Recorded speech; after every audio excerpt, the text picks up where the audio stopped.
know why, but you are watching the Madness Comic Network. Are you mental? It's a legitimate question.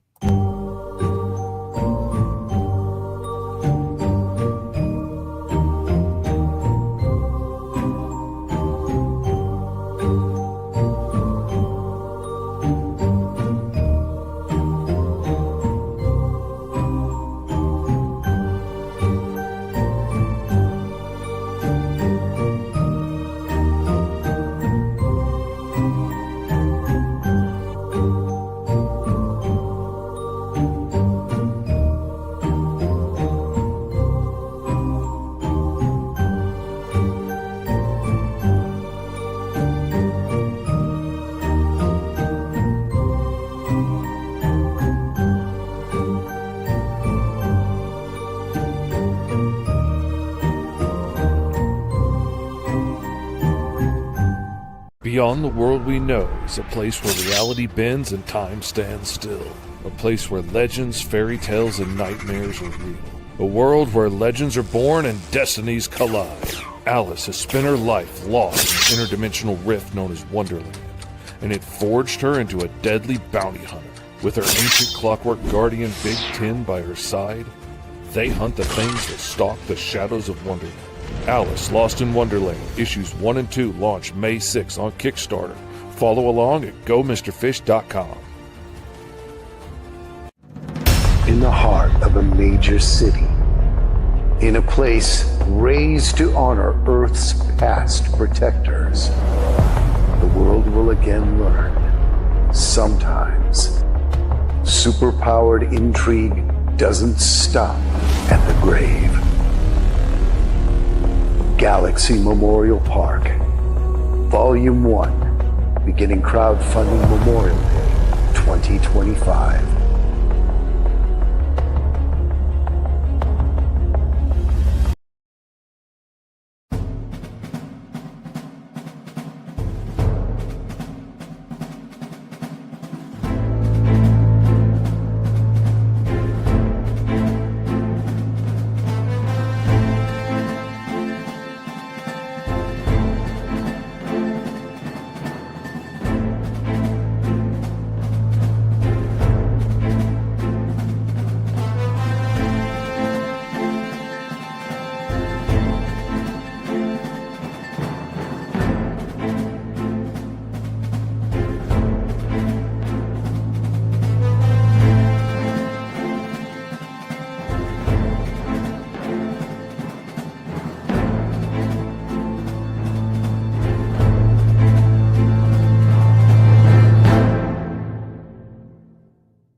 It's Flip City Magazine, The Parodies, Special Edition, with savage send-ups of The Walking Dead, Star Trek Picard, Stranger Things, The Mandalorian, Guardians of the Galaxy, and more from the first 4 years of Flip City.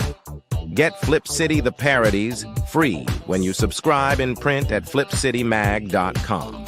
The world's best satire magazine, and never, ever woke.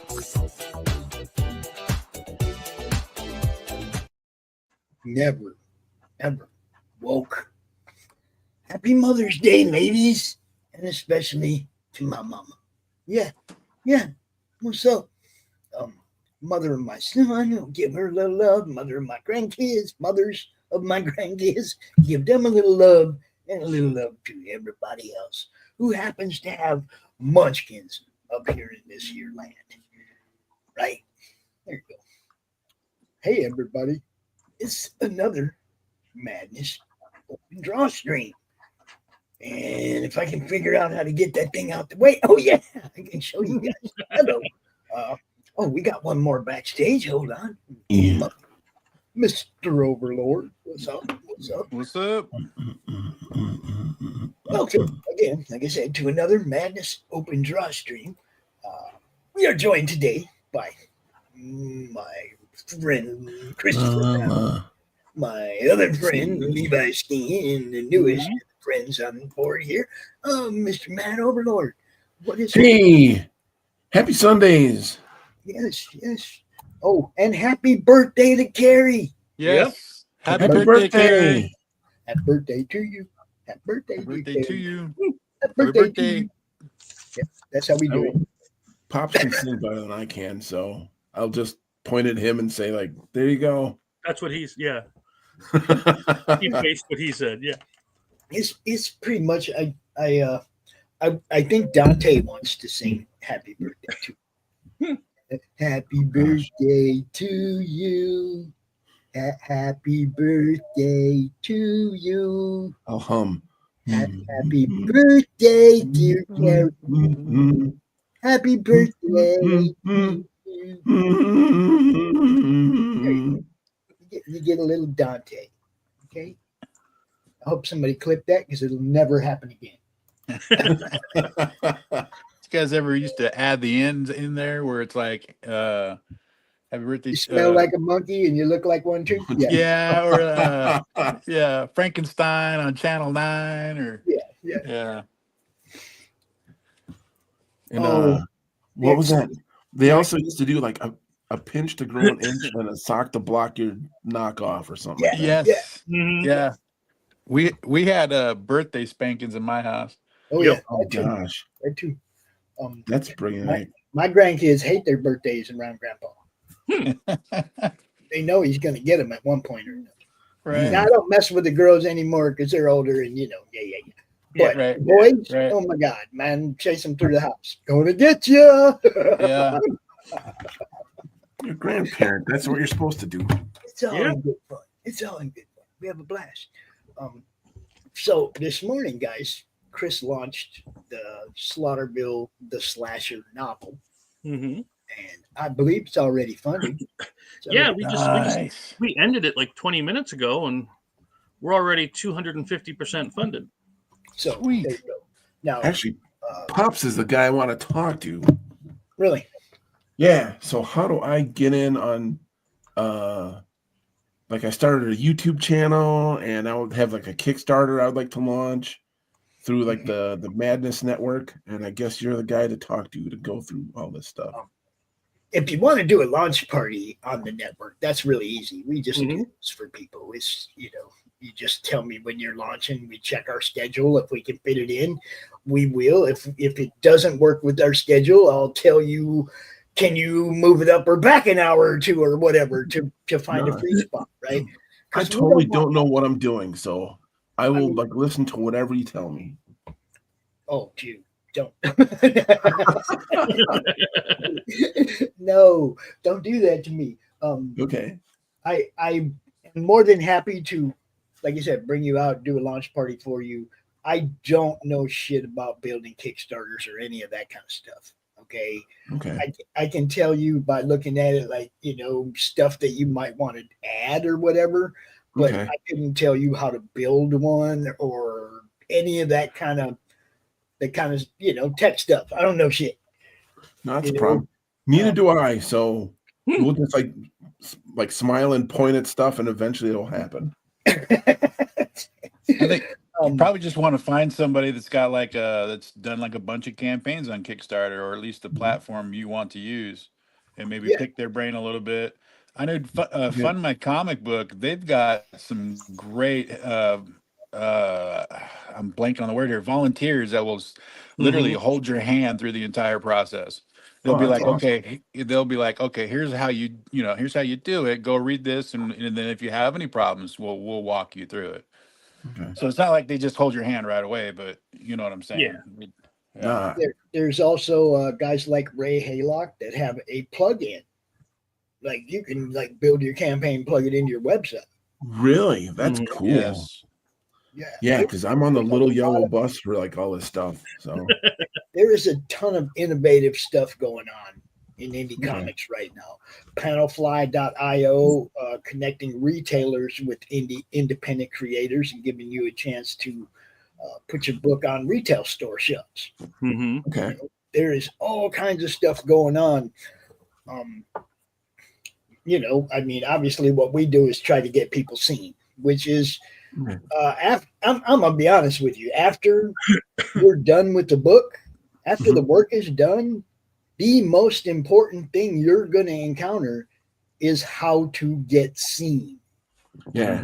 Okay. Promotion is the next most important thing once you actually have a product to sell. And that goes with any product.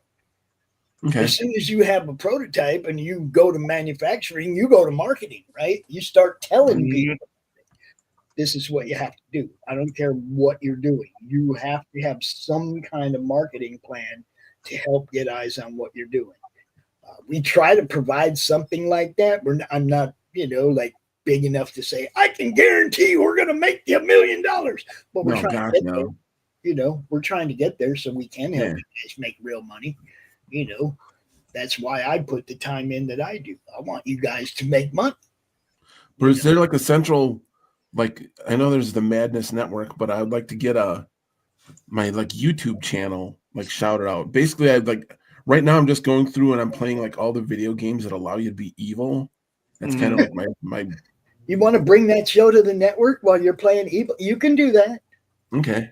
We will broadcast that. What time of day do you do that? I release videos at 10 a.m. and 2 p.m. But when do you do it? I mean, do you do it live? Are you editing it? What do you do? Right now, I'm uploading videos. I'm working my way up to doing a live show. Okay, because you come in our studio, you do live show. Okay. I would love to do a live show. I'm working my way up to that. Right now, I'm just happy that so in like 2 weeks, I've got about like 200 views. So that's cool. Now look, if you are like right now, you're on the show, but you could be dropping the link to your YouTube channel in the chat right now. Oh, why? That's a great idea. I encourage everybody to drop their links all the time. You come in that's why I give everybody wrenches, bro. I give everybody wrenches if they're a creator because I want them to be able to pimp their shit while they're here. No, it doesn't. I mean, as long as we're like, if I'm doing a launch party, I don't want a bunch of people coming in the chat with their links.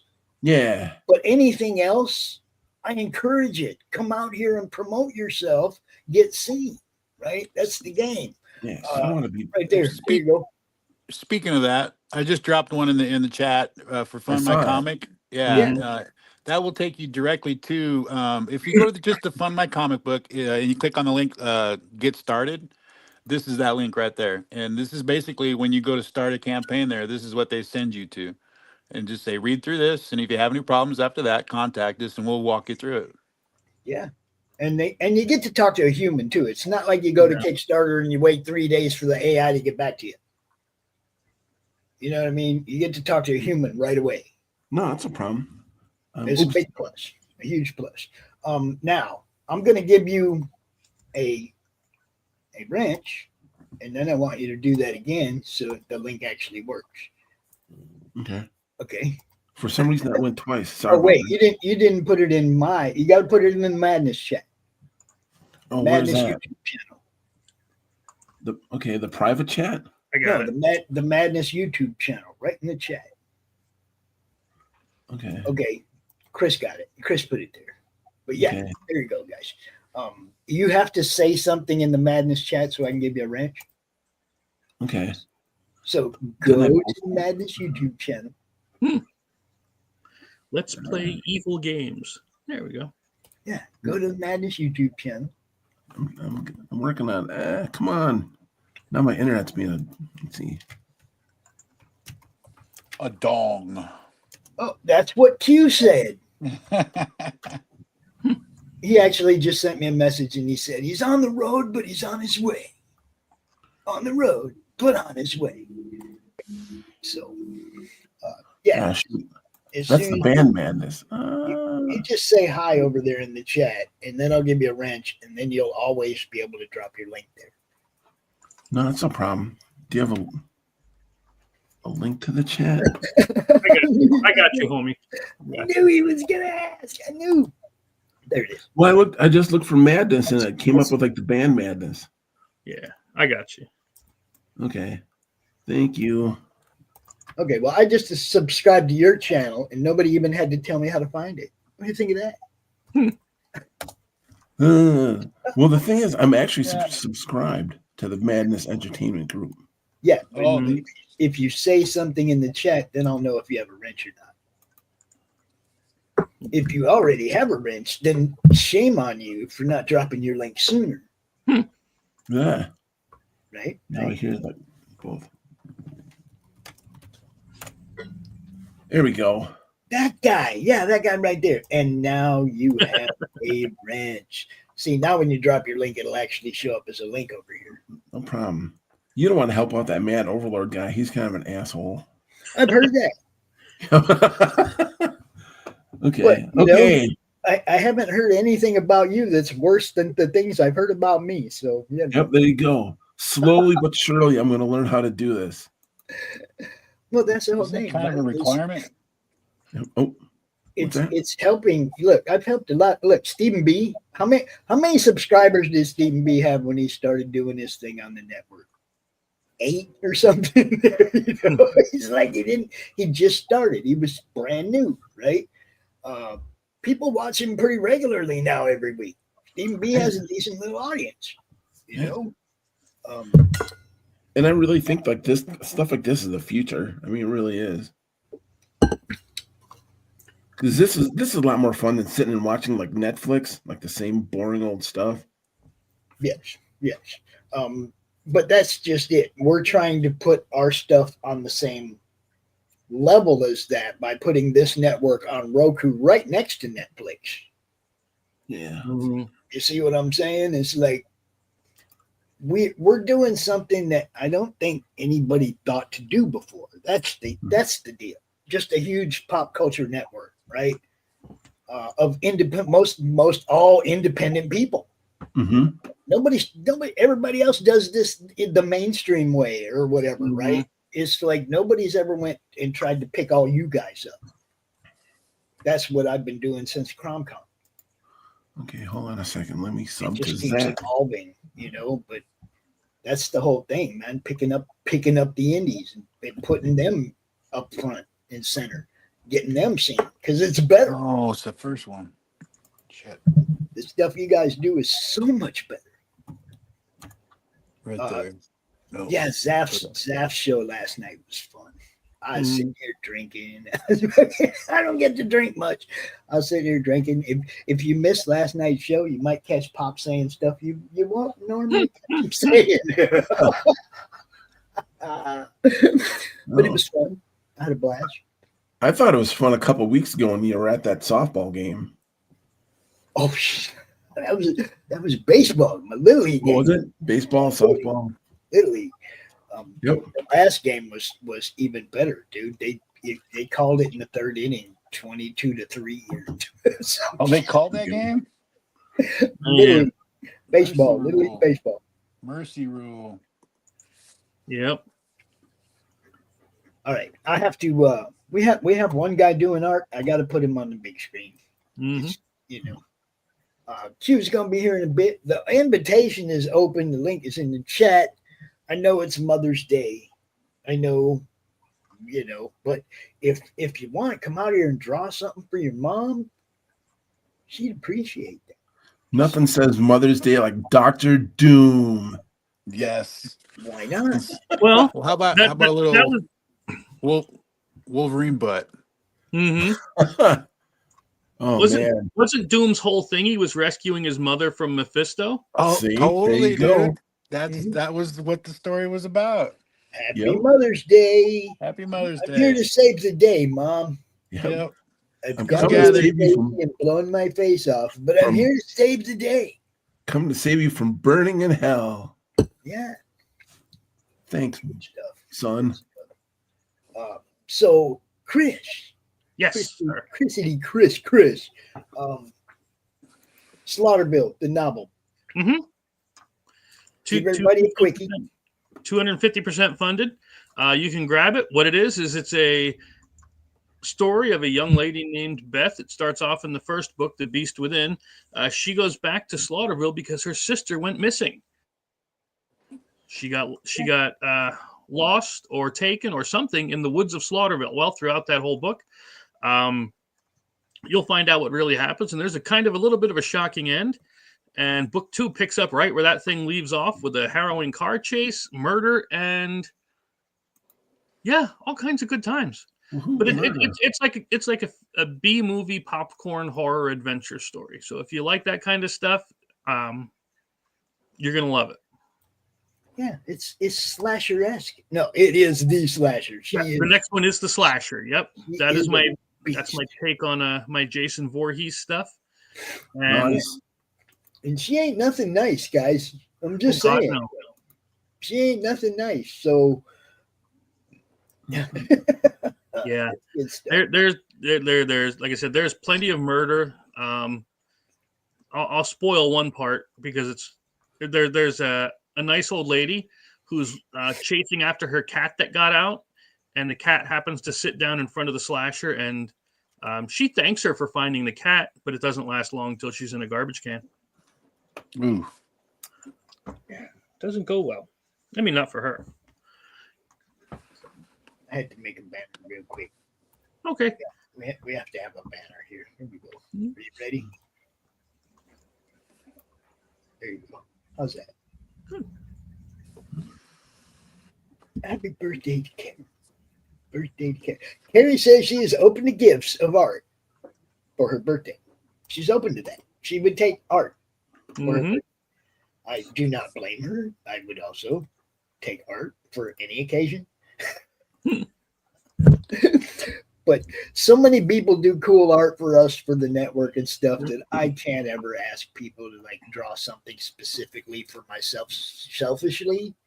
You know, I can ask people like to, do stuff for the network, but I can't ask anybody to, hey man, draw something cool for me for my wall, bro. No, I can't do that. I'd have to pay, just like anybody else. And I do have some really cool art that I've paid for over the years. That is a fact. So y'all keep arting. Look, I don't have nothing to do if you guys aren't doing what you do, creating games, creating comics, writing books. If you guys aren't doing your thing, I'm sitting over there watching NASCAR, bro. It's, or golfing, which I wouldn't mind being golfing, but I love the fact that you guys are doing the things that made me joyful as a kid. And you keep these things going. Now, D&D obviously is much different than it was back in the day. Mm-hmm. Gosh, yeah. Much, much, much different. But now it's easy and everybody can get involved. With apps like Roll20, I mean, everybody can get involved.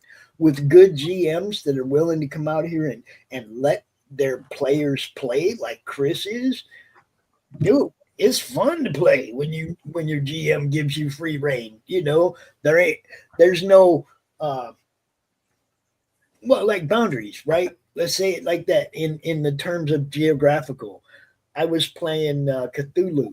Yep. With Chris, okay, and I had the end game figured out really fast, and I didn't want to just go right to the clues and go right to it. And Chris kept trying to, hey, did you check out over there? And it's like, no, I need to go here and do this instead.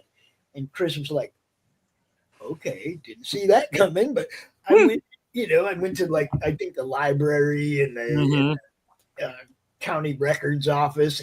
I was a private investor. I was an investigator. I needed to go detective stuff, right? And then I came back and went and solved it. But it's like I told Chris afterwards, I was like, yeah, I knew right away. It was like, I just didn't want it to be a 30-minute show. Yeah. And it's fun. But if you're interested, free reign to go outside of what he has envisioned. But if you're interested, there's a gaming convention in July, and Sandy Peterson's going to be there. He's the creator of Call of Cthulhu. Yeah. What convention is this? VentureCon. I was just talking to him about it a couple days ago. I'm not sure exactly. It's sometime in July. I think it's like the second weekend of July. I'll have to double check the date. And where is that? He's an interesting guy to talk to. Where is it? Sun Prairie, Wisconsin. Damn.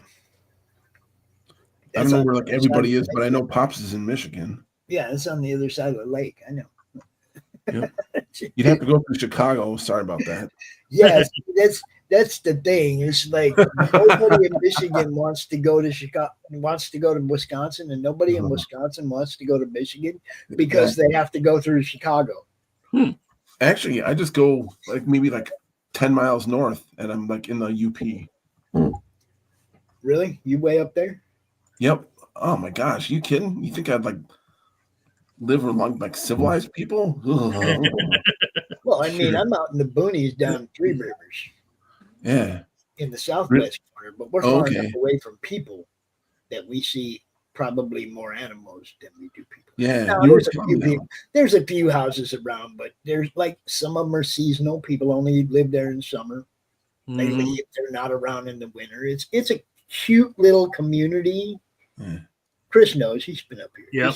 It's a cute little community, but it is out in away from town. We don't have no sirens and none of that shit out here. Yeah. Because I originally grew up like 10 miles from like TSR Lake Geneva. And oh my gosh, I can't even go down there anymore. Once I hit 35, people suck. So I live in the woods.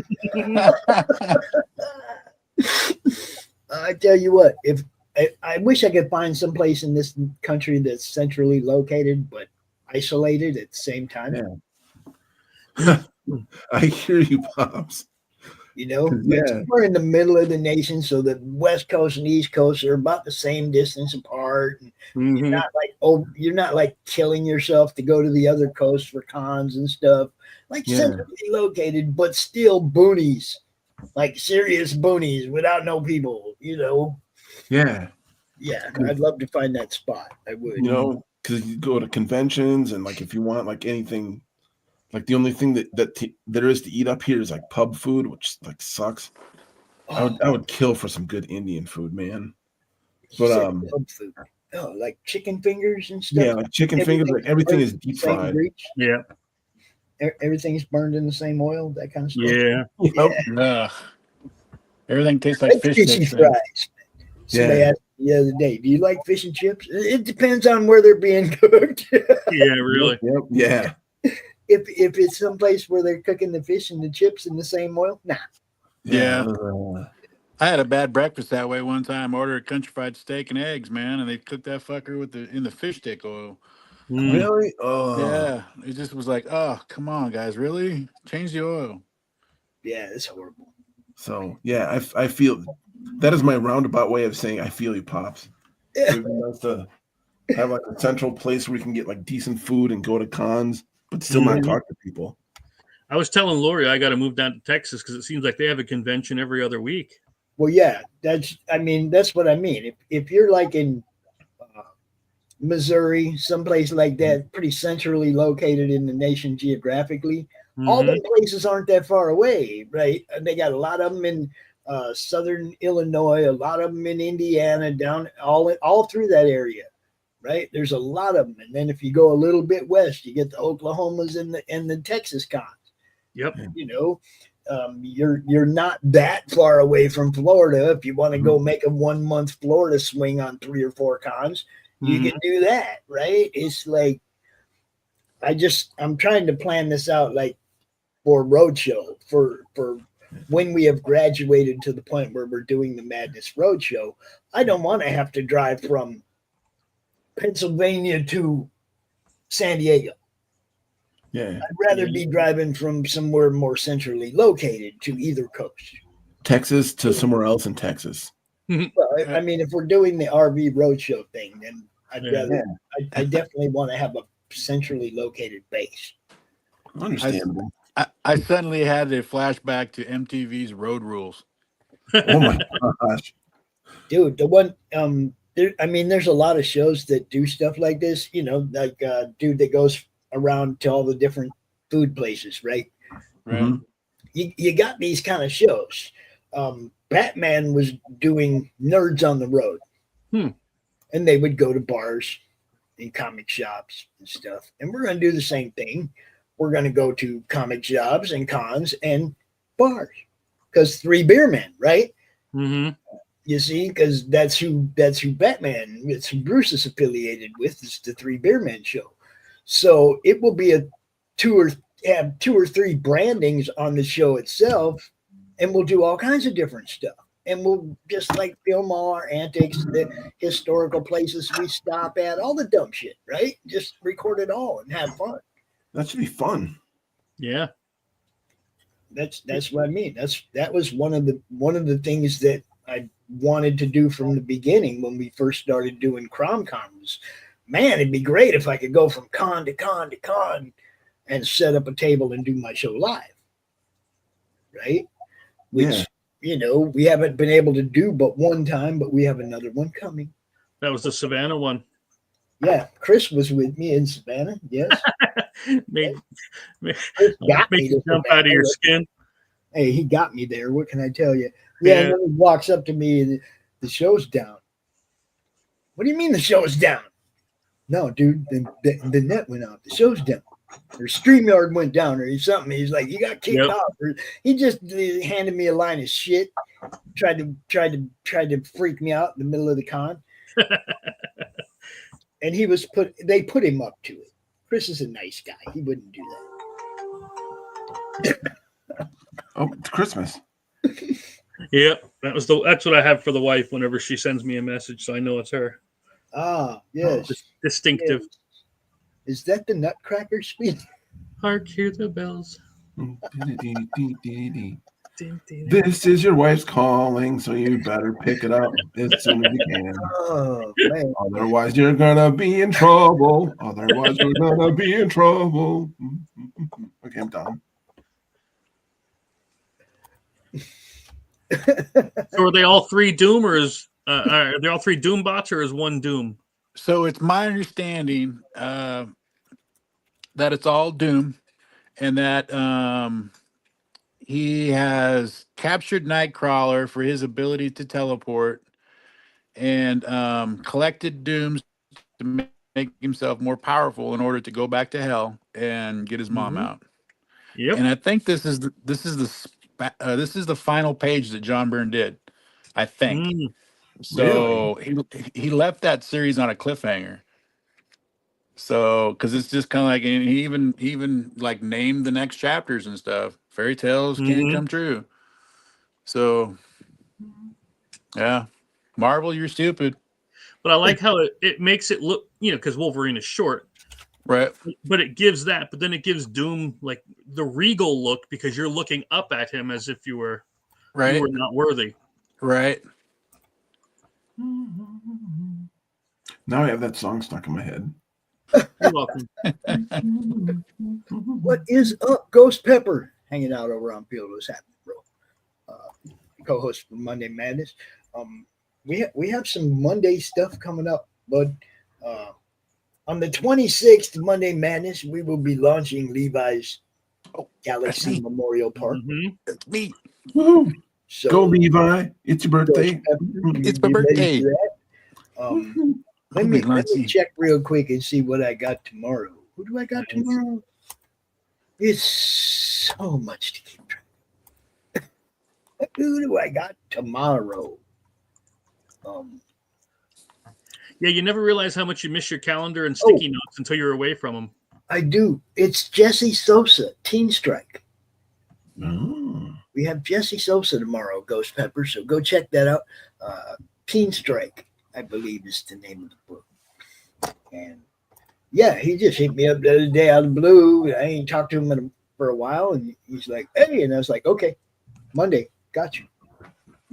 Just like that. It's that easy to book a show on the Madness, because even if my shows are all booked, I got somewhere else I can send you. We got other shows. We got Freewheeling Fridays. We got the Tuesday night interviews on ADHD or on Geekman. We got all kinds of other places to send you, right? And then there's other like shows that some of you may not know about that are also greatly affiliated with us, and this is one of them. Check this out.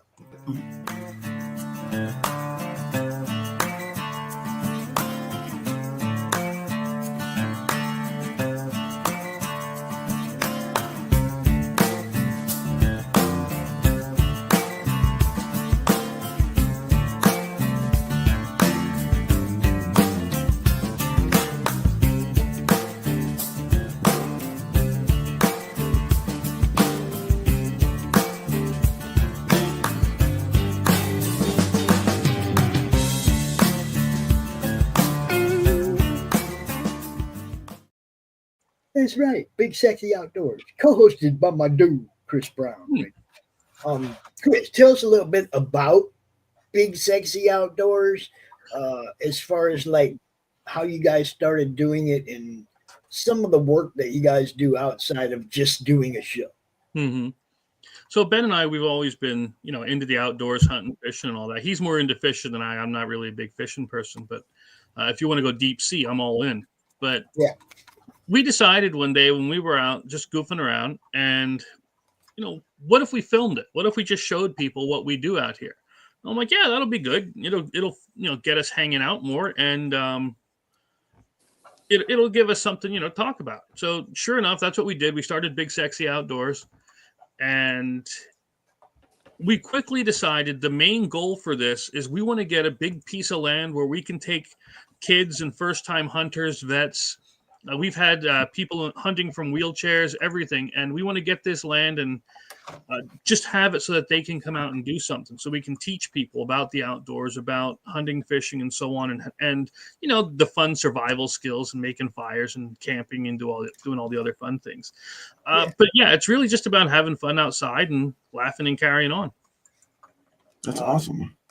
Look, I love the whole concept, but when I found out what like from watching and seeing the stuff you do with the kids and stuff, it's like, then you knew you had me, right?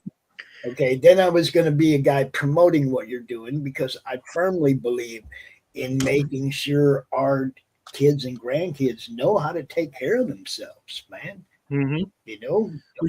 Nobody knows what the future is going to bring, and the more self-sufficient the next generation is, the better off they're going to be. And you can't raise everybody else's kids, but you can help the ones you can help, right? Yeah. Preach. We just sponsored, I think it was Friday or Saturday, a youth trout rodeo. So so this gave the kids a time to go out. People were riding fish. Talk to me. What's a trout rodeo? I wish, that'd be funny. No, what happens is a company comes in and we pay, and they stock the lake or the pond with trout, or the stream, wherever we happen to be at that time. And so they'll dump a few hundred fish in there, and the kids get to come up and they throw a line out, and these fish are so ready to be caught that it's pretty easy for them, but it gives them a good time. And then there's fish that are at the end, you'll weigh them and see who got the biggest or who got the heaviest. And so some of them will be tagged if you want, where if you catch the one with a tag, you get a prize. Just that kind of fun stuff. Yeah, I've been to a bunch of those as a kid. Yeah, I had a lot of fun. Yeah, they're a trip. I like them. That is so cool, though. Look, I mean, you guys know I promote the kid books and stuff as much as I can when I see them, for that same reason, right? I want the kids to be involved and have fun and understand all of it. I mean, I'm about to show you something, though, Chris. Sure. You're going to like this. I just got to get it in my head. Can we bring kids up into the woods and release them and hunt them down? Only Just asking for a friend. Only the bad ones. Asking for a friend. Yeah. And you got to send their parents out there, too. I got the wife a fur coat for hunting season. Yeah. Okay. That's all I'm going to say before I get in trouble. All right, Chris, I'm sending this to you. Check this out. In your Facebook. Yeah. I just got to bring it up. You can go ahead and share that too if you want. Show it to everybody else. Got to hit this. Present, share, facing books. We'll go there. Not only does Junior play baseball well, but Junior be out there catching fishes too. Check him out. I think it's a legal requirement if you live in that state that you have to at least know how to fish and talk about walleye for 45 minutes. Yeah. He sent me this the other day, and I'm like, that's so awesome, because it wasn't even that I encouraged him go fishing or anything. Him and his buddies, his age, went fishing together. I'm like, oh That's cool.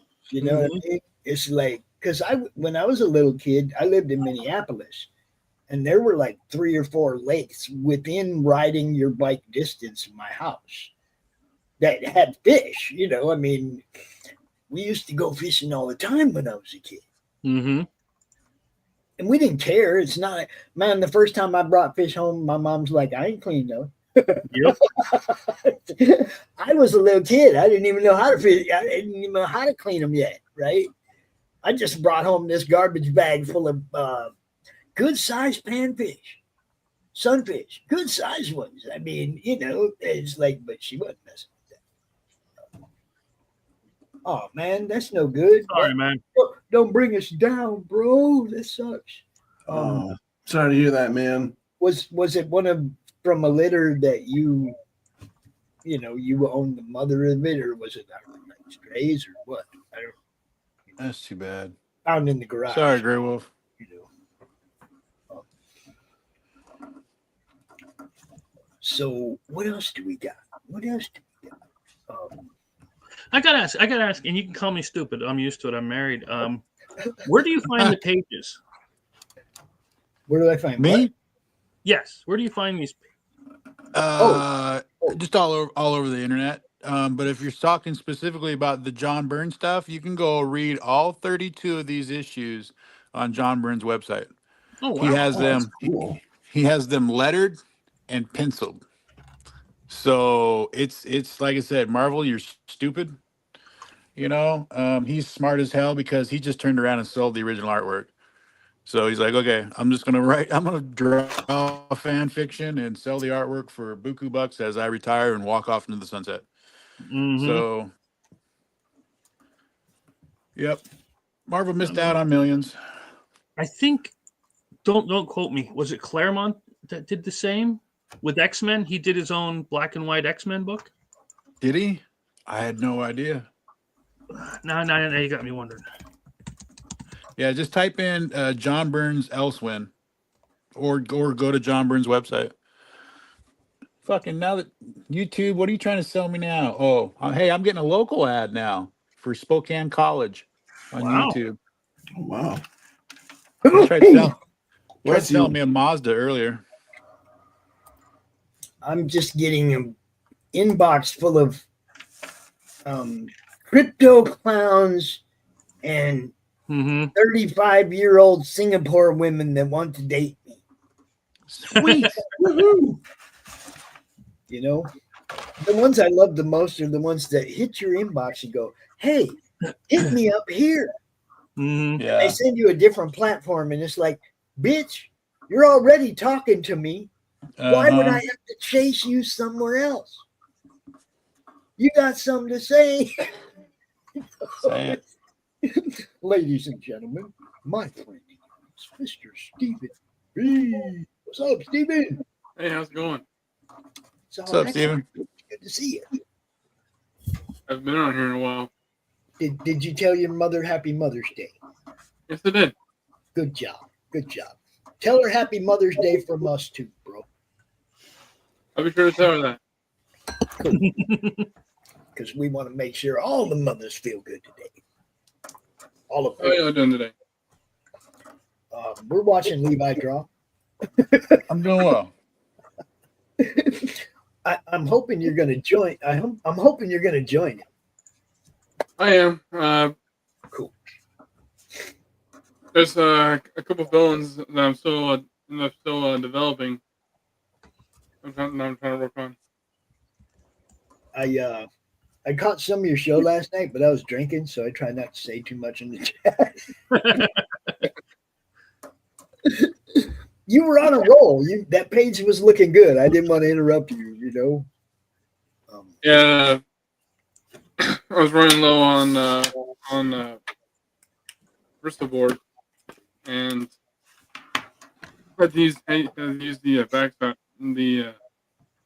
of it. Right. Carrie, yes, these women in my inbox introduce themselves with a face. The problem is they're all the same face. They all use the same pictures of the same girl. And And they think we don't notice that we just got that inbox from somebody else. We just got that message with that same picture from somebody else. I love the ones it's verbatim sometimes.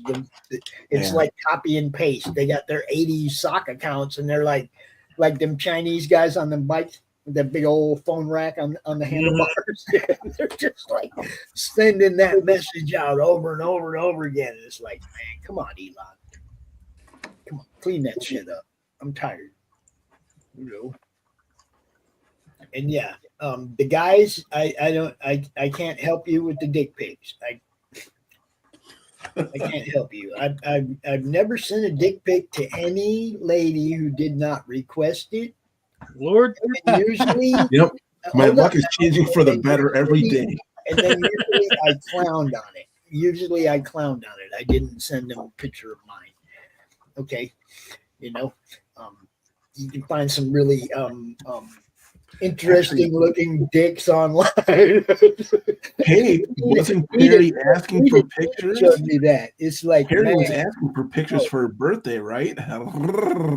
She showed me some of the grotesque looking dicks that dick pics that people have sent her, and it's like, oh my fucking god. Hell. Yeah. So you can clown on people when they ask for that. Really? You want a picture of what? Okay, here's one. Mm-hmm. You know, it ain't gonna be mine unless I know you and trust you. Plain and simple.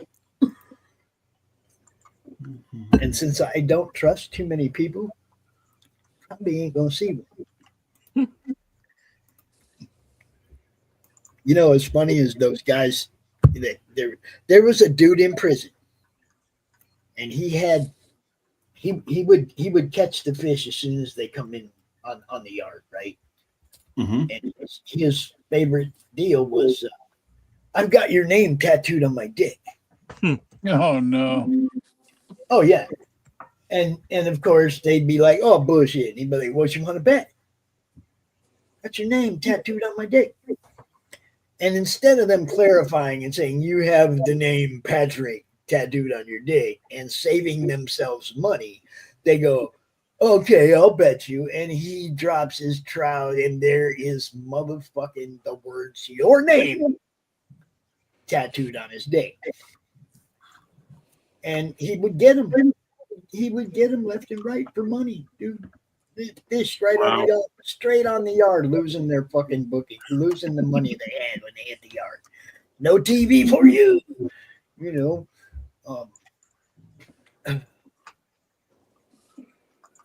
Yeah, that's what I'm saying. It's not entertaining. You're not serving yourself by doing. Oh my gosh, you guys just shattered my view of reality. Yeah, you're not serving yourself by acquiescing. If you make them laugh, you got a better chance.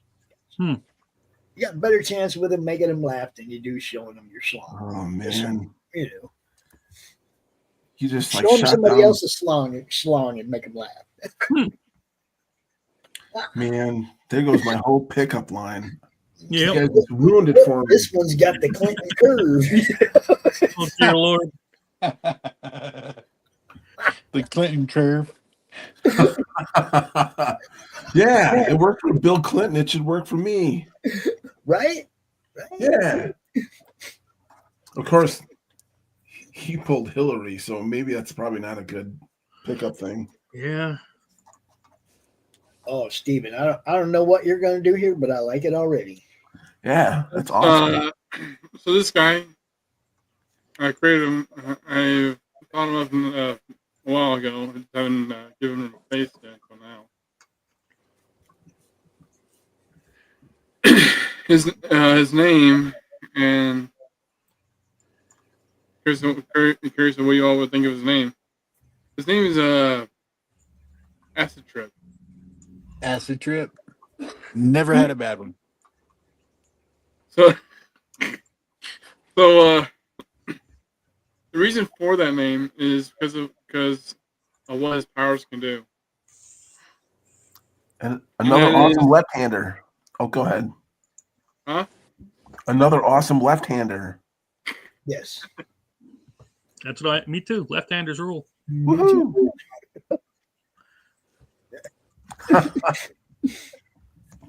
Anyway, so what his powers do is that he's able to submit release like a gas or a pheromone from his pores, and whoever is in like a certain proximity, they would start getting hallucinations, and depending on whether they're good or bad. Nice. And a series of other stuff that he could do, but I'm not going to reveal just yet. Yeah, no spoilers. He's new. Save something for the book. I will say that I will say he is not a good dude. There was a comic book, I think it was called Crimson by George Perez and I want to say Peter David, where she gave off a pheromone once a month, and like her blood turned the atmosphere to acid. Ooh, that's cool. So once a month on her normal cycle, she would be extremely deadly. Like they Reminds me of the movie Teeth. What movie? Teeth. Teeth. Teeth. Yeah. Did you ever see it? No. It's like a trauma film. Basically, this woman has teeth in a strange place, and that's all I will say. Oh, gotcha. Yes. And it is, if you like schlocky horror, it is a movie for you. Okay. If you like Disney movies, please do not watch it. Chris has to check out, guys. I'm gonna let him give one more roll about the campaign, one more pitch real quick before he leaves. Then I'm gonna highlight Carrie's. Then I will highlight Carrie's comment so she doesn't. I wasn't gonna mention it, but yep. Yeah. But yeah, like that out. I do appreciate you letting me come on, and even though I can't draw,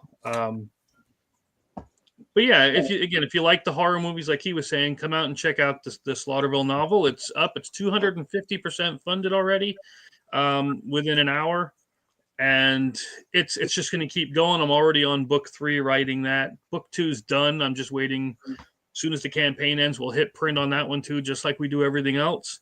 Yeah. And I really appreciate you checking it out. Printing in the U.S. gets to you soon, gets to you great quality.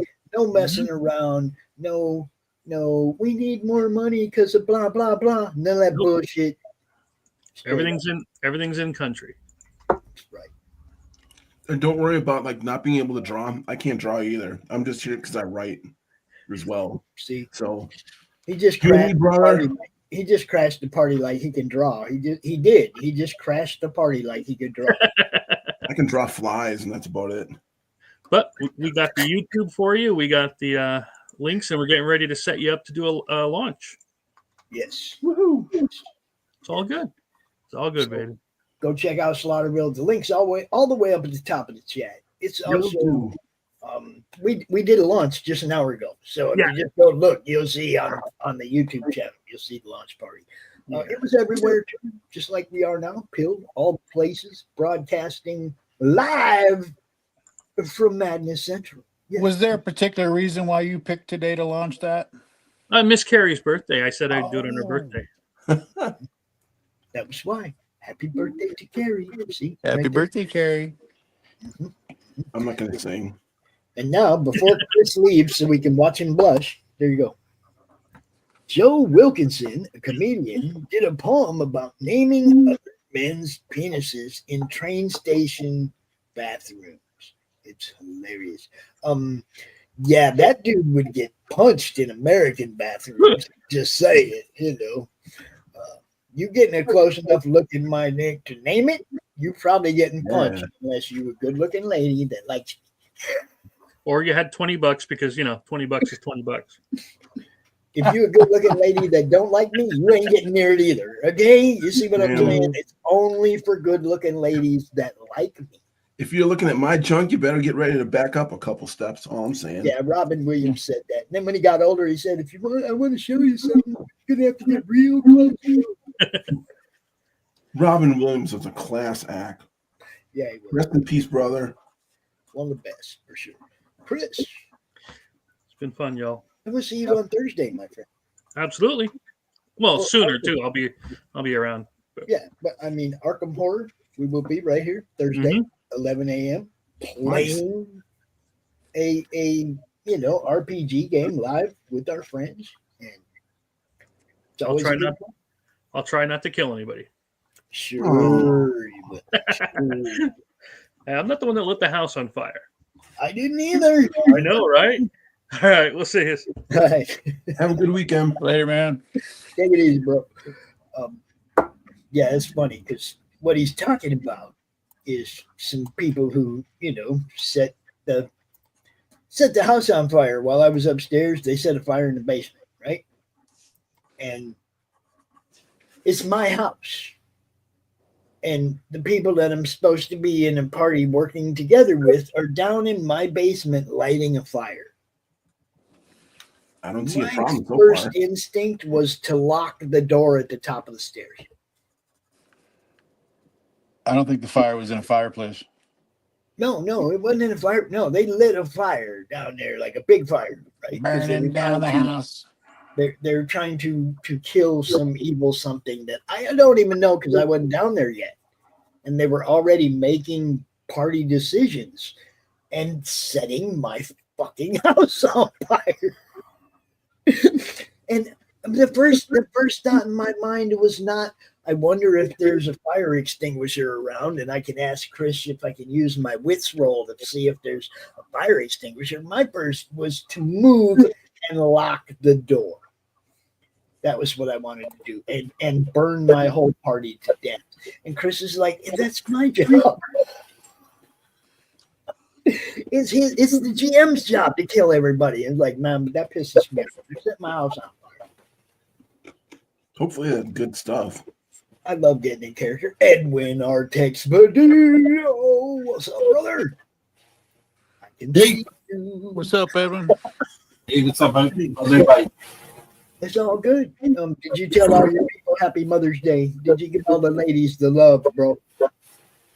Yeah, my mom's in the other realm. I told her, and that's basically it. Maybe there was some aunties, but no. I tell them all. I just cover it all. All of it. I said it loud. It went through the frequencies. Yeah. They heard me. I'm sorry. So, did you get to do that work last night? Yeah, they weren't doing anything really, worth doing. But you know how lovers are with put my name. Oh. Charisma. You had to do font work? Yeah, it's terrible. I hate it. Because you don't know how to take care, especially where they want their tattoos, where on their hand or there anywhere it's not gonna heal right. And I tell them, yo, you're gonna mess that up. Put that on your hands. You use your hands for everything, so make sure you're on top of it. I get to that point where it's like, okay, look, you don't go to the artist for font work. You can go to any tattooist for font work. Right. That's what I tell them. I was like, dude, I'm the art guy. I'm not the letter guy. But I can't do the letter thing because you're trying to give me money for me to cut you. It's crazy, man. I mean, I know quite a few tattoo artists out in Arizona. Well, I knew when I lived there, obviously. Blue Dragon Tattoos. That chick that worked there was just badass, right? She was an artist. Tattoo was just her medium. The skin was just the medium she was doing it on. She could do it on anything. Right. Just like Edwin, right? That talent isn't like just here; it's all over the place, man. Right. I'm like I'm a Renaissance, so I can actually go from sculpture to parchment. Yeah. Or a stick with shit on it. I don't know. Shit on one end and ash on the other, and make something awesome, huh? Like, hey, look at this. Cover your face. There you go. That's pretty awesome. Now that's the shit right there. I have to let an animal out, but Edwin, go ahead and talk about this, man. Tell everybody what this is all about. I already heard it, but tell everybody else. Is it? Oh, I don't know. I don't know what I'm looking at the moment. You're looking at your art, bro. Oh, it's so weird. It's Lady Skull. Oh, those two. Okay, because I don't see anything else on the screen. I guess it's bugging out. Yeah, these are the two sisters. They're changing in their room. One of the sisters made plush toys of the menacing creature that's taking over their little land. So since they're having making a wrestling federation, they're getting the people involved and all that.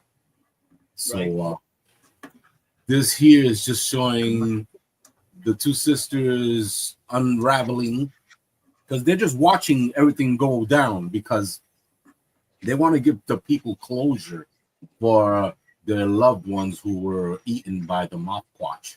So Mothquatch, yes, The Mothquatch. Yes. the Mothquatch. Yeah, I'll be right back. that's what's happening at this moment, and her sister's telling her why did she give it how you call that some subliminal way of the toy explaining something bad but nice at the same time. You know what I mean? So it says, "Hi kids, I'm Squishy the Mothquatch, and I'm your only friend." That's what the toy keeps repeating. Right? So she wrote, "Oh, creepy. Why'd you make her say that?" And she says, "Because I didn't want it to say, 'Hi kids, I killed all your friends. Now I'm your only friend.'" Oh my goodness. Oh yeah, so she's talking about she's trying to change the conversation. So she says, "You think Fat Skeleto and Rebel Lou got a chance? Well, they are pretty big." She goes, "What you should be asking is how are we gonna get rid of all these plush whatses?" You know what I'm saying? Because they know that they're not they know that They're not going to Rebel sell. Lou and Fat Skeleto are just gonna put on a show, and they're gonna meet their demise as well. So this is where I stop telling the story. Very cool. This is one of the covers too. This is like the little intermission in between. A nice close up of El Cajon, which is the one who is putting the federation together. It's pretty awesome.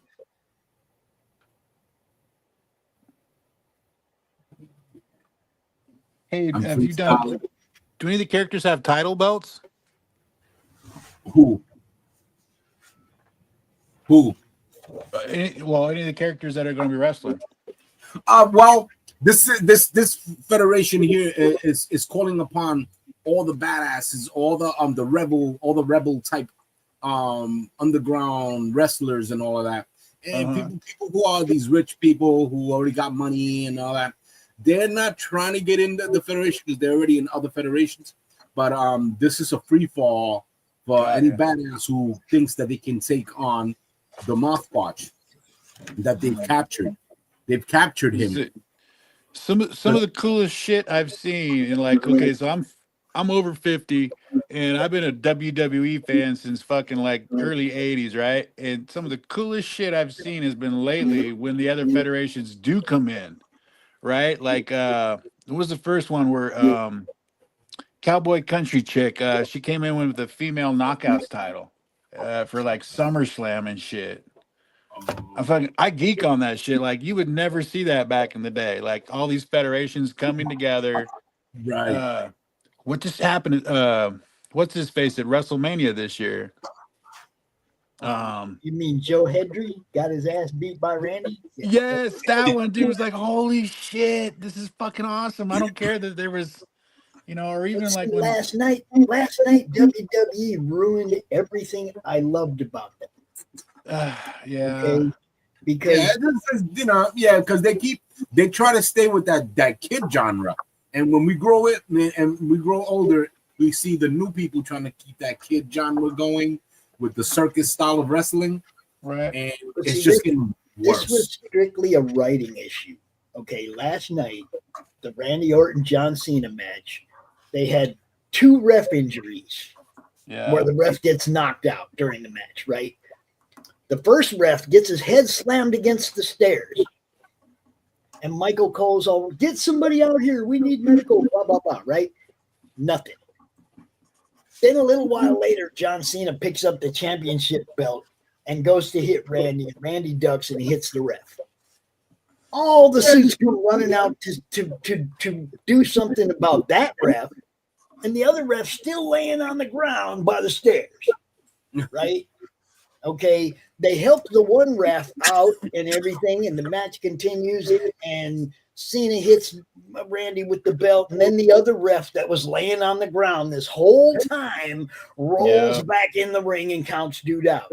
If you're going to act like you're concerned about ref 2, why weren't you concerned about ref 1? It was just bad writing, okay? It was a bad show. It was 5 matches, no titles changed hands. Gunther beat up Pat McAfee. What?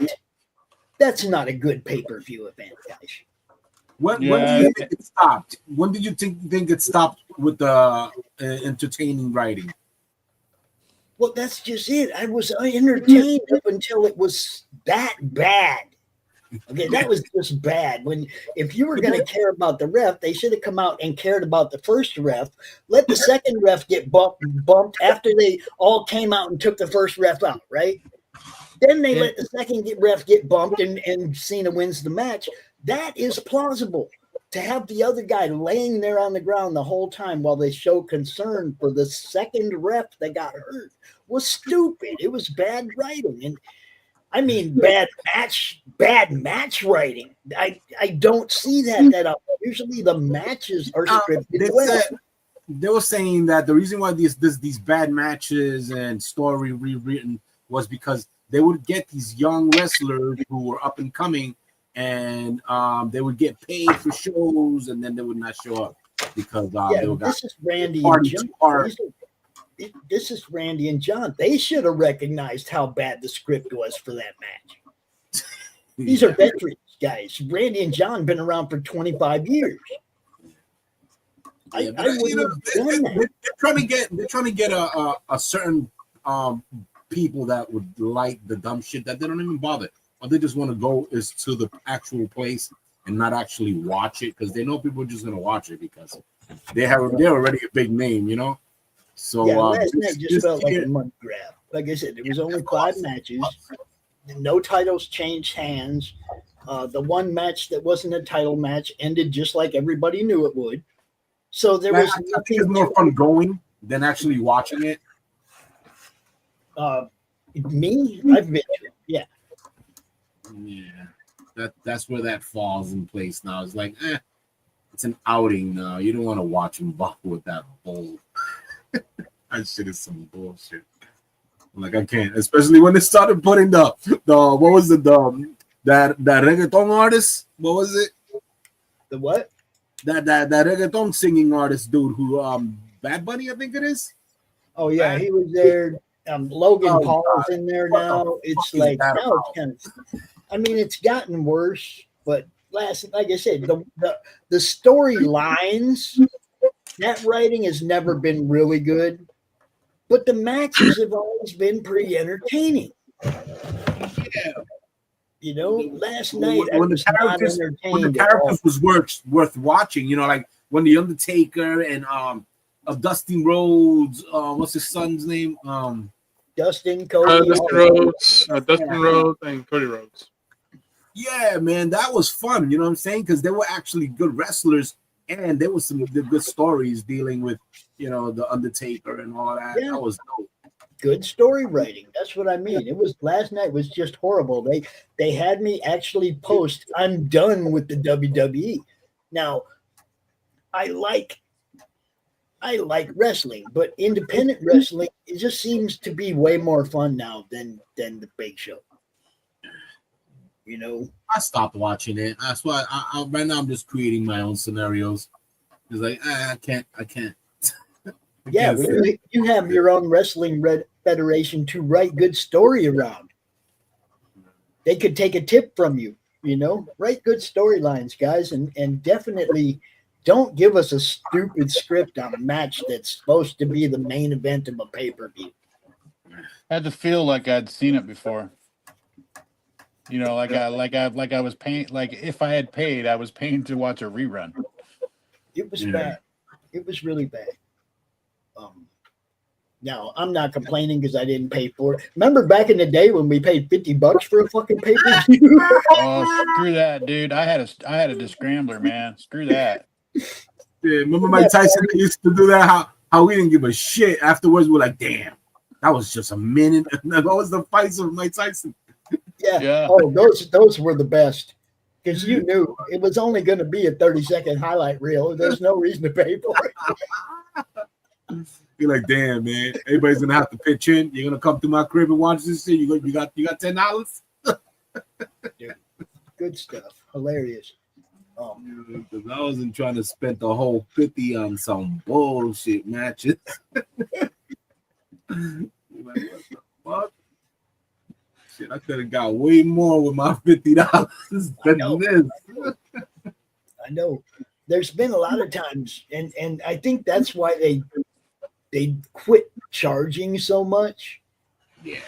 Because some of them really big ticket items ended up being just horrible. And, it's like they had to do that to bring the fans back, Now you get like the boxing is going that route, and it's terrible what they're doing to boxing right now. Oh, yeah. Boxing is horrible. Look, when you're promoting Jake Paul. Oh my God! There you go. There goes the neighborhood. When you're promoting it, what do you call it? Whose idea was it to bring in Jake Paul anyway? He's a personality. He's not a fighter. I don't know if I'd call him a personality. He's some sort of he has some sort of athlete, background or whatever. But he's more of a YouTube sensation. Yeah, I know that he was a boxer at one time. Well, yeah, he dabbed in everything. He's just not a good boxer, and they market him like he is. Yeah, because he's got money to call the shots. That's the thing. Bingo. So he got his name. He got a big name on YouTube. Yep. And all the followers and all the people, all the bullshit that people supposedly like about him. You know what I'm saying? It's all about the ratings. You know how that goes. So he's more he's rich internet wise. In real life, somehow he's getting some sort of revenue. But he lives in Puerto Rico right now. He has a mansion out there in PR. And he's not Puerto Rican at all, but he reps Puerto Rico. And because that's the way boxing is. They only rep where you come from. You know what I mean? Right. So he doesn't come from there, but that's where he resides. And I think it's because tax purposes or whatever. He has a mansion out there, and he calls himself El Gallo something, whatever the hell it is. And the Gallo Pusso like that. They don't like the fact that he's fake and repping, even though the repping helps because the United States and Puerto Rico is basically just together anyway. But like, why do that? If it's part of the United States, he could have just repped whatever he was from the United States. It didn't have to be El Gallo, whatever the fuck he calls himself. Yeah, I mean, and like I said, he really ain't that good. Okay? No, he's not. But he has to call the shots to keep that money going. You know what I'm saying? Like, wait a second, dude, you coming too hard. Oh, back up a little bit. Take the fall. or you won't get that check. You better chew on that glove. Right. Don't throw that left hook. Don't throw it. Bite your glove every time you want to throw that left hook. He gave a good reason on why to be so close to a man when you're hugging him to slow down. He could whisper in his ear and tell him some nice things. It was funny because when he fought Tyson, you seen like in the second round, I think, and Tyson let the left hook go, and Jake's face lit up. Yeah, he said, "Holy shit!" The time you saw Tyson biting that glove, and he never did that before. I watched Tyson's whole career. Of course not, man. He couldn't complete his combo ending. He had to say, "Oh, I could have just." Yeah, he wasn't allowed to knock dude out, so he was biting that glove and keeping himself from letting the left hook go. Yeah, because every time dude got in range, and he would like bite his glove. Yo, they told Mike Tyson, yo, that's bad for your health. Dude, you're gonna have to get yourself a dummy and beat the shit out of it after the match. Yeah. Just to get it out your system. I never seen Mike hold back so much in a fight. Yeah. And you know what's funny how they were trying to sell it? They were trying to be like, oh yeah, I've seen boxers do that before. Blah blah blah blah blah. Started feeding into the so people could have fallen into the trap. I was like, man, stop that. Stop. You're bullshitting right here again. Stop it. Nobody see Mike Tyson ever do that shit. You can watch a whole bunch of Tyson fights. You're never going to see him biting his glove. That was bullshit. The closest one to biting was that Evander Holyfield's ear, and that was it. We'll be out here as long as there's people watching and people drawing, Tank. I don't have a show offs behind this one today, so this one can roll. Yep. Oh, hold up, everybody. Hold up, everybody. Welcome back, Q. It's a pleasure to see you again, my old friend. Stand up for your right. Yeah. Don't give up the fight. If you can't take a little bloody nose, maybe you ought to go back home and crawl under your bed. Yeah. What's up, y'all? What's up? Happy Sundays, man. Thanks. Happy Sundays to y'all. And for today is. Did you tell Mama Happy Mother's Day for us? Did you? Yes, I did. I visited her place today, and it's Mama's Day. Spent a nice little brunch together. Turn the mic away from you. Turn the mic away. Nice. You're fired up. Again. Yep. You're going and popping. How's that? Better? No, better. Good. Yeah. We had a nice brunch together. We watched Netflix. And what movie we watched? Beverly Hills Cop Axel F. Really? That's fun. Is it good? I haven't seen that one. It was pretty decent, and you get to memorize all the actors who used to play in the first trilogy, 1, 2, and 3, and that's about it. And you hear some famous theme songs. That's it. But it's funny. Same movie, basically, right? But it wasn't bad. It was a decent movie. They didn't screw it up too bad. Cool. Let's see. El Cajon. Last night's drawing of his character wasn't really that good. Very cool. What did you say, Stephen B? What did you say? I said the last drawing of this character from last night wasn't really that good, but I think this one's a bit better. And I think it's because I haven't drawn him yet, and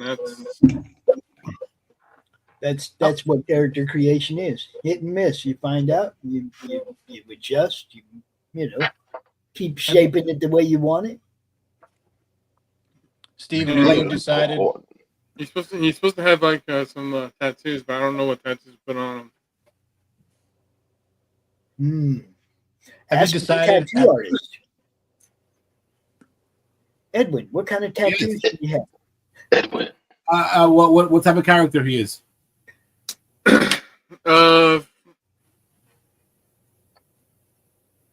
Put simply, he's He's kind of like the Joker. He loves chaos. Okay, great. Usually characters like this would have something adorning their face. It could be a scar. It can be a slight grin.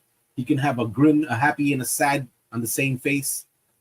He can have inside of his forearms or the full body or back. On the back, it has to have something biblical. You know what I'm saying? Something that'll be, sacrilege. Usually that works. You ever seen the movie Red Dragon? Ah, there you go. Yeah. Now that is a badass tattoo. Our boy Kaz in the chat. What's up, dude? Terry, Kaz popped in to say happy birthday to you. He didn't pop in to say nobody else. He popped in to say happy birthday to you. So, no. Hey, Kaz, after this show's over, can we maybe try to rehook Rumble up again? Because I don't know if it's fixed yet. And I don't really, I can't do anything without your help, bro, as usual. Rumble didn't work for Christy's show either, or for Christy's thing either. And I tried to do it today and it didn't work again. So I don't know. So the internet is being a dog again? I don't know if it's Rumble or StreamYard. Neither one of them wants to claim it. But somewhere in between the two, they're not connecting right. It screwed us up, In short, it's being a dog. Yeah. It's always happens. And Carrie said, thank you. Thank you, Coach. Yes. All right. So, Mr. Q. Yes. How's this coming, my friend? It's going. A little detail here and a little deep mind details. Just some. Last night I did this part here. It was a bit of let's just say not proportionally right. So I simply make sure that everything is evenly right on this side and then that side to make a good connection, so it won't screw it up. Nice. But it's going. Lots of cross hashing. I like the worm's eye view and the overhead shot. That perspective is the best with sceneries like that. Like if you were to make another panel, try to do the same panel but in a way smaller. You know what I'm saying? So it looks like it's more overhead, so you can see the shadows of the dude standing. Yeah. That is great. I like your architecture with the first pillar, the middle pillars, and the smallest pillar at the end looks because it's using a little tiny paper. I'm sure it would have been the next one. Yeah. That's what I'm working on it. I like it. The focal point, that's where you have to work at now, all the way back there in the big area, the bigger area, the he's walking towards. See where he's walking towards? This way. Yeah. Oh, you want him to go that way? See where the letter A on the blade is? Yep. All the way to the back there. Up. Right there. Now go down. Now down to the middle of the page. Down from there to the middle. Bang! Right there. That's the focal point. Bingo. Hold on. Yeah. So now you can see the depth of the picture. See him go all the way back there. It's a mental image. You tell a story as it's going. Like imagine if he would be able to walk all the way back there. Carrie, focal point will be right here. Carrie, I have to let you know, Ghost Pepper dropped a little something for you over in the pill chat. If you be so kind to go take a look. Because Ghost Pepper's watching too, but he's watching over there. So give him a little love. Go say hi to Ghost Pepper on pill.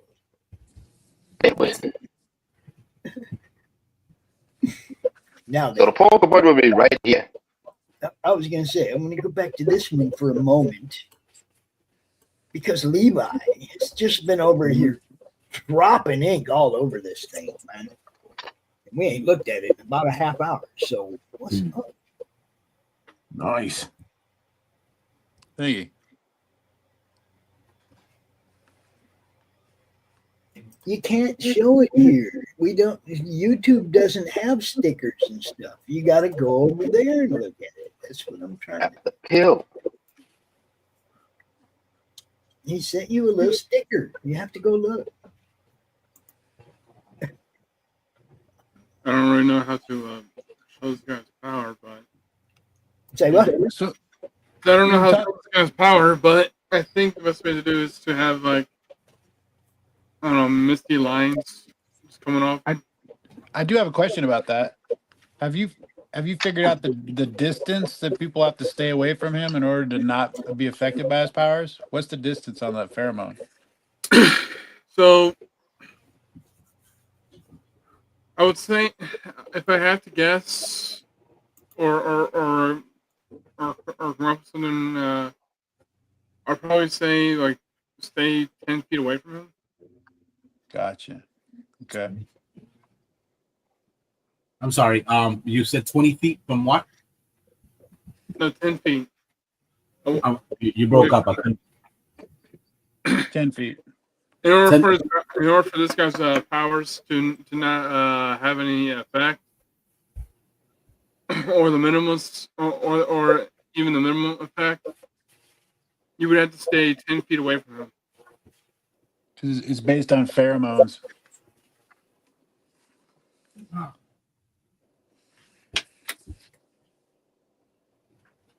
So his powers is fatal attraction. Well, if anyone gets too close to him, his powers will cause hallucinations, and that's only part of it. That's why it's named acid trip. You're breaking up badly. Can you hear me now? I can hear you, but certain words go in and out. You said his powers was what? His powers cause hallucinations. Oh, hallucinations. Okay. So you said that he has a pheromone of some sort. It's like a pheromone, and it comes from his pores. Your voice is a lot better now. Whatever you did. Yeah. I just moved the mic closer to me. Okay. Cool. Some sort of vertigo. So, the hallucinations, are there focused hallucinations by him, or you just start to hallucinate of what you think of him? I haven't gotten that far into his abilities yet. Yeah, because hallucinations. If this on the situation at hand, let's say if you fear him, what you're gonna hallucinate about? Fear, right? Right. So I guess Scarecrow. Yeah. Basically,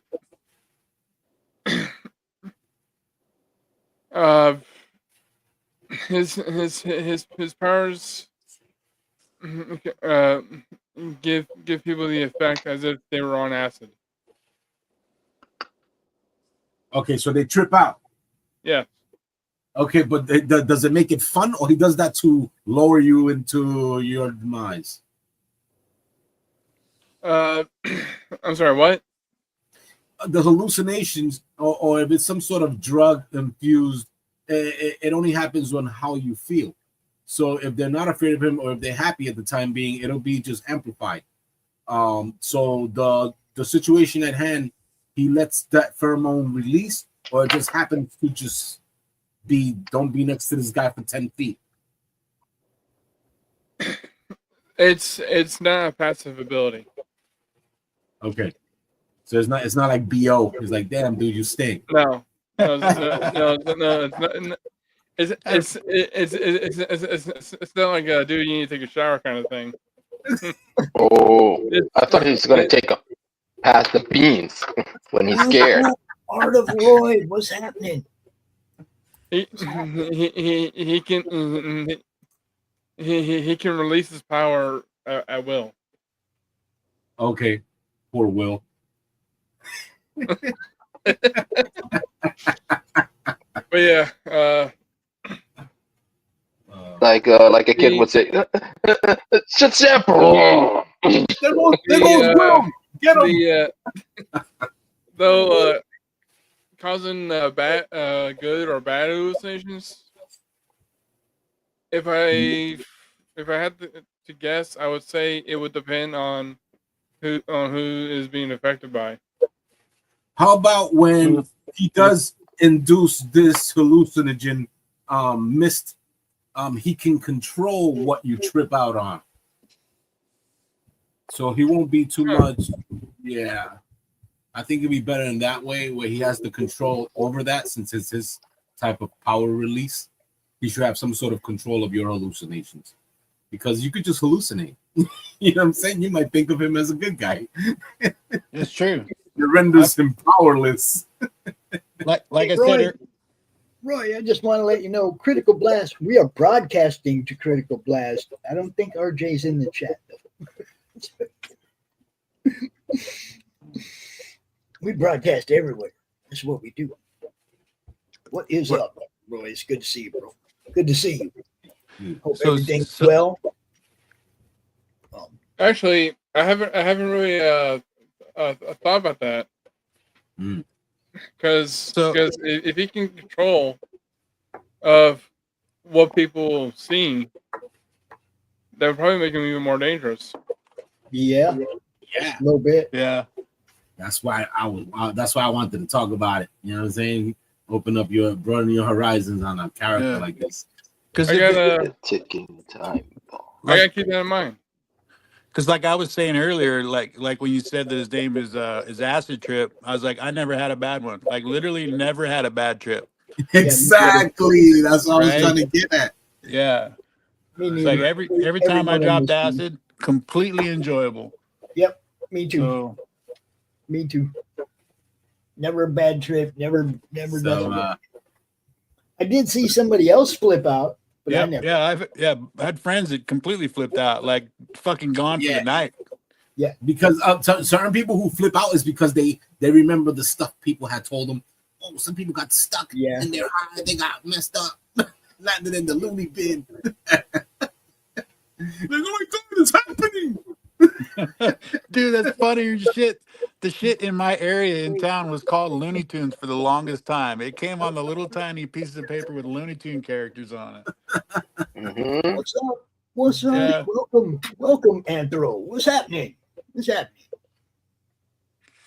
We got art up in here today, people.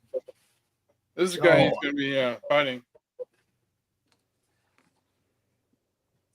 A friend of mine, he's a DJ, and he used to go to these big old freaking conventions and stuff like that, and they would give him these little sheets with little characters on it and stuff. He would just collect them. He didn't know what the hell it was until one day his brother was going through his records, and he said, "Yo, what's this pack of stickers?" He goes, "I don't know." They gave him. He goes, "Oh, that's not stickers, dude. Those acid times." He was like, "What, dude? You got over $1,000 worth of shit up in your freaking records. You didn't even know." Hey, Anthro, I'm loving the textures on that. Very nice. Very nice. Yeah. Thank you. Sorry, I'm still waking up. It's all right.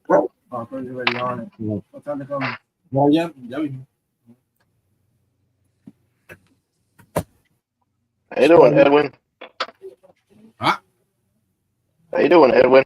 Oh, hey, how you doing? Doing good. Going on. Just trying to figure out who's talking to me. It's me. Q.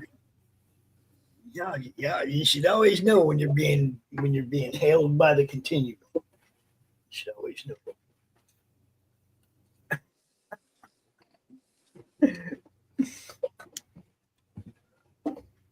Question: who wrote the character El Cajon? Yeah, El Cajon. It's like it's supposed to be Ataul but a lot of people don't know the word ataúd, so it's supposed to be casket. We got a question for Stephen B. right there from Marta Broy. So the effect field can be changed to only affect you see, the only effect those you want, and you can have and give the same illusionary effect to or more people instead of random effects. So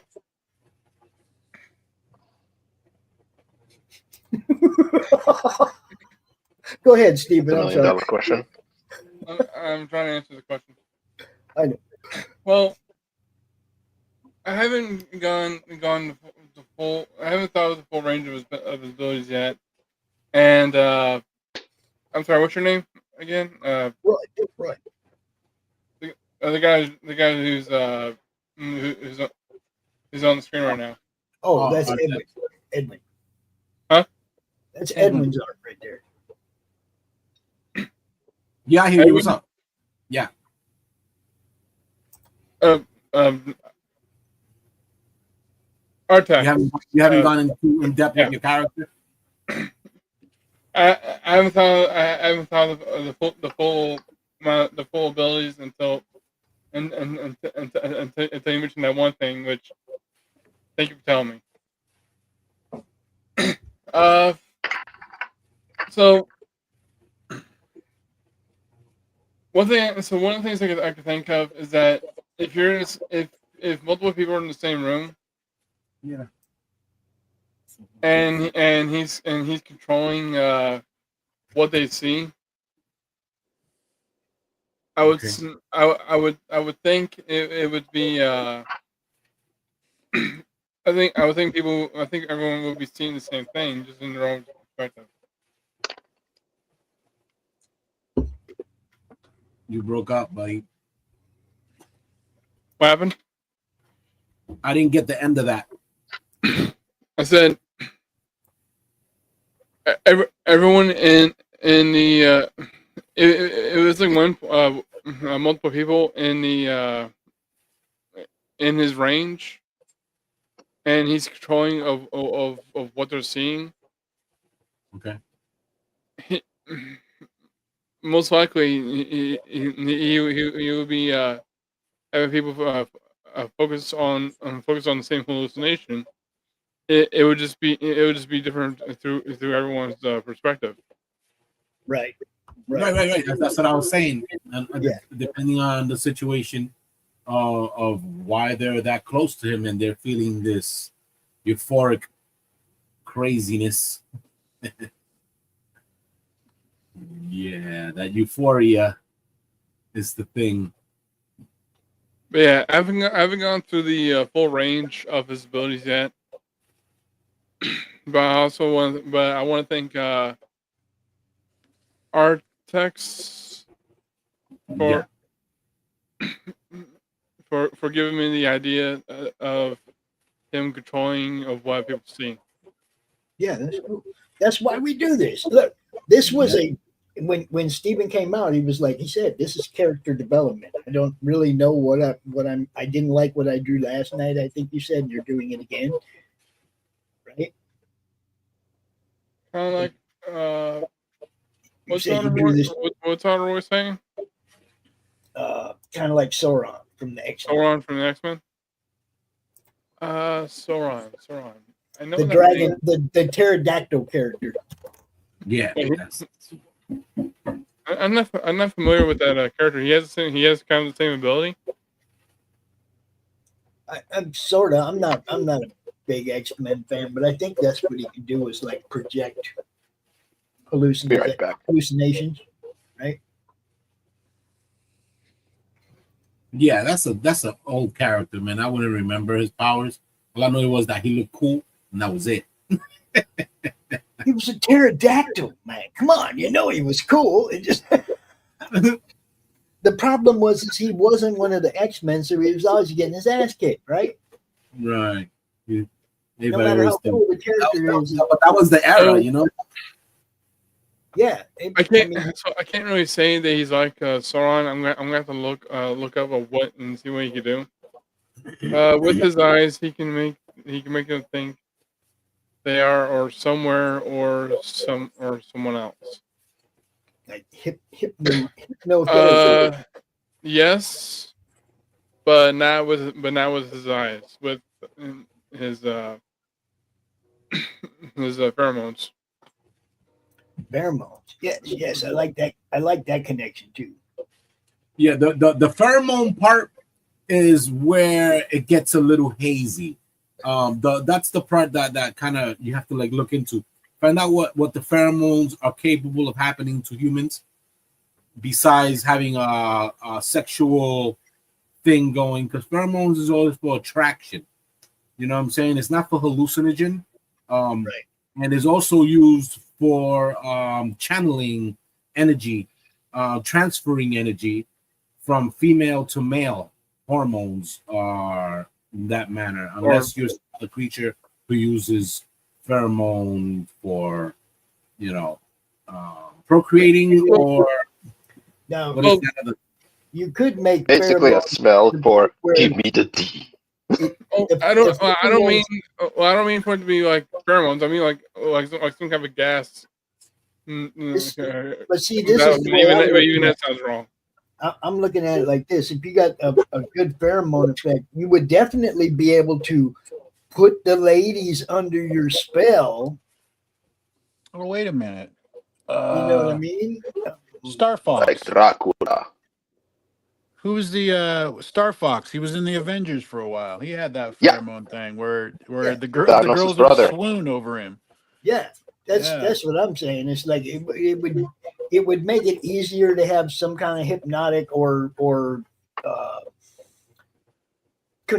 mind control over somebody, illusion or not, if they're already being affected by pheromones that attract them to you. You know what I mean? It's a lot easier to put them under your spell, right? Wolverine's son has pheromone powers. I didn't know that. So there are other characters you can look at and steal stuff from. Just don't steal everything from one character, right? Well, there is another trick that he has, and I will mention this. Whoever he touches,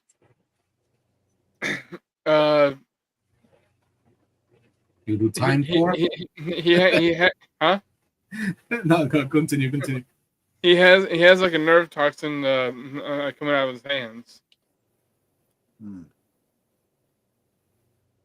So he's not only a fatal attraction; he has neurological powers. Because I get into your brain. Well, it still falls into hallucination. Anything dealing with the neurology type of brain thing. You just gotta have him only with hypnosis. The hypnosis is the best. He just has a real strong hypnosis. You know what I'm saying? So he can puppeteer anyone he wants. If you want to use the pheromone angle, I would say he could more. He would be better at using those powers on women than men. You know what I mean? Yeah. Then you can still use the pheromone angle, but they wouldn't work as well on men unless they were like men attracted to men. You know what I mean?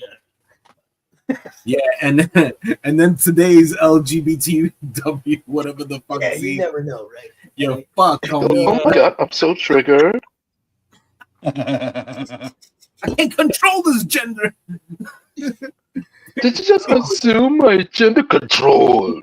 Control me. Yeah, I do control, and yeah, I'm already rock hard, baby. No, see, this is the whole thing. That guy would definitely be able to tell. Different, see. I see what you're saying there, Pops. Yeah, you wouldn't be able to fool him, like, right? My powers aren't working on you. I know exactly what you are. You're a furry. Yeah, that's right. So That's the purple man. Yeah. Yeah, Purple Man. You're messing up my story, my background. Stay away from me. Oh, this one is that 232 from Inglorious Rex? Anthro, we're talking to you. I think so. He's got the Rex on his belt. Yeah. Yeah, this is it was too late for the fan art contest. I'm still finishing off anyway. So I've got it halfway done. I may as well finish. Nice. Very nice. Very nice. I don't know. Do y'all think I should change his powers up a bit, or? It's your character. You get to do whatever you want, bro. I know.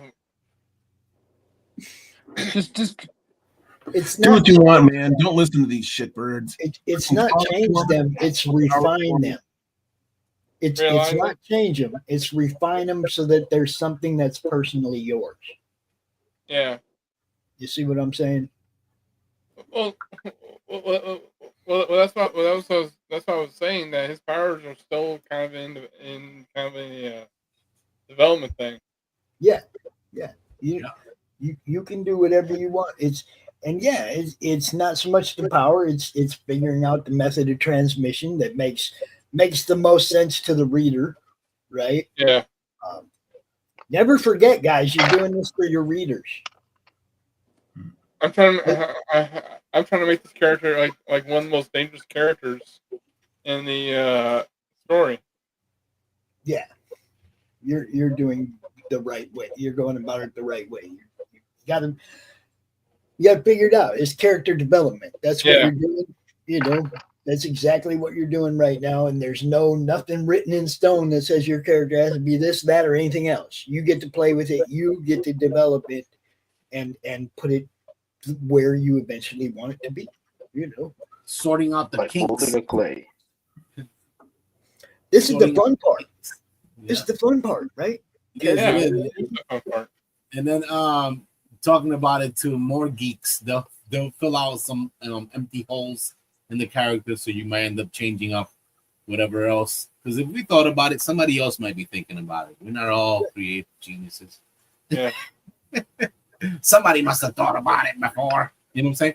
But yeah, you keep that going and try to stir the pot a little. Try to mix and match, or just go on something totally different.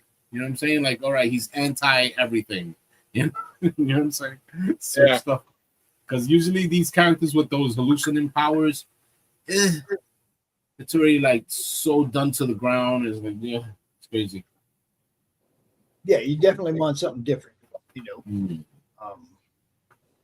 And like Mambot said, what more powers does a guy need beyond being a pterodactyl of Sauron? You know, Sauron really didn't need any more powers. He could freaking fly and eat people. And what else do you need, right? Yep. Everybody, I got to step my customer here, and I'll check y'all out next time. All right, later, Edwin. Okay. All right, later. Hey, Edwin. Later. Don't tell that dude, but I love his work. Don't tell him I said that. He pretty good. Good. Oh, good. That boy good. Get out of here. How do I get out of here? There you go. I'll help you that far. I'll help you that. Yeah, he's still in development. Still trying to work out what he can do. Yeah, that's what you do. Whoa, we just lost the Overlord too. Uh-oh. Oh well. We got art. That's all we need. Lots of art. And he's back. Into that's being a dog. All right. So what do we want to look at? I want to look at this one. This Inglorious Rex.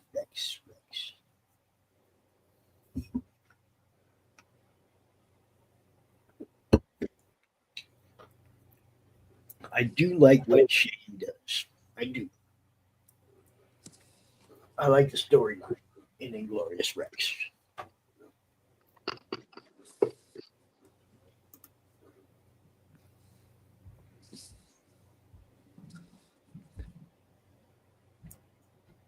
Yeah, I wasn't. So when I was coming up with coming up with how his powers would work, I wasn't really thinking of pheromones. I was just thinking like I was just thinking of it as more of a gas. But someone mentioned well, it could be pheromone. It could be like some kind of a pheromone or some kind of a hormones that's coming out of him. What if he just took the pheromone thing out of it and just said it was like his aura? His aura? Yeah, like a bubble, like you couldn't get within a certain distance of him, maybe. Because That works. here's also what I'm thinking. If you go back to the aura thing, like if he's running really fast, like would it train off behind him? Like it's 10 feet in front of him, but since he's running in one direction, it's like a trail of smoke or something going behind him. I Or don't, would I it don't know. remain a constant 10-foot radius or whatever? Yeah. Think of Roadrunner. What running? So I'm also thinking if you go to the gas thing, it's like this is good because he could use different emissions for different things. You know what I mean? Yeah. He could have a gas that like weakens somebody's mental capacities so that he can overwhelm them mentally, hypnotize them or whatever. He could have immobilization, paralysis gases, all kinds of stuff. If you want to give him that ability, you could give him 3 or 4 different types of emission that would affect people in different ways. Yeah. I think thinking back though to the name acid trip, like if we go back to that and just think of like the actual usage of what we're talking about, it usually involves contact with your tongue, right? Like, I'm not saying he's got to go up and lick Or people like eyeball. Toad, Any you know, place but that is a good receptor, you can put it in your yeah, eye or whatever, right? yeah. But I liked it when you said that when he touches people, because that kind of goes along with it, you know. Mhm. Yeah, honestly, Steven, I think it's a good idea. I mean, just because there's more, you know, other characters that There's always going to be resemblance in powers. Yeah, there's nothing new under the sun.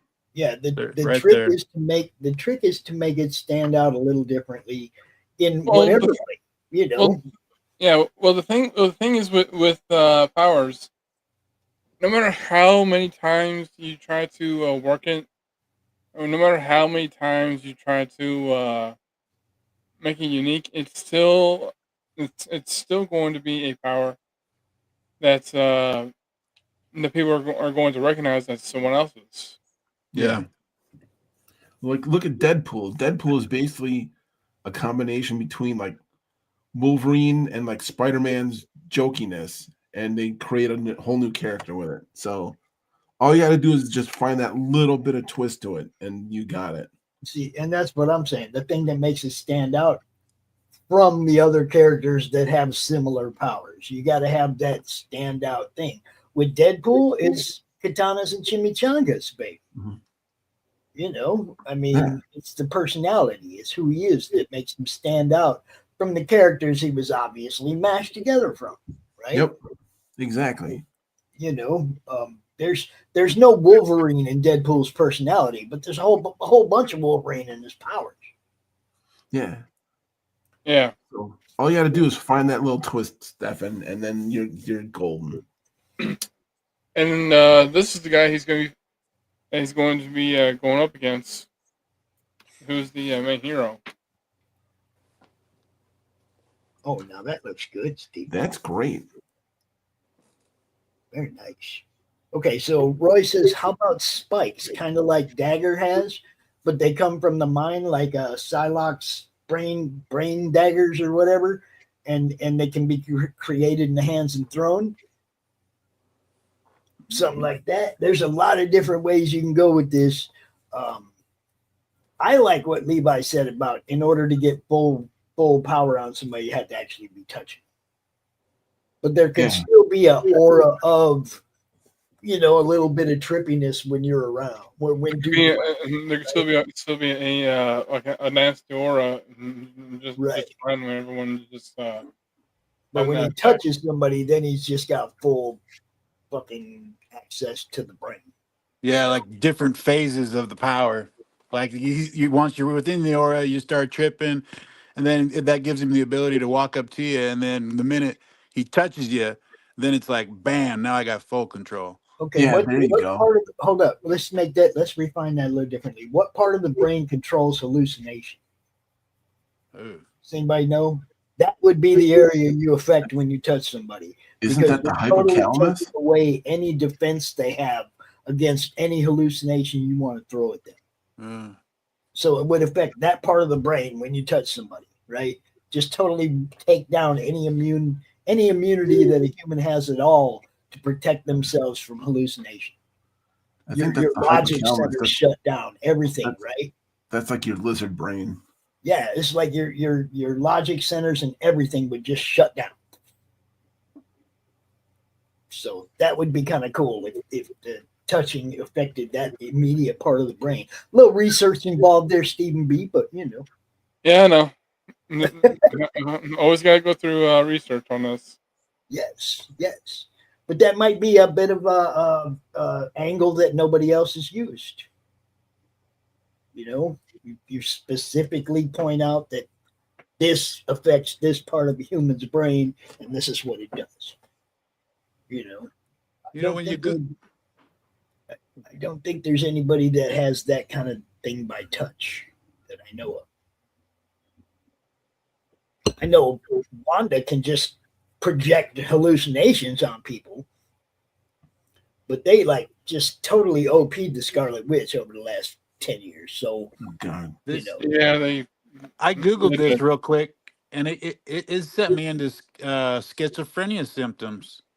And there's one called Lewy body dementia and Charles Bonnet syndrome for hallucinations. See, might be onto something, Stephen B. You might be onto something new. Yeah.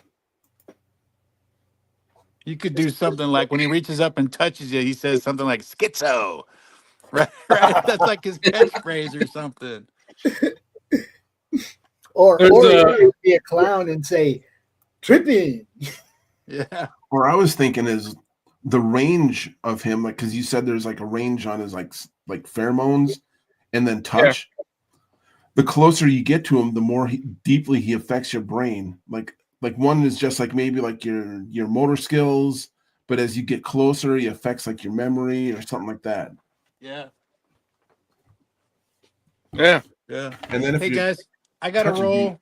I gotta jump out of here. I gotta drive my wife to a winery. Oh, I am the she's having the fun. I'm dropping her off. I'll be back home within about a half hour. Tell her we said Happy Mother's Day, bro. All right, I will. Yeah. Take care, man. All right, take it easy, guys. All right, real quick, I do have Galaxy Memorial Park. It's going to be launching. Oh, yeah. Go Galaxy Memorial Park, GMP comic on the Zitters. Yeah. So go sign up. We'll be launching that on Monday Madness on May 26th. Yep, right Memorial Day. That's right. Galaxy right here on the network, people. It's going to be big. All right, guys. Peace. Later, guys. Later. But yeah, have the psychological effect also deal with like range, so that's like a little something different too.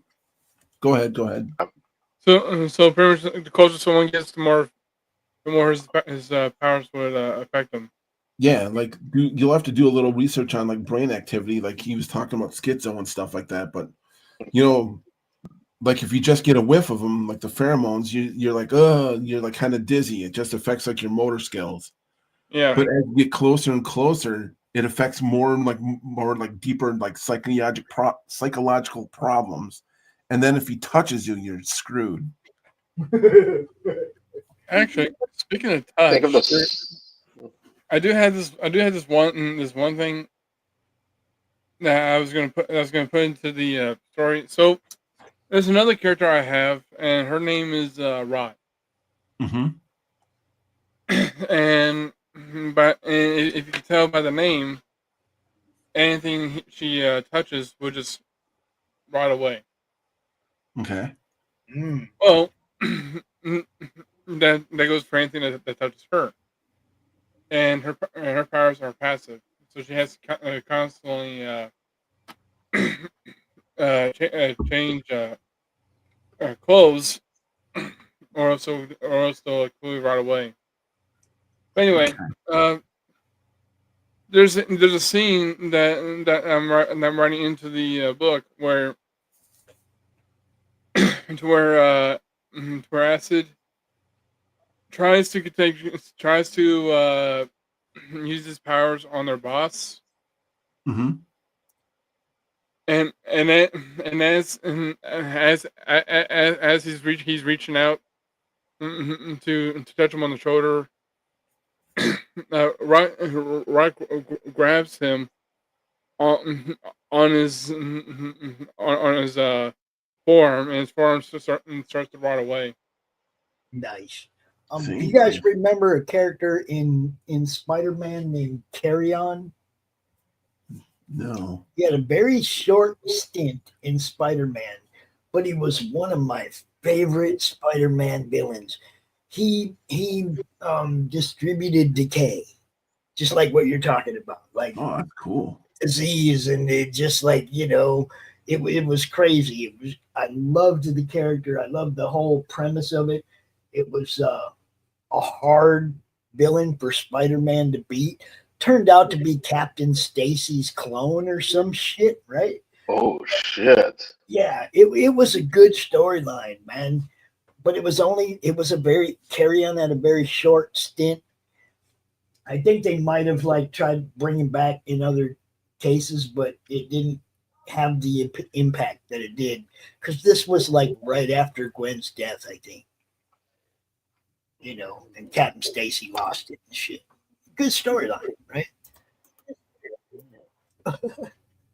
And the person who's responsible was the Jackal.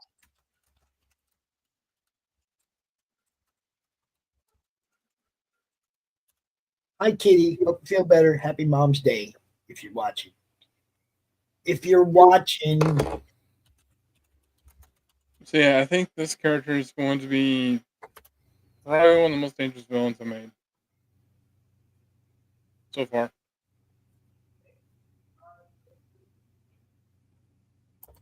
What do y'all think? Yeah. Let me get that. Let me hold up. I think since this dude projects a hallucination to everybody around him, I think he should look egotistically beautiful and beefy and shit. You know what I mean? Like the projection that he puts on everybody gets near him is, look at my beautiful self. You know?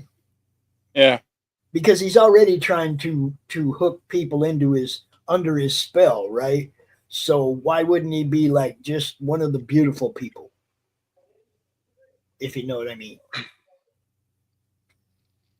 True, but I wanted him to look like he's someone that you should already try to avoid. Oh, well, he can have a psychofacial expression. I'm talking about the aura that he would want. If he's trying to win people under his spell, he would definitely want to project an aura of, look So at in me. reality, he'll still look like this, but to everyone else, he'll.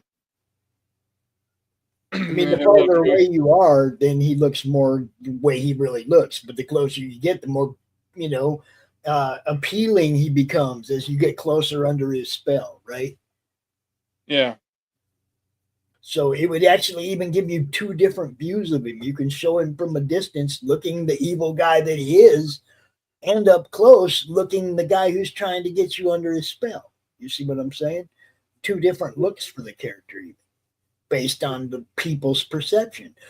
One lady might see him as a Greek god. Another lady might see him in a completely as a completely different race, and because that's what appeals to her. You see what I'm saying? It could be so, yeah. You could be so wide with that. Man, now you're getting me all juiced up. I'm gonna go take dogs out. I've done this before with Stephen B, and I don't want him to change what his idea is because of stuff that I say. But I get rolling on an idea, and my brain starts going, and I can't stop. You guys know it. It doesn't matter what it is. It's not just comics and character development. It's business and work and everything. I get the wheels start turning, and Pops can't shut up. You know. I'm gonna let you guys do stuff. I'm gonna put equal screens up here. I'm gonna move mine so you guys got a little bigger area, and I'm gonna take dogs out. Be right. All right. All right.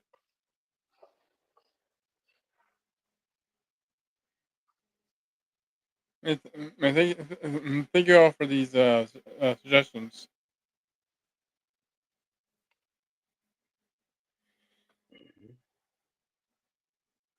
See.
So how you doing, Q? I haven't seen you in a while. Oh, I'm doing okay. Just busy with Blade as usual. And other than that, I'm alive and kicking. How are things going in Florida? Things are going all right. Nice and sunny? Always. Nice. It's been raining mostly. It's raining? It's been raining mostly. It's not raining right now, I don't think. Oh. Let's see.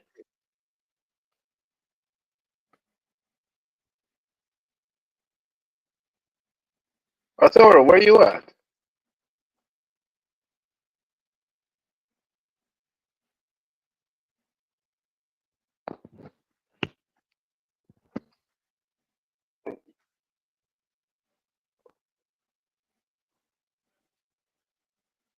If he's talking, we can't really hear him. Yeah. No, he's on mute. The sound of it. Arturo.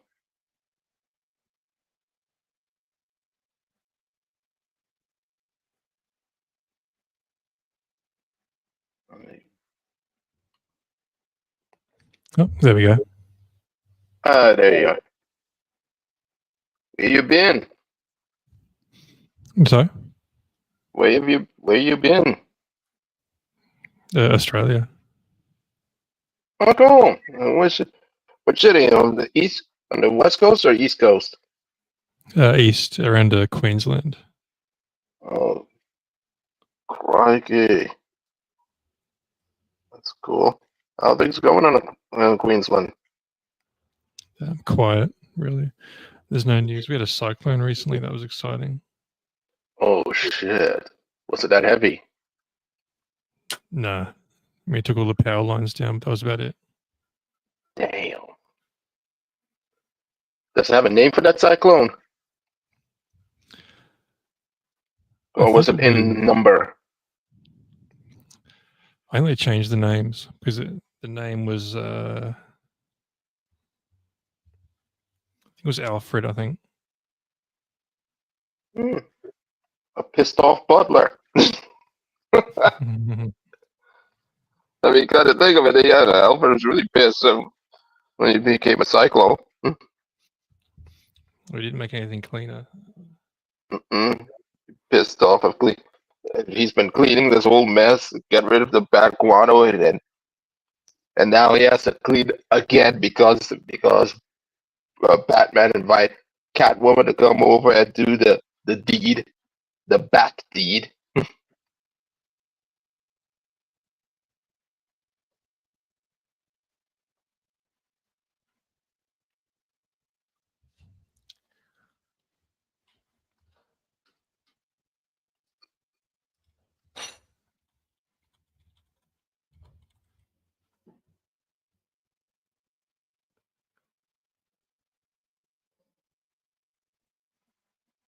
Let's see. You working on some books or just a drawing? Just this at the moment. It was for Inglorious Rex 3, the Inglorious Rex 3 campaign, I think, the fan art contest, but I had bills to pay, so I didn't get to it. Okay. And the deadline is due. I think the fan art contest has already been called. So I can send this to the next one, I guess. Okay. If he has a contest for Inglorious Rex 4.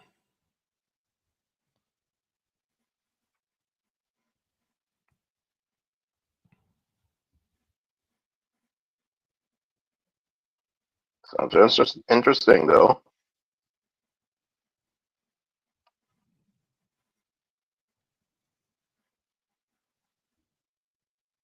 All right, I'm back.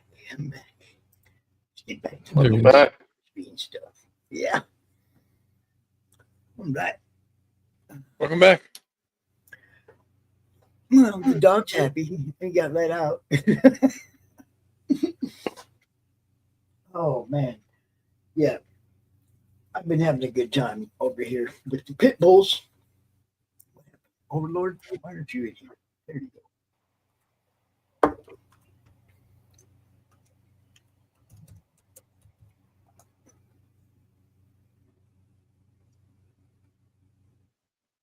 Sometimes I just love watching you guys. Right now, these are the people that are in full effect of his, well, somewhat full effect of his power.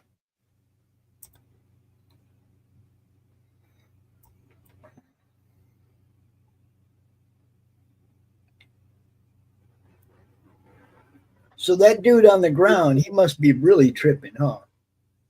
Yep.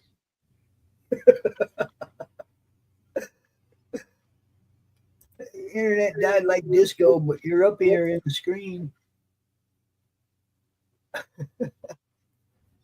Oh, dang. I can still only barely hear pops. Okay. Now he's gone again. There you go. Pop. He's gone.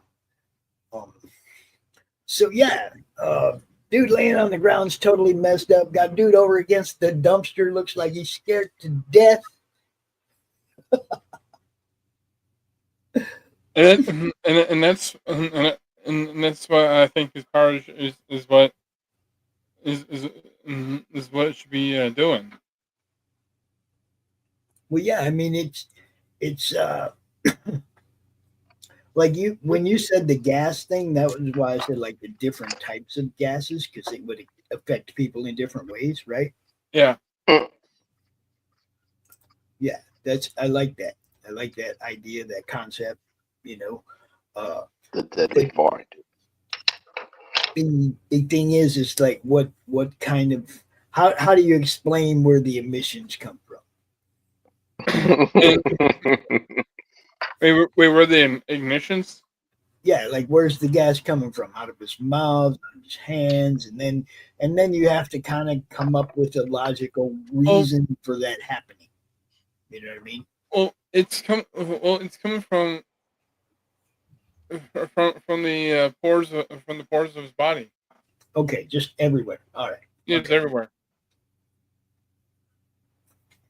Dude, just go. So like you said, it's kind of like an aura. Okay, cool. All right. So he's just always emitting this. Well, not always. He's able to turn it off if he wants to. Okay. So he has control of it. The only one who came up with who doesn't have control of her powers is Rot, and everything around her just decays. Even said that's on her. To put simply, the guy who so one small part of Rot's backstory was that she was found young, and everyone stayed away from her because anything, and it's basically because of her power. Right. No one wants across the grass, and the grass died. Yeah. Yeah. If she touches concrete, the concrete will crack. Well, someone someone found her, and saw that she needed help. Notice her powers were a danger to everyone. But he used he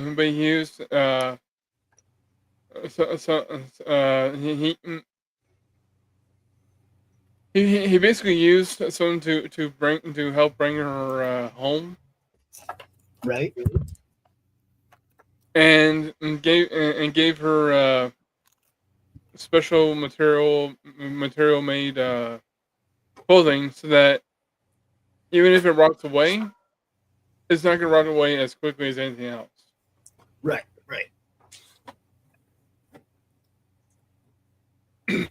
So and because of this, she's kind of devoted herself to the guy that saved her. There you go. I think I need to do a redo of her look. That's essentially what she looks like. All right. So now, are these characters for a different project you're coming up with, or are they? Oh no, they're villains for Rev. Okay, cool. All right. Now I have context. Okay. See? Huh? I said now I have the context of where the characters belong. I understand the world that they're coming from, so that's cool. Putting pieces together. Yeah.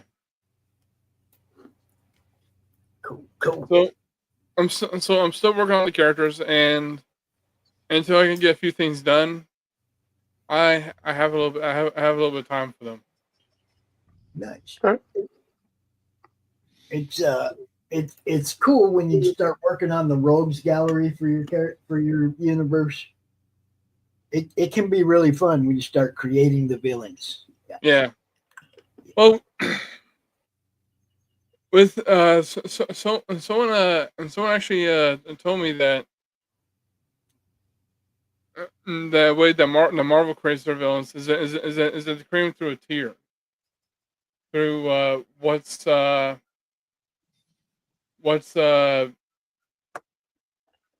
low level tier would be a goon, and top level tier would be like some other kingpin. Right. And the kingpin would be controlling every other tier.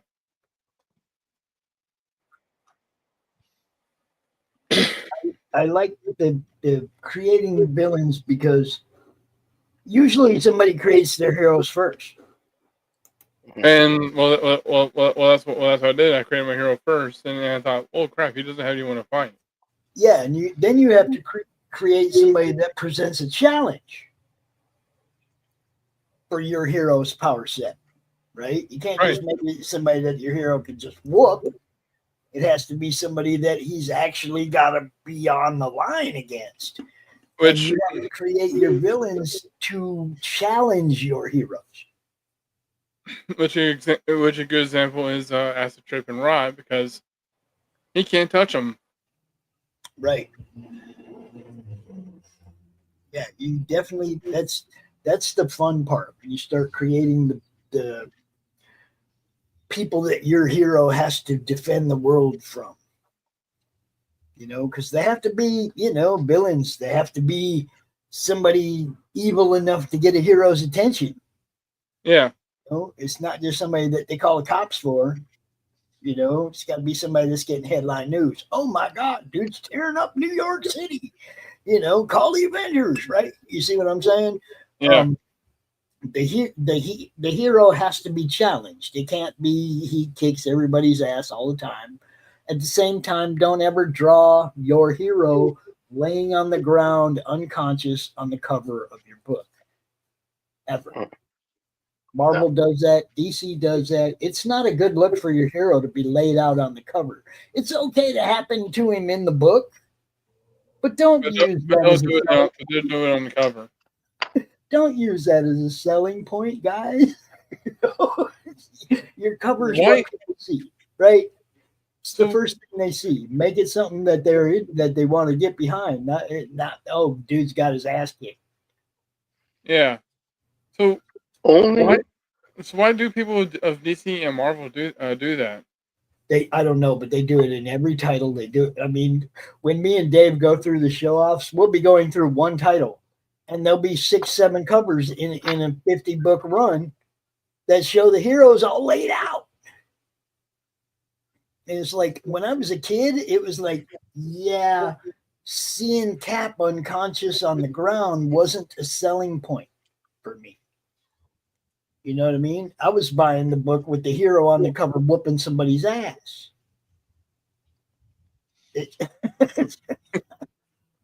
Another prime. Go ahead.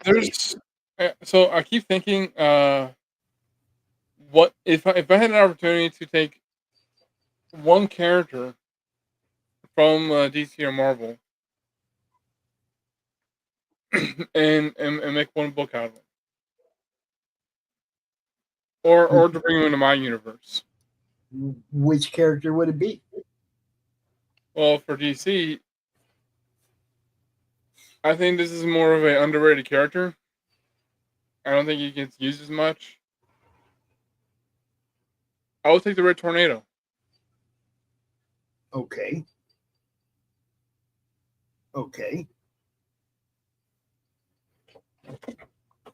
See, I never thought about what I would do if I could do one standalone book with any character, but I'm sure it would end up being Thor and a story from Asgard. It wouldn't be him on Earth with the Avengers. It would be an Asgardian story. Yeah. That's what I would do if I could.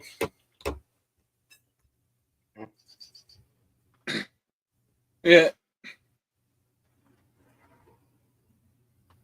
I just there will be times where we would think they have thousands upon thousands of characters and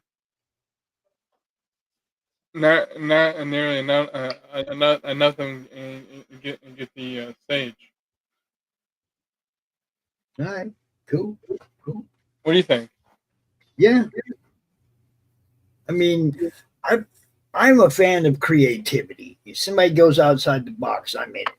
I'm usually all in on that. If it's something fresh, something nobody else is doing, whatever, I usually get on board with that stuff.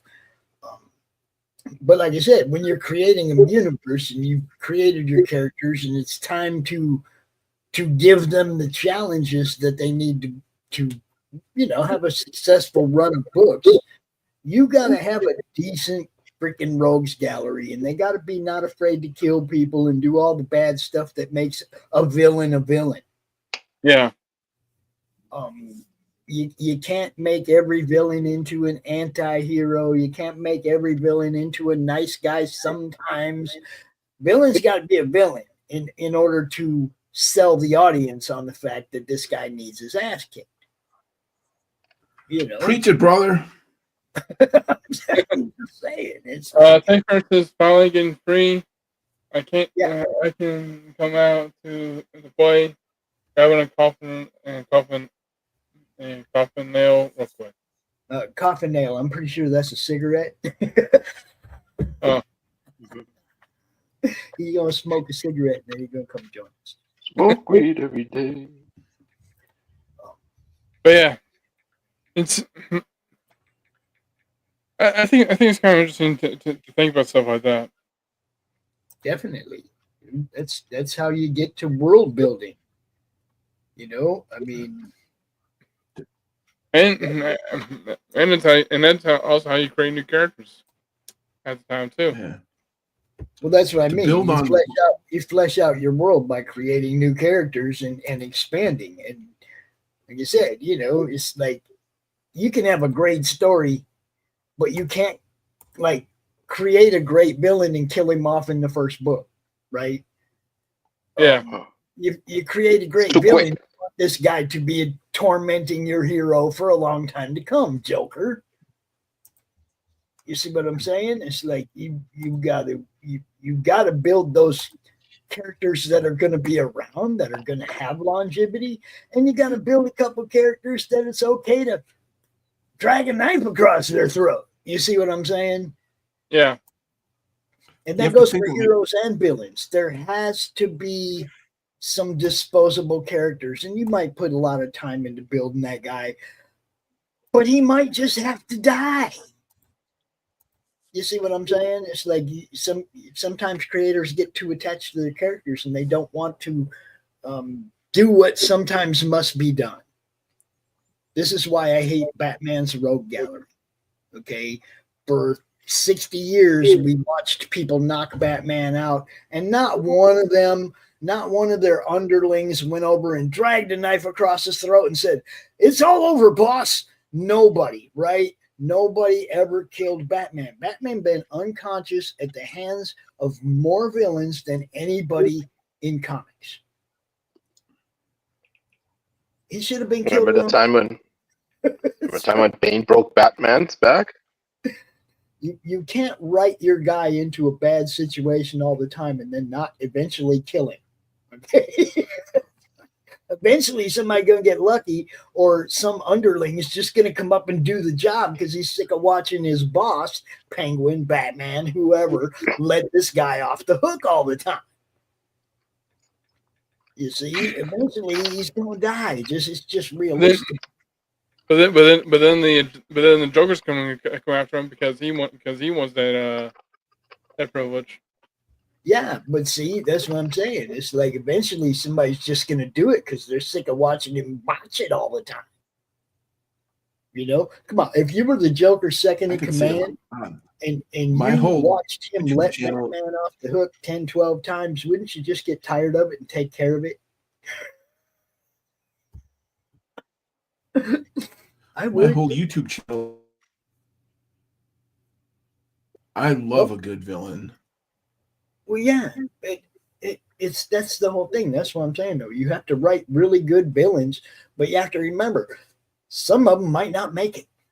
And you spend a lot of time and you're attached to that guy, but it's just essential to the story that you need to let that guy go. Right? You have to you have to create disposable characters too. That's what I'm saying. And who knows? This character right here, he might end up dying in, like, I don't know, maybe volume 2 or 3. Well, I don't encourage it immediately to start. I know, but I was just trying to prove your point. Yeah. I mean, at some point you have to, you have to disassociate yourself from the character you're writing and let the story write itself. You know what I mean? Yeah. People get too caught up in a certain character, and then the rest of the book suffers from it. It's rounding the whole thing out, having good villains, having good heroes, having the disposable ones that help the story grow. Okay, because there's nothing better to help a story grow than to kill somebody off. You got to Like avoid how, the right? You got to like avoid how Uncle Ben died. well, yeah, that was inspirational death for a character, right? You got to have those disposable characters, though. They help make the story flow. You don't want to kill off your main guy, right? Like So you more from gotta the have- X-Men. You just got to have other characters that the fans are gonna like. That eventually you just sorry people, that one's got to go. That's stupid. The way they killed Robin in Marvel or in DC back in the day was horrible. Well, they have the The fans vote second on it. Robin. Yeah, they had the fans vote on it. It was horrible. Okay. Well, we can't really decide on if he lives or dies. So you know what? Let's just give that opportunity to the fans and see what they think. And pretty much the majority of them just pretty much stuck out their thumbs and go.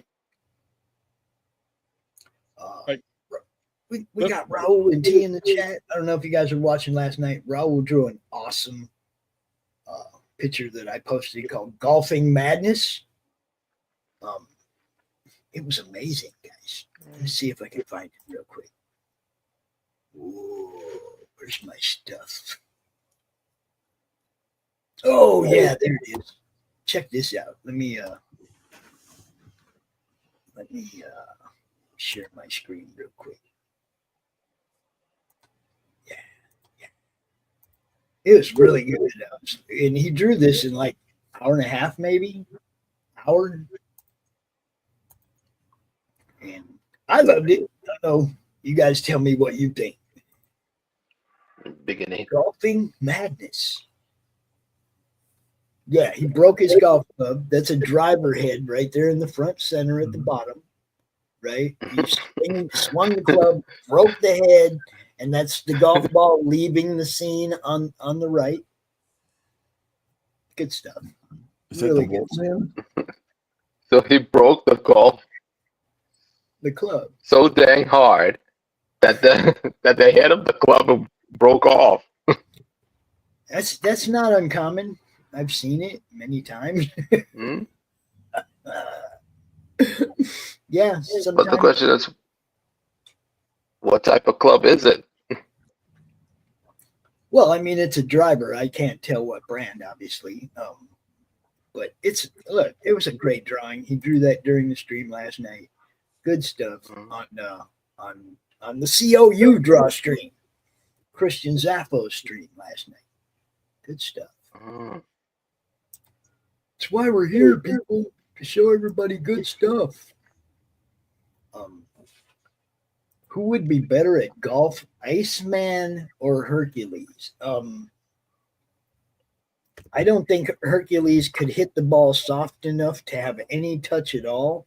Yeah. Iceman could just make little tracks that the ball funnels right to the hole. So Iceman would be better at golf. Yes. Yeah, golf isn't about like baseball where you try to hit it as hard as you can. It's a little bit more about style. Well, I mean, out of the tee box, you try to hit it as hard as you can, but then everywhere else is touch. Then you'll get something like what was that movie? Happy Gilmore. Yeah, that's what everybody wants to hit a 300-yard drive. Everybody. Yeah. That doesn't mean everybody can, but everybody wants to. Yeah.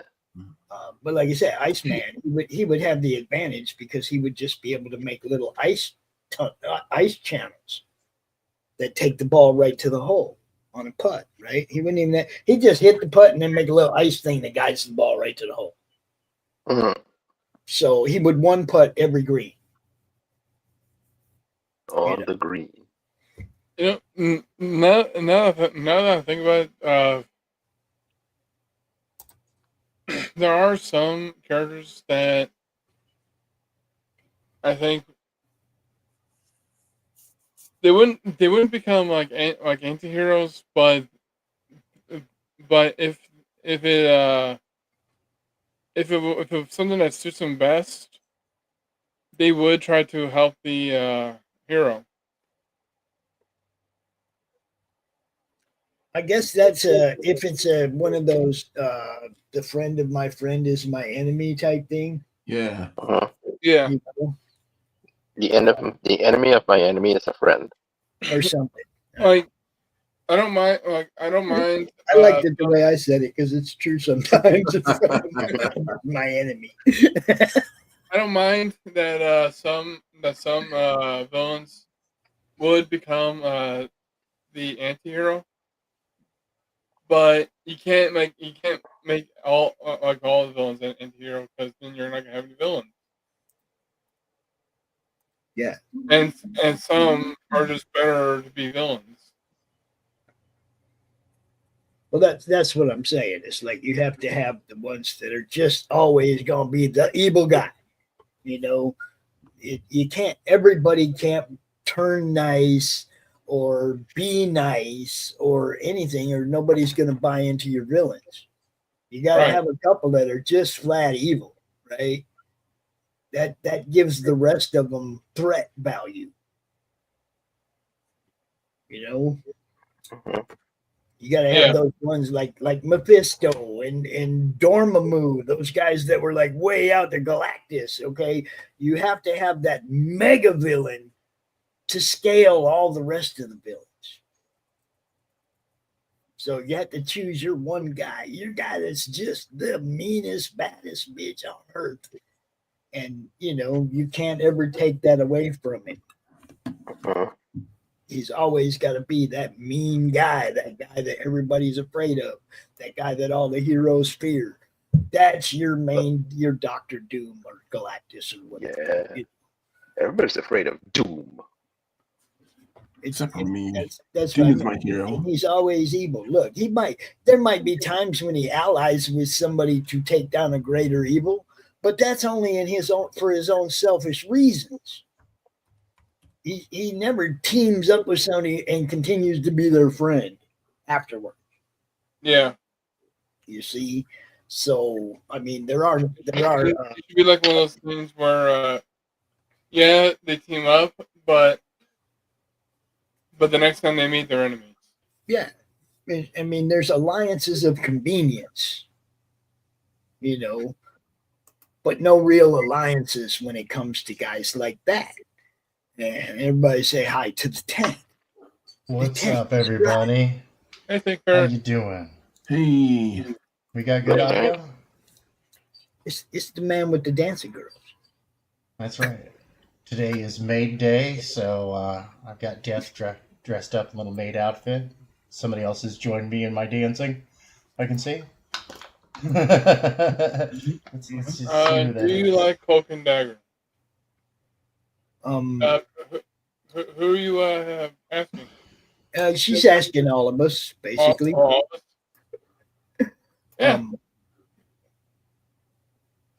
I don't know. I don't know. I always thought the concept of the dimensional cloak thingy. I don't know. I don't know. I like the psychic dagger type thing, the daggers of light, but I wasn't real thrilled about the dimensional cloak of darkness. I don't know. They play well off each other as powers, but you know what I mean? It was like, it really takes a good writer to make that story work. And I didn't like the people who did the show. Takes a good writer to make that kind of a dynamic work. Yeah. So Tank and his dancing girls, yeah. That's right. That's right. I bring the waifus. Actually, the song of Private Dancer. Diana Ross. The private dancer. Money. Do what you want me to do. No, I had to come up with an impromptu maid outfit. I built some. I 3D printed some shelves to have more stuff on my wall, and I did. I made that. You made what? There you go. Yeah. Nice. and also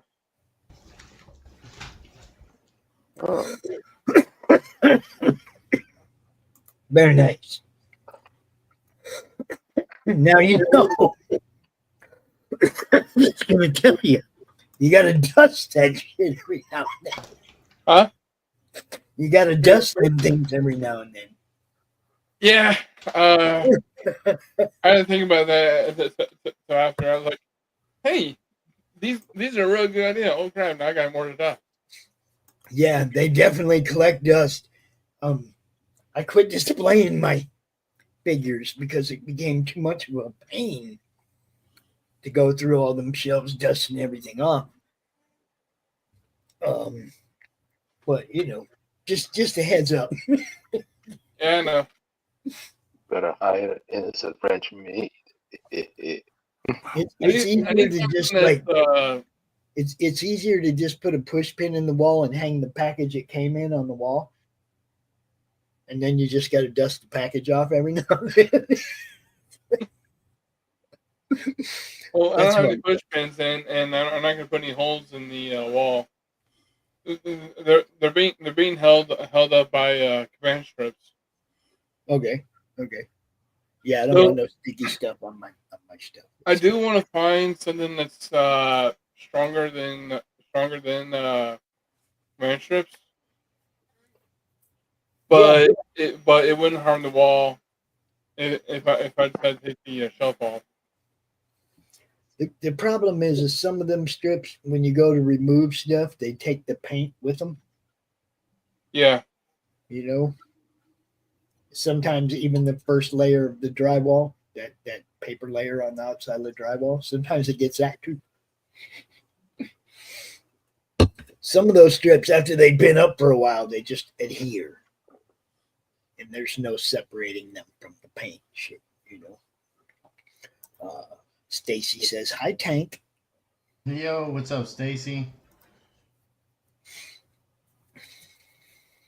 Well, I'm gonna hop out of here. All right. Always good to see you, my friend. Tune in every Saturday night at 8 o'clock on the Madness and catch Stephen B's Madness Drawstream, as well as other standalone draw streams on the Bullcat Studios YouTube channel. Yep. If you want to see my channel Drawstreams, you go and check out Bullcat Studios right here on YouTube. And man. Oh, go ahead. Yeah. Go. No, finish. Go subscribe to Stephen B. Bullcat Studios on YouTube. Send me a link. I'll join. Drop the link in the chat, Clayton. On your way out, drop the link in the chat. Copy.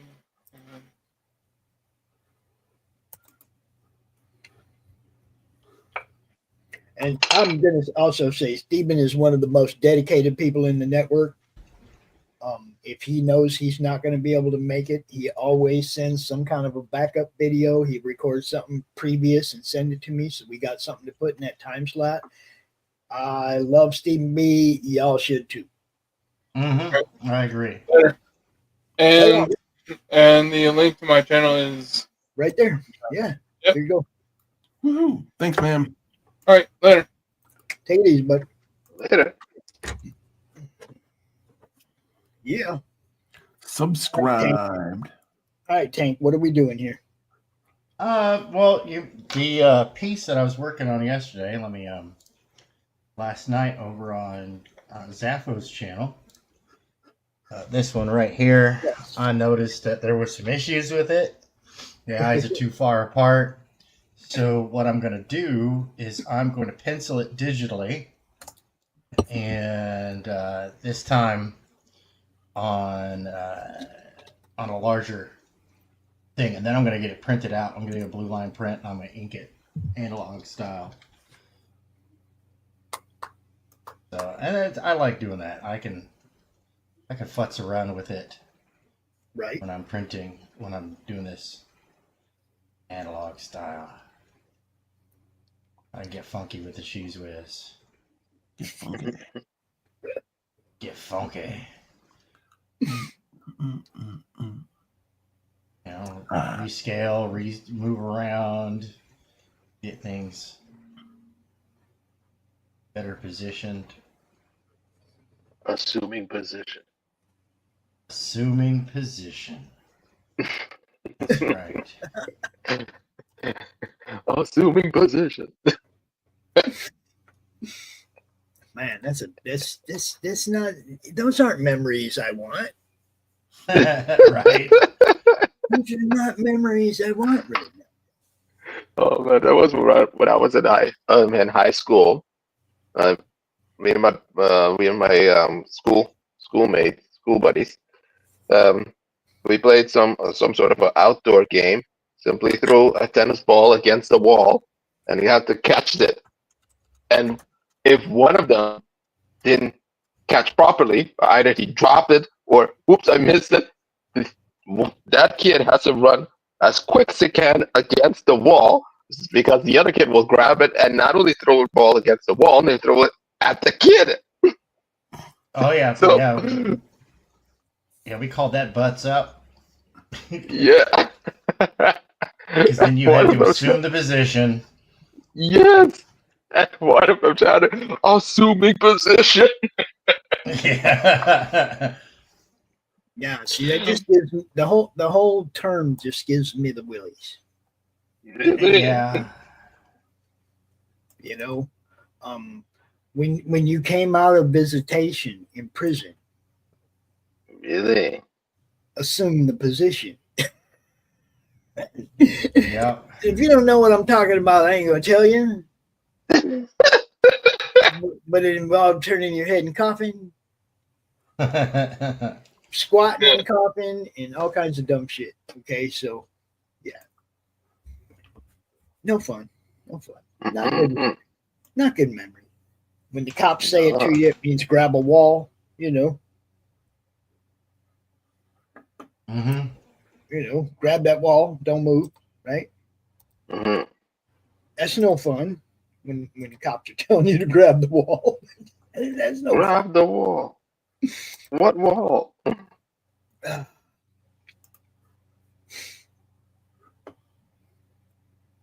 thought the Mexican will build the wall. All right, Ghost Pepper just checked out. He's taking Mom out to dinner. Tell Mom we said happy Mother's Day. That's right. Happy Mother's Day to all you moms out there. To all you mothers. Single or married, divorced, a mom's a mom. Yep. That's right.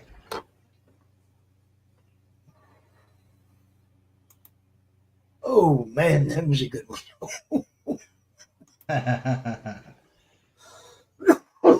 Okay. Yeah. You okay?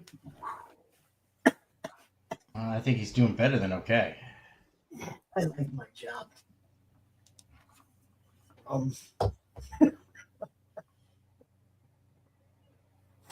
So yeah, we were on Christian stream, Zappo stream last night, pretty late. And I was drinking and totally forgot I had a launch party this morning with Chris. Uh-oh. Oh shit. And woke up at the last minute and I think we got it up like 15 minutes later than we planned on. But we did do the launch party for Slaughterville this morning. And then I, of course, went right into this show. And I'm getting hungry, guys. I hear that. I'm getting hungry, guys. So go get some food. Either you're going to keep doing this for a little while I eat, or it's almost time to shut her down. So it's up to you guys. You want to keep arting? I'm here. I'm leaving this thing up and going. I'll hang out. I'm going to eat. So it's up to you guys. Who is the admin? I do. I didn't say I was going anywhere. I said I'm going to eat. I can still be here doing all this, but y'all don't want to hear me. Don't move. You don't need ASMR. Right. Nobody wants to hear that, right? So, but right now, I will put you guys on equal size screens while I am away from the desk. But when I get back, I'll go back to switching things around again. Cool. All right. Word. Cool. Let's burn everything. Yeah. Bon appetit.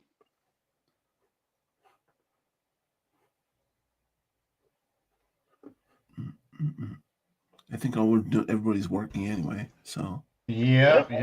it's all good. Keeps us busy off the street. Right.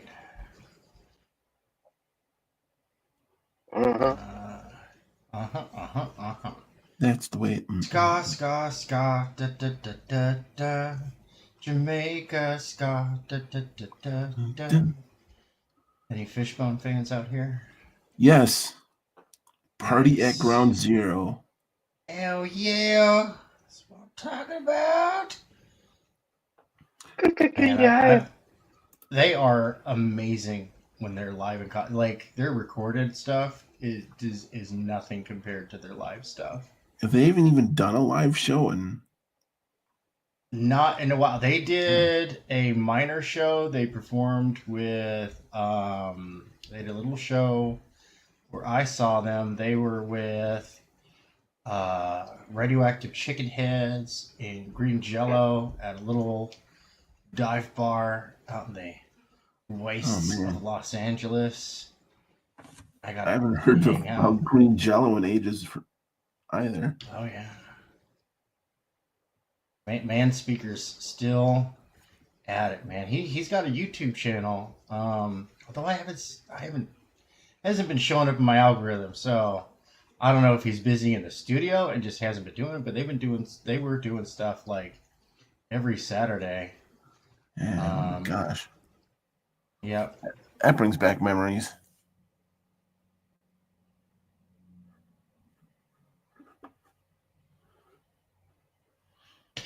Yeah, no, he's a cool dude too, man. Largest band in history, you know. Really? Yeah. Because, like, dude, like, for real, like, even I'm a member of Green Jello. I was at a show, and he was just like, who wants to be a member of the band? And, of course, the tiny crowd goes nuts, and he's like, all right, you're a member of the band, and you're a member of the band. Because, like, dude, he was doing a show, and, like, maybe, like, 30 people showed up. Mm-hmm. Damn. And he was determined to have a good time. And I had a great time. I had to hang out with him backstage a few times at these smaller shows. I love the smaller venue shows. You know, you get to hang out with folks and meet them and whatnot.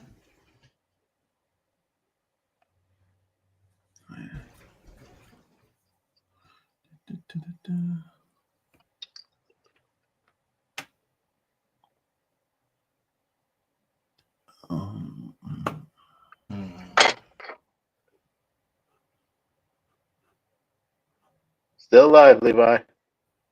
That's right. We are LIVE live. Make sure you go share this out on your favorite social media. Spread the word. Get some more people up in here. There you go. We got some amazing artwork and whatnot. Let's see here. No, You guys are the artwork. I'm the whatnot. Hey, all right. See, we got whatnot. Yep, We that's got me. whatnot. I write, which is really boring to watch. So I'll let you guys draw. I'm all right. What you writing? Right now, I'm working on a sequel to a couple years ago. I wrote like a 500-page choose your own adventure book. Oh, cool. And this one is going to be probably like twice as thick. This is like going to be so big you could kill somebody with it if you want. And that's going to be a selling point. Right? Okay. Yeah, a good spider squashing book. Yeah. This is going to be I feel bad that kids these days don't remember like getting phone books delivered to your door. So I'm going to write one. It's going to be a choose your own adventure book. So that's what I'm working on. I like it. I like that. And one of the things I was talking about with Pops is I want to start doing like YouTube shows and stuff like that, like the rest of the rest of the group. And I want to talk about like writing because I've worked for like in the game industry for like 20 years. Oh, and wow. I actually worked on like a Disney Star Wars game in China and like all this like goofy stuff. So I have like a lot of stories to tell. Stabilization turned on. There is stabilization turned on. Dang it. Why is the anti-aliasing on? I don't know. I'm working at 600 DPI here. Sorry, I'm just... No, that's no problem. So I understand that my stories are boring. No. No, actually, I was about to say, man, Mondays, Tuesdays, and Wednesdays at 2 p.m. Eastern until at the latest I go is 5 p.m. Eastern. Mm-hmm. But I have a show called The Digital Bullpen. That's the show where we work. We talk about work. We talk about sausage making. We talk about cool stuff. And this week, I'm starting a new sub-segment where I am breaking down The Art of War from Sun Tzu, piece by piece, yeah, and applying it to comic books. Okay. So we're genius. We're going to do that. I was going to apply it to entertainment, but then as I was going through it, I was like, no. See, it doesn't. It works differently over here, right? So I was like, all right, that's fine. We'll just do comic books for right now, and then we'll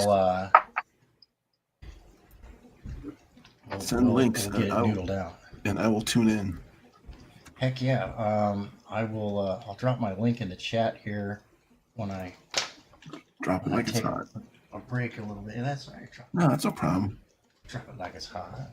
Drop it like it's hot. Let's see here. Oop. All this layer background. Nice. Yep. Always label. Hey. PBL.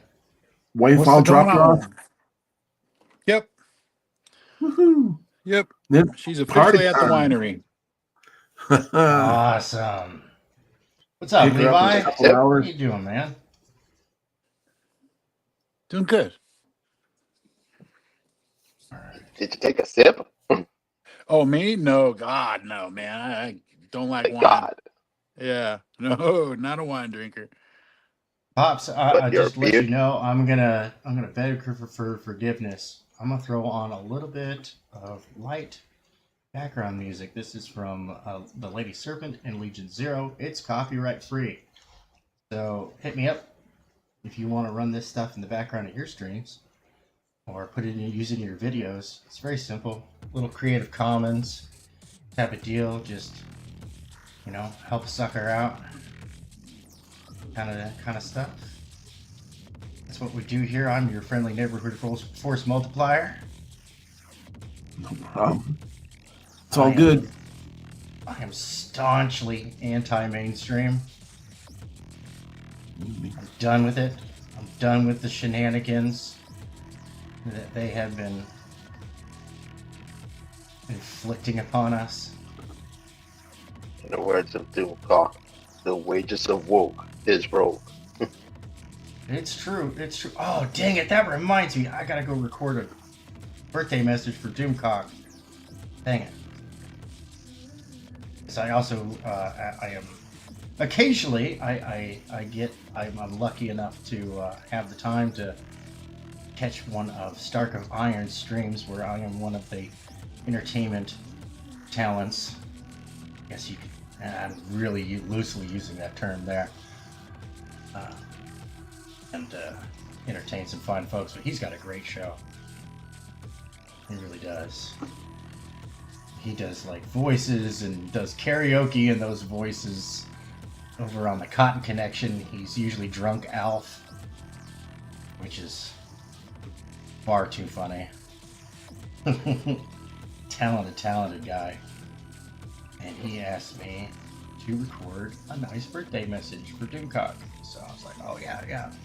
Dang it, I totally forgot about that.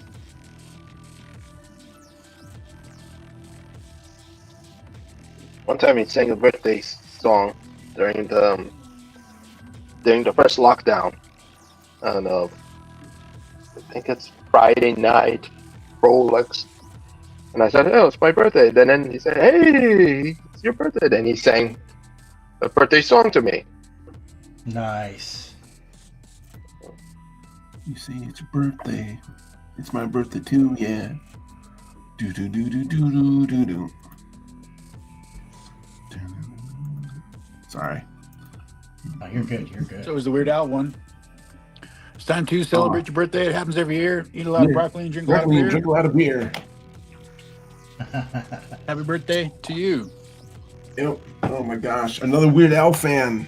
This is the place Love to be. Weird Al.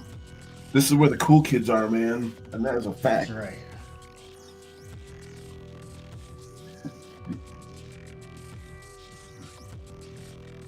He gave up like making music, didn't he? He hasn't like put out a new album out in years.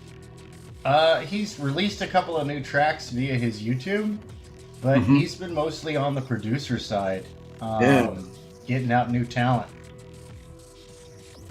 Well, I suppose he's gotta be like what, 60 odd years old now. Yeah, dude, but he's looking great, man. His healthy Okay. living lifestyle and yoga routine is really working out. Yeah. My only question is, can he do yoga fire yet? Yoga fire. Yoga fire, yoga fire, yoga flame. Oh God. All right. No problem. I might need help. I still haven't seen his that movie. There's like recent movie that's supposed to be like a biopic, but it's not. Oh, dude, it's hilarious. Yeah, I've heard nothing but great things about it, but it's like I don't have like any streaming services, so it's like, man, I might have to sail the 7 seas and like see if I can find it that way. But I live in like the middle of the woods in northern Wisconsin. We don't have like streaming services up here. Damn. Yeah, the internet is it's awful.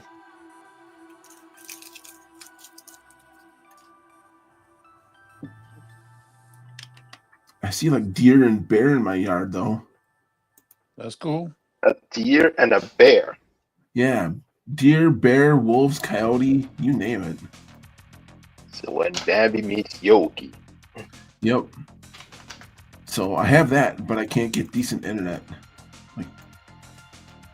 Like even this like died like what, about an hour ago. I had to like basically reboot my computer to get it to reconnect. Goofy thing.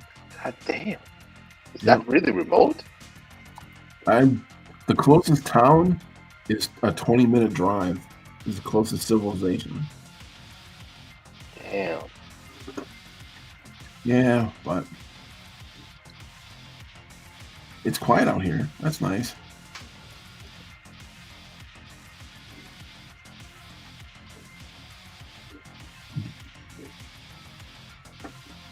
Do you sometimes hear occasionally some weird elk sound? Not elk. Raoul is here, Raoul. Raoul is here.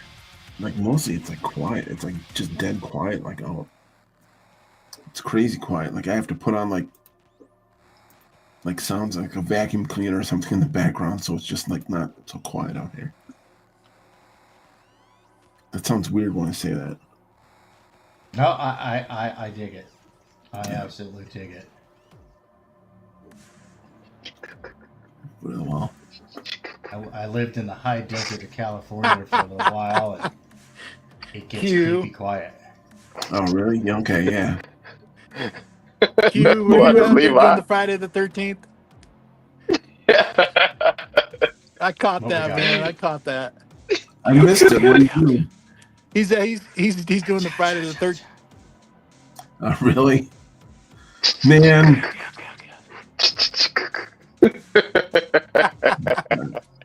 This because he said it's quiet, so I had to make it sound for Friday the 13th.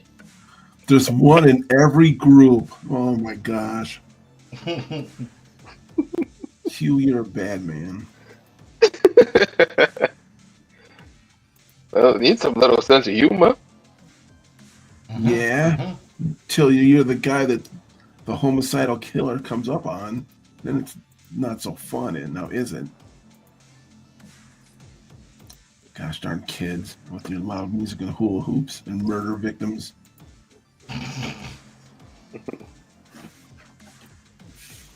I'm crazy candidate. Oh, you don't like it. Speaking of Axe body spray laden bodies. When's the last Friday the 13th movie they ever made? They need to make a new one. It's been a while.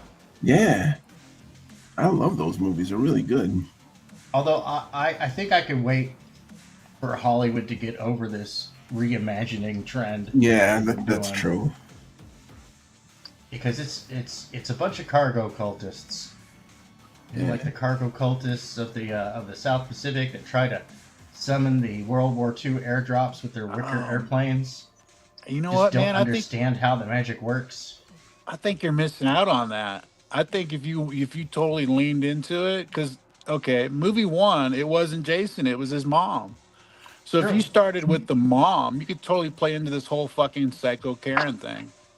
Yeah, but the thing is that Did you take my try to make her parking as a spot? hero. You took my parking spot, didn't you? You're dead. There you go. Slash. I'd watch that. Is this not pumpkin spice latte? This isn't pumpkin spice latte. You're dead. You're dead. Chop her head off. There you go. There's an idea, $1 million idea for somebody. Psycho Karen. The Killer Karen. Killer Karen. Starring Lori. Oh my gosh. That would be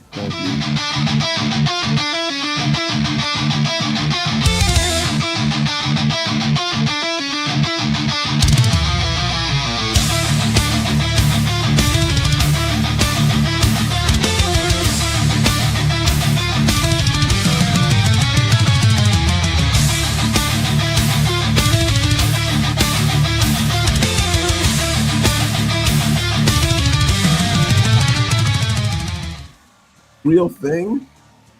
Oh my gosh. I totally need to watch this. We already have Killer Karen. She's part of the network. That's what I'm saying. We'd have Lori's production company do the movie. See, we already got that. We don't even have to create that. We already have Killer Karen, baby. Love that stuff. I love this network. I can't help it.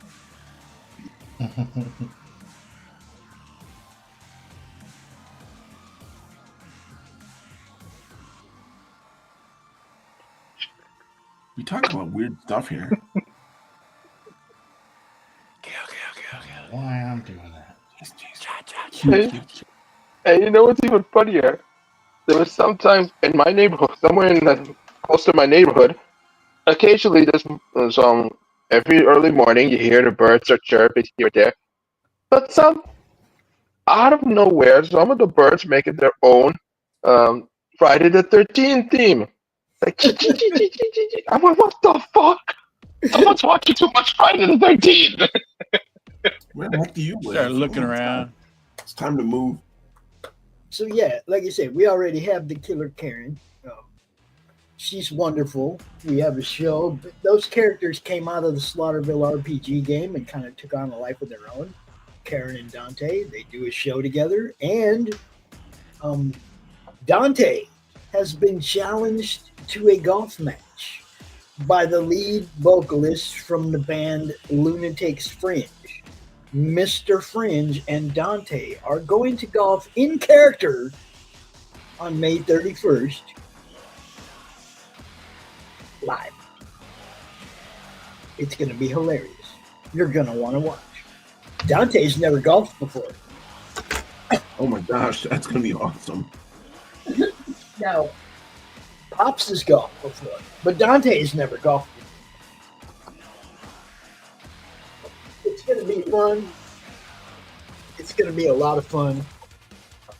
Like I said, we'll be in character, and that's what I mean. It's like when a character takes on a life of its own, and you get the opportunity to go out and portray that character in real life situations, that's freaking hilarious, man. That's golden. You know? Now, Lori's afraid to do a con as Karen because she's afraid she'll chase away all the customers. And I told her, I said, yeah, but you know them bad waiters? The bad waiters that have people lined up to go have them wait on them because they're rude and like purposely rude and people think it's funny. That's what Lori's table would look like if she was Killer Karen for the week. I don't see a downside. Huh? I don't see a downside. That would be hilarious. It would be hilarious, but like she said, it's gotta wait until everybody recognizes Killer Karen as Lori and whatnot. Then she could go play that character behind the table. But right now, that character might be a little rude to some people, and they wouldn't get it. No, that's true. You know what I mean? They wouldn't get it. They don't understand that that's Karen, the queen of the Karens. And she's really good at it, guys. We have a whole playlist of shows, Killer Karen shows. Go watch.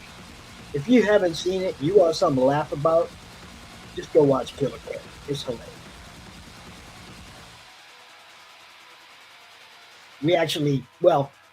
We try to interview people. We try to promote. We try to let people promote. But Karen's a Karen. And she really don't like comic book writers and comic book artists and D&D players. Karen doesn't like any of us. What? You see what I'm saying? So going on her show and trying to pimp your book is taxing. It's difficult.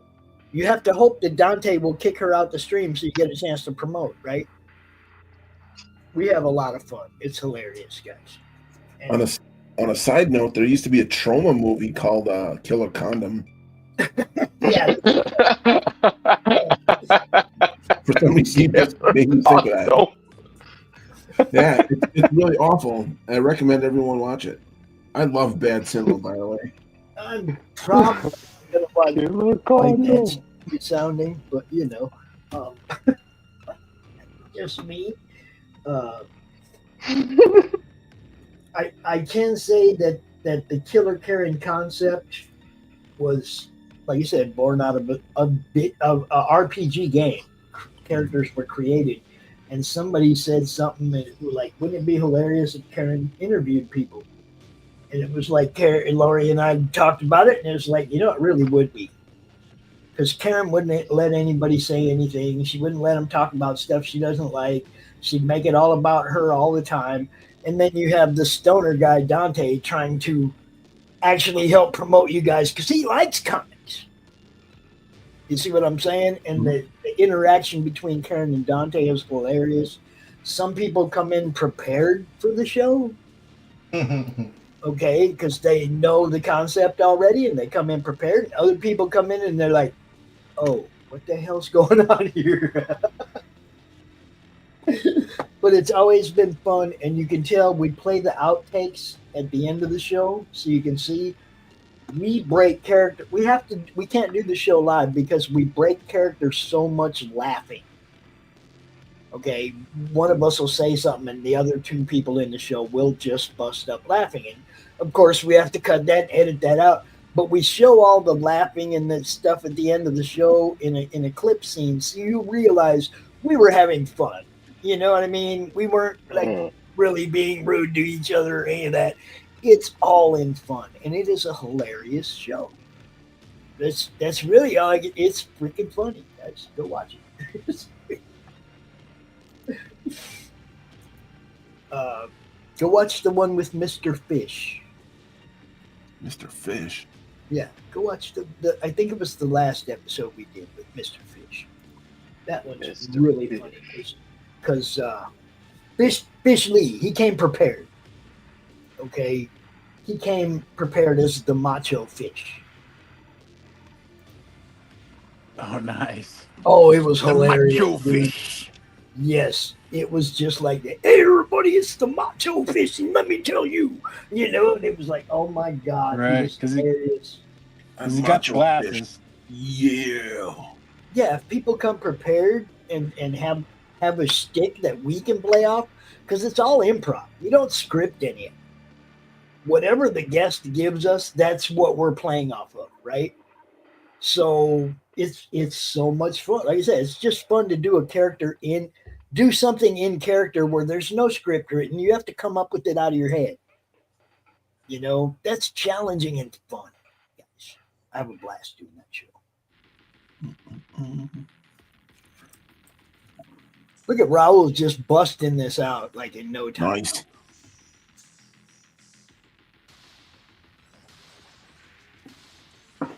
We watched him do that golfing madness last night. That thing showed up. That thing was quick. It was like, holy crap, he just started this. Look, it's over. Dude is fast. Excellent day.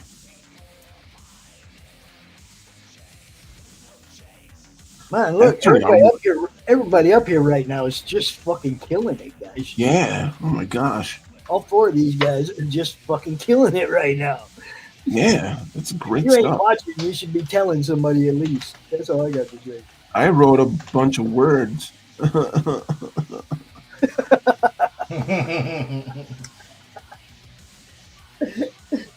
Seriously. okay. That's okay. Writing words is cool. I like writers.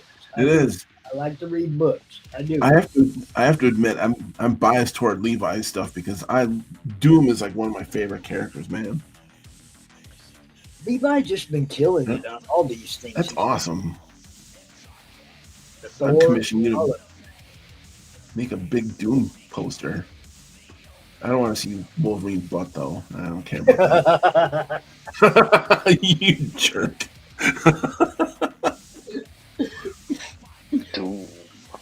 Oh man, I get it.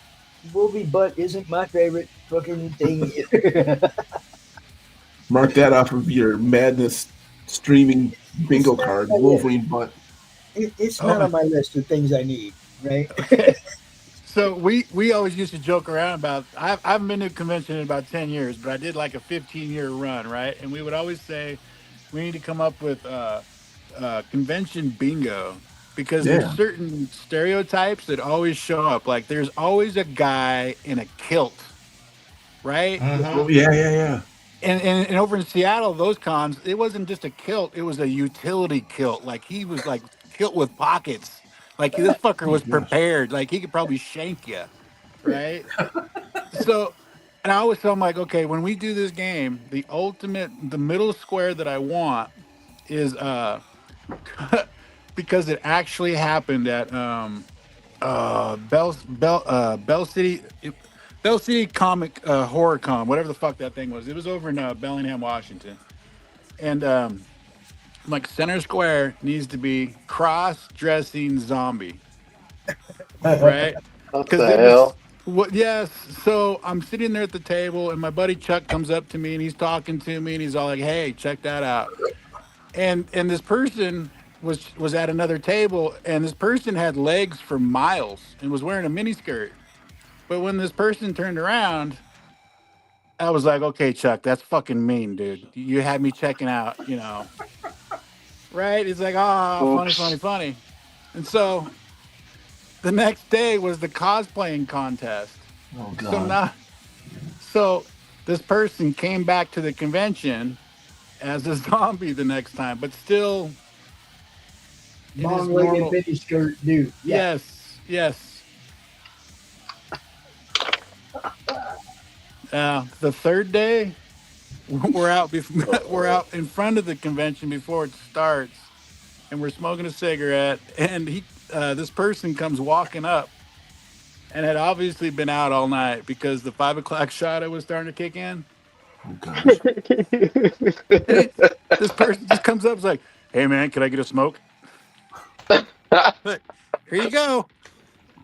Yeah. 5 o'clock shadow kicked in. Yeah.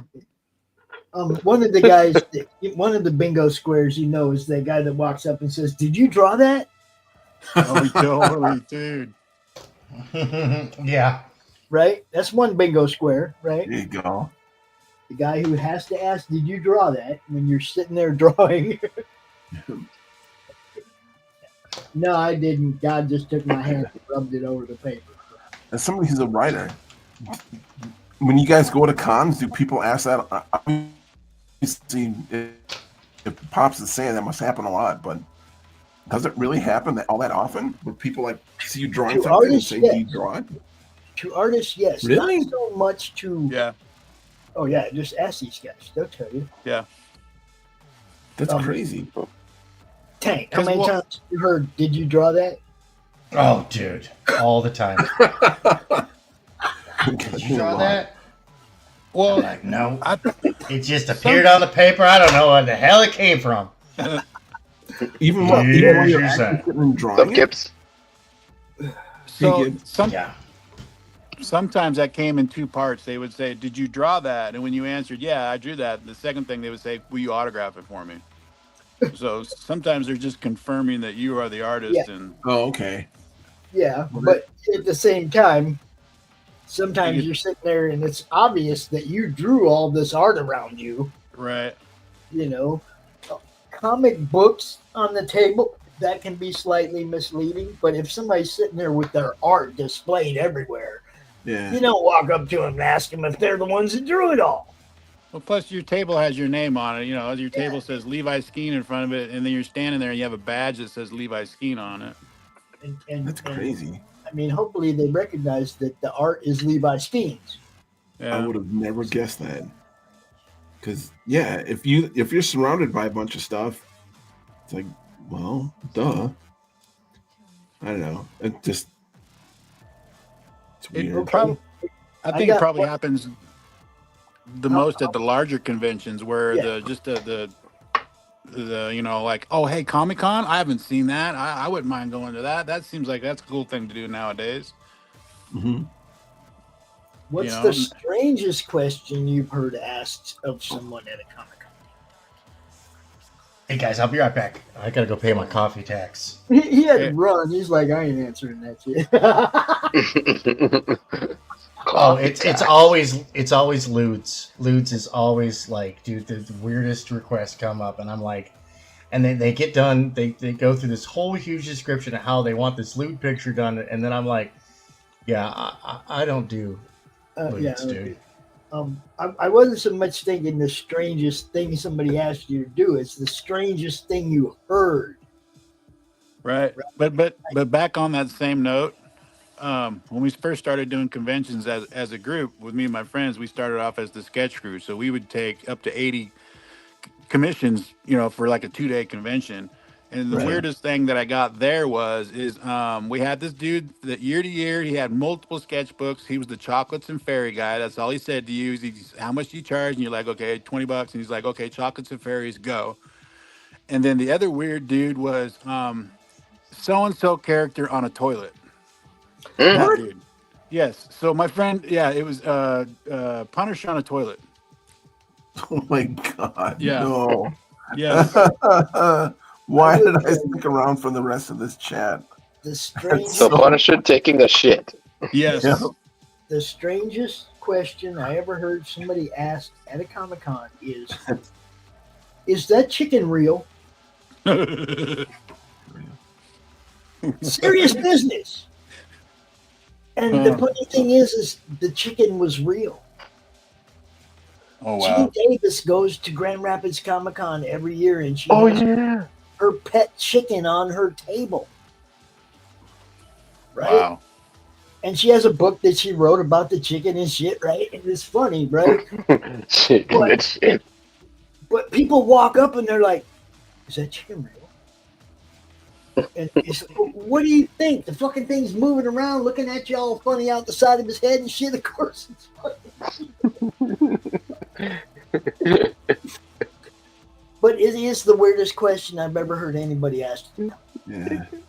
I don't know. That toilet thing is, I'm still kind of emotionally scarred from that. Oh, well, see, as far as weird shit that people have asked people to draw at cons, that goes way, way beyond. It goes way beyond that, bro. Oh, Trust God. me. Part of me is curious to know, but I don't want to know. I mean, some of them stand out in your memory, but I guarantee you there's way worse than somebody sitting on a toilet. Way worse. I remember that one, remember the movie Mallrats, where that guy kept asking, everybody, Stan Lee about the superheroes junk. That's what comes to my mind, is that comic book guy is like, hey, what's the thing's dick like? And it's like, and that was just shattered by Levi, so I don't know. That's one of those why questions. Why do you want to? Why? Oh, look, is this Super Pops?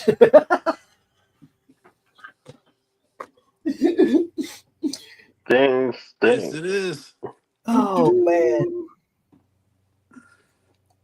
See, this this blows me away. I can't help it. Raul, you're killing me, bro. You're killing me. This is Pops is way more muscular. Oh yeah, dude's got me beat for sure. So Pop has been on Bowflex for hours. Looks more like my son than me. Yep. Tell you the truth, he's beefy like that. Not me. Bowflex. That's awesome. Hey Raul, can you draw a picture of Pop sitting on a toilet? Hey. Sorry, I couldn't help myself. Bad influences, you guys. Bad influences on good artists. That's horrible. Oh my gosh! Don't ask these guys. Don't ask these guys to drop down to some other clown's level. Yeah, I know. I'm just teasing you. When someone asks about the Punisher on the toilet, I could imagine when someone the drawing of the Punisher sitting on the toilet, and he got so pissed he grabbed the bazooka and aimed it at the person just about to open the door. There's some weird people. Anyway, the guy would open the door and go, "Oh shit! Now I know what to call you, the Punisher." I'm 72 long. Guys, come on, the smell. Very cool, Raul. Very cool picture. I always practice when I can to draw Pops. Actually, I need a new Joe Diamond. I need Found a Joe it. Holy shit. I can't believe You found it? I found it. Okay, Pops, I'm going to send you something on Twitter. Here we go. Okay, hang on. I got to rename the file to find it better. Punisher. Okay. I'm just going to say Punisher on. Oh my gosh. Let's call it punishment. And the picture is Punisher on the John. Taco Bell punishment. I just call it punishment. That's all. Okay. The punish shit. The punish shit. Dun. Oh my gosh. Sorry, man. I didn't even dig out a big old fucking. It's. You gotta remember, this was like 06. Nah, don't worry about it. Yeah, that's why it's taking me a minute to dig. I'm in multiple storage devices, and where are we at? Come on now. Oh shit! I guess I was wrong. It was 07. Okay, there. Come on. No problem. Comic-Con. I will say, I've only been coming to these draw things for a short time. They're always entertaining. Weird, but entertaining. That's why they call them madness. Yep. Okay. Sant. Okay, I gotta highlight this though. People have said this before, and I say no. Stan was a great marketer for Marvel, but Stan had a whole bunch of money to make that happen. Pops just pops. Punisher dump. There you go. Punisher dump. Punisher dump. Okay, let's see if it's sideways, Levi. Dang. I know. I said it's sideways. I mean, it's I'm gonna have to. I'm gonna have to save it, fix it. That's a cool slogan, though. Pops just pops. Pretty much. Okay. Just pops. Just pops. Oh man, it's one of them stupid JPEG small files. It won't even save. I'm sorry, man. It You want me to? You want me? I'll have to show it to you sideways, guys. That's the best I can do. Oh darn! It's just not in the format I can work with. But it is funny. it is funny. If I remember right, I think that's Tony. There you go. That's Tony. That's it. Somebody paid you to draw that, huh? Not me. Paid Tony. Oh, okay. Levi's like, I ain't drawing that. Yeah. Here's not even inking. Hey, if it pays the rent, I'm not gonna throw stones. Right. You should ink it. That'd be funny.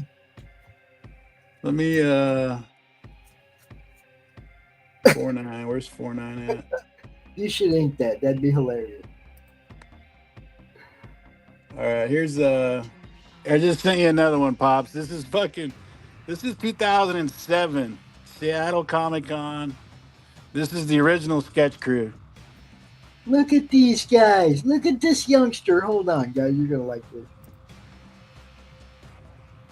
Look at this youngster with this Seattle Seahawks jersey on. Look at him. Oh, that's cool, man. Yeah, that's so from left to right. That's J.Z.L. Riley. Next to me is a little short guy. That's Tony De La Cruz. He did the Punisher, and then there's me, and then there's Harrison Wood. Harrison was the rap DJ for Seattle. Tony did work for the Marvel video games, and J.Z.L. I think he's coaching football now. Nice. Oh, looks like it. He's a big dude. Yeah. Good looking crew, man. Good looking crew. Thanks. That's how we do it, people. We have fun. You know. That's awesome.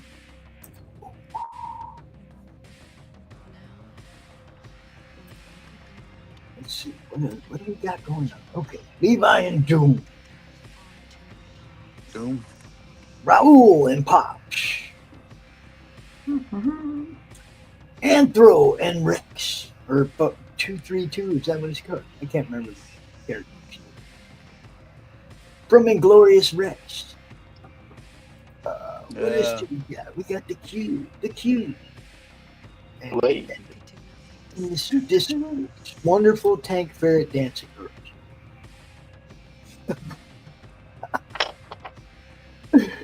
You gotta have the dancing girls. Just saying. Whoa. I might have to take out a couple dogs out the backyard for a minute. So, y'all talk. Don't dead air me while I'm gone. Okay. Blah, blah, blaggity, blah. Talky, talk, talk, talk.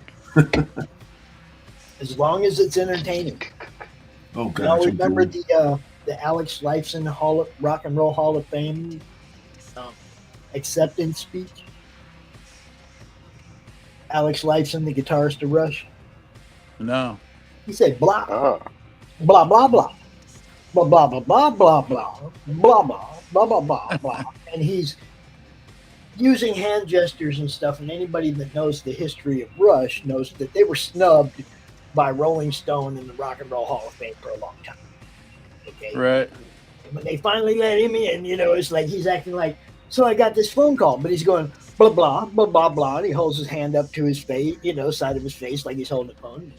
And he goes blah blah blah blah blah blah blah blah blah blah, like he's acting like he's all excited, And he goes through the whole acceptance speech, telling the whole story about how Rush was snubbed by them and shit, and he never uses any other word than the word blah. But anybody that knows the history knew everything he was saying by the way he was gesturing, right? You totally understood every word he was saying. It was the best acceptance speech in the Rock and Roll Hall of Fame ever. And you can watch it on YouTube. It's hilarious. I like it because the other two guys, Getty and Neil, they thought it was funny at first, but then they got a little annoyed because it kept going and kept going, which made it even funnier. Alex was the clown of the group, right? He was having fun. He didn't care. He knew that, that they were mistreated by the people that put them on this stage, and he let them know that he knew he was mistreated by the people that put him on this stage. It was hilarious. Best comeback ever. They got a shit. Mm-hmm. All right, I'm going out back. I'll be back. All right. Try to talk to each other like you know each other. Let's ditch them. Quick. Get you. Oh no, it's going to upload multiple images.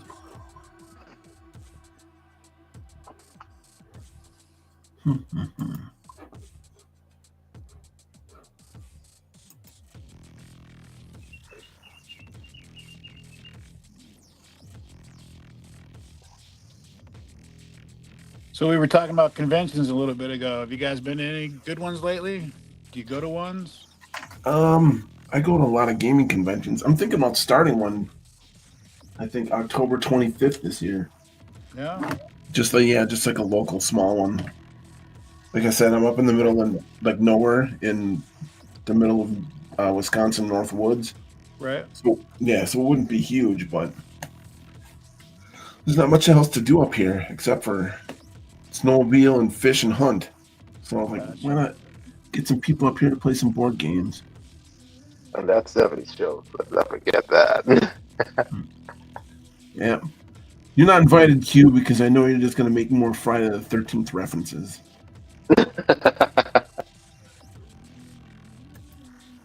Show up in a hockey mask and scare some campers. I can see it.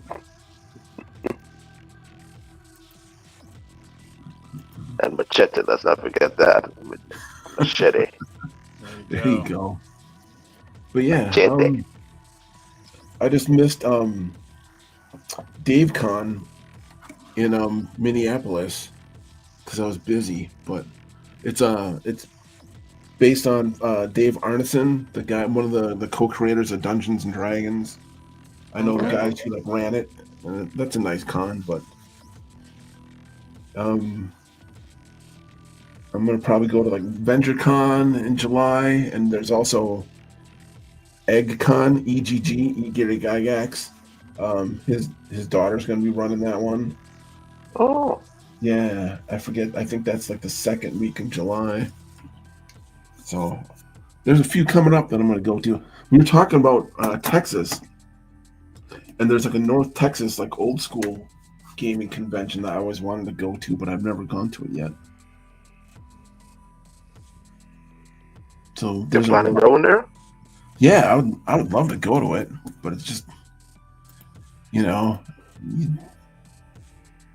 it's just all the planning and oh my gosh, like going down to Texas, because I live on the opposite side of the country, like the northern end to the southern end, and so that's going to be a heck like a flight or a drive or so.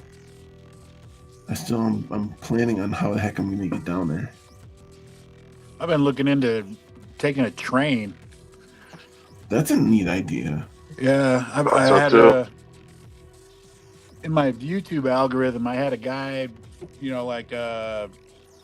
traveling showed up in there. So I just started watching a bunch of videos, and then it just gets worse and worse, right? and pretty soon I end up with a guy that did rail car reviews. Okay. And that was his fucking YouTube channel, man. He would just get on a railroad and he would ride it somewhere. That's cool. So, yeah. And he would show you he would rent the cabin. Mm-hmm. He'd take you up into the dining cars, and some of them have like sitting areas, like observation rooms. Mm-hmm. Yeah. See, that's neat. And it didn't seem like I'm up here in Washington State. Mhm. So for me to go I was like, okay, I've ridden the rail from Minot, North Dakota into Spokane, Washington. Like, how far back east can I go and how long would it take me? And it was only like a 37-hour train ride from Spokane, Washington to like Chicago or something. Yeah. So it is like, okay, that doesn't seem bad. That's not bad. What were you doing in North Dakota? Oh, fuck. My stupid sister talked me into her future husband got transferred there from Fairchild Air Force Base here in Spokane. He was a KC-135 pilot, the tanker planes. Mm-hmm. Yeah. And his squadron got transferred over to fucking Minot, North Dakota. Okay. Because here's if for all the creators here, here's like you just made me think of something that's probably not very legal, but I've been getting away with it for years. Mm-hmm. Even though I live in Wisconsin, the taxes here are just ungodly. All right. So I set up my LLC in South Dakota. Gotcha. And, I don't have to pay any income tax on like anything I make. That sounds like a brilliant idea. Yeah, I don't know how legal it is, but yeah. So I have like all my banking and stuff is basically done from South Dakota. Mm-hmm. And so I pay like zero income tax on everything I make from writing. Nice. So just a helpful tip to help you guys save some money.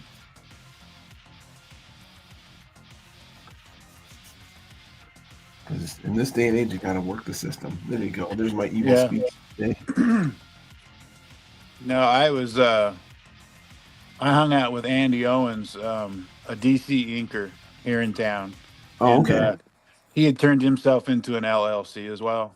Yeah. He's like, for $5,000 or whatever it was at the time, get the attorney fee. And he's like, LLC if you're going to be a self-employed artist. Yeah. You can go on LegalZoom and you can get it done for like $500 these days. Damn. Just letting you know. And now I never have to pay tax again. Right. Screw you, government. Taxation's not theft. Yep. Except for that Dutch guy, you get nothing. I don't know. What are the taxes like in the Netherlands? I don't know for how the system goes, but let's just say every spring or so, Mm-hmm. they'll ask the tax department for tax returns, and they did a little calculation. They only do it for every next spring. So they'll do a little calculation for the last year. They do all the Q&As. If they'll ask us a lot of questions for the past year, have you done anything change or whatsoever? If nothing's changed, they'll do a little calculation and they'll give you some tax returns. Okay. Mm-hmm. But do you get like taxed on each individual art piece you do, or how does it work? Not that I know about individual art individually, but simply in general, in broad terms. Oh, okay, got it. I understand. Mm-hmm. Yep. I find that stuff interesting. Yep. I'm probably the only one. Get my tax return. Yep. Hey, money's interesting. Yep. Okay. I won't bore anybody with my That's all right. with my crazy fetishes. Yeah. We can talk crypto next. Oh gosh. I haven't gotten Whose dog is that? Oh, I think that's Pop's back. Pop's dog. Pop needs a lozenge. Your voice has gotten really rough.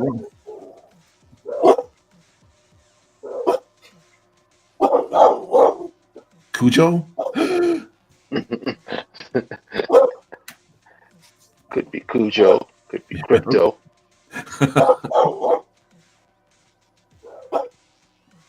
What is it, boy? What do you see? Timmy fell down the well. Pops fell down the well. Did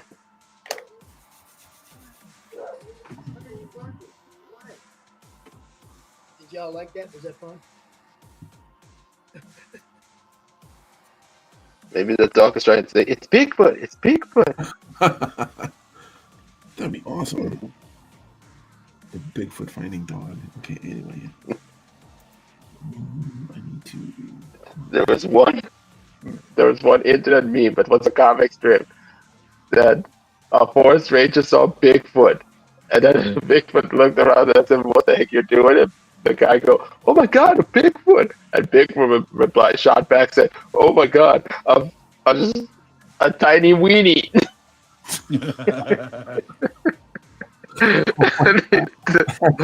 The ranger came back to the station, and his colleague asked him, Did Bigfoot call you back a tiny weenie?" And the guy replied, "Shut up." Yep. Oh my gosh. I have nothing to add. Sounds like that guy needs to quit peeing in the woods. Yeah.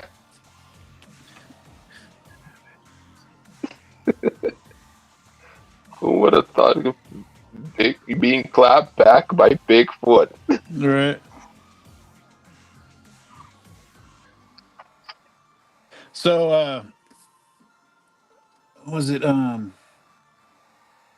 Matt Overlord? You said you're out in the boonies, right? Yeah. So you on propane? I take it you're not on gas out there. Propane and wood. Propane, natural gas. Oh shit! You got natural gas. Nice. Yeah, I have to get it filled up every. Oh, okay, got you.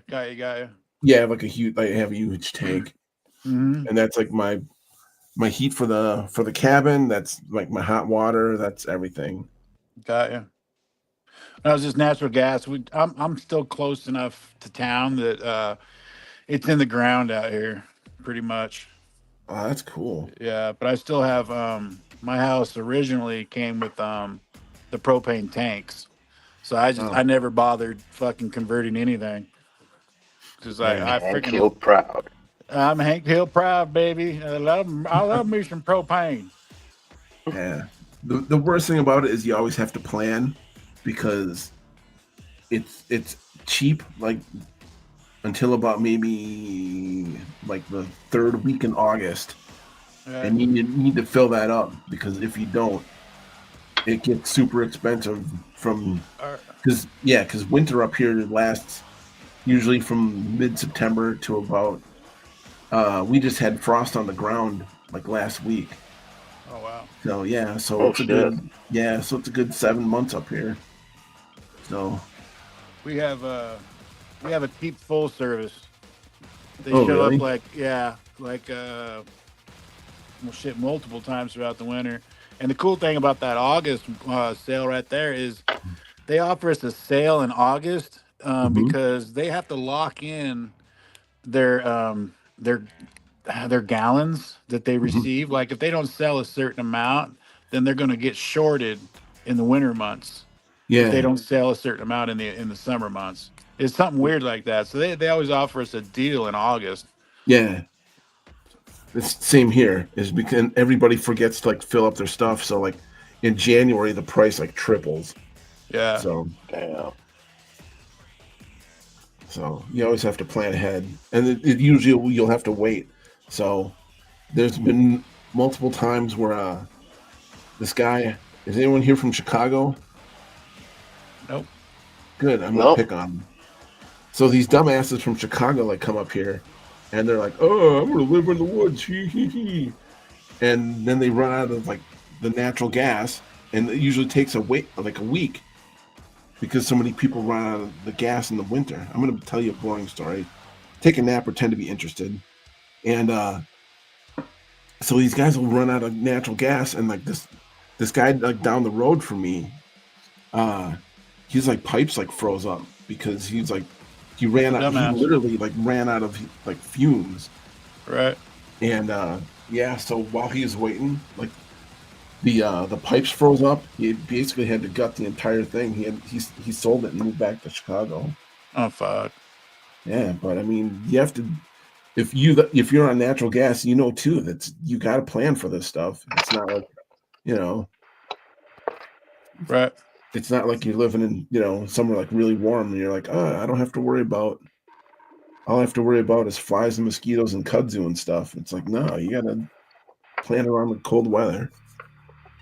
In short, it gets cold really fast. Yeah, we get we have 2 weeks, 3 weeks if we're lucky of summer, like above 80 degrees. Damn. Yeah, I think that's like 20. From my time living overseas, I think that's like 22 degrees Celsius. Somewhere in that. Yeah. Somewhere in that vicinity. I think that's wrong. It's close. Yeah, I'm just at south of Fahrenheit. Yeah, no, it's no problem. I try to, because if there's one thing I learned from traveling the world is people who don't use Imperial love to tease Americans about using Imperial. So, and the funny part is, it wasn't the U.S. who brought the Imperial stuff. It was the British. Yeah.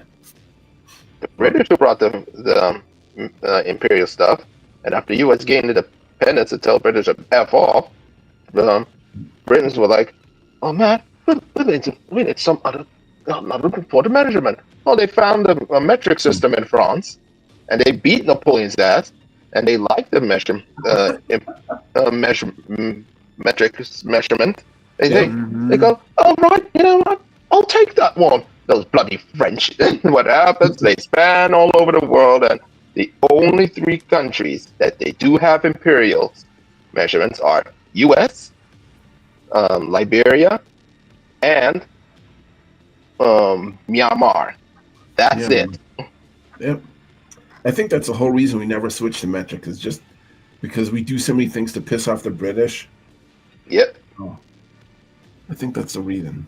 I was a mechanic back in the 90s, and we specialized in Volkswagens. I fucking love the metric system. Yeah, the easy, like you just go like, what do you need? Oh, I need a 13. I need a 10. I need an 8. I need a fucking 17. Like, it's easy shit. Yeah. Somebody come along like, I need 2/3 and 1 5/8. You're like, what the like? Yeah. I wish we were on the metric system. And it makes sense for so when does when does it freeze? At 0? Yeah. And when does it boil? At 100? That makes sense. But whatever. Well, that's only at sea level. I always like to tease the metric people of there's 2 systems, metric and standard, or as I like to call it, science and accurate, respectively. Because look, in carpentry you can't use metric. In tile you can't use metric. It's not accurate enough. Really? Right? Yeah. Why is that? Because I grew up doing cabinetry and tile.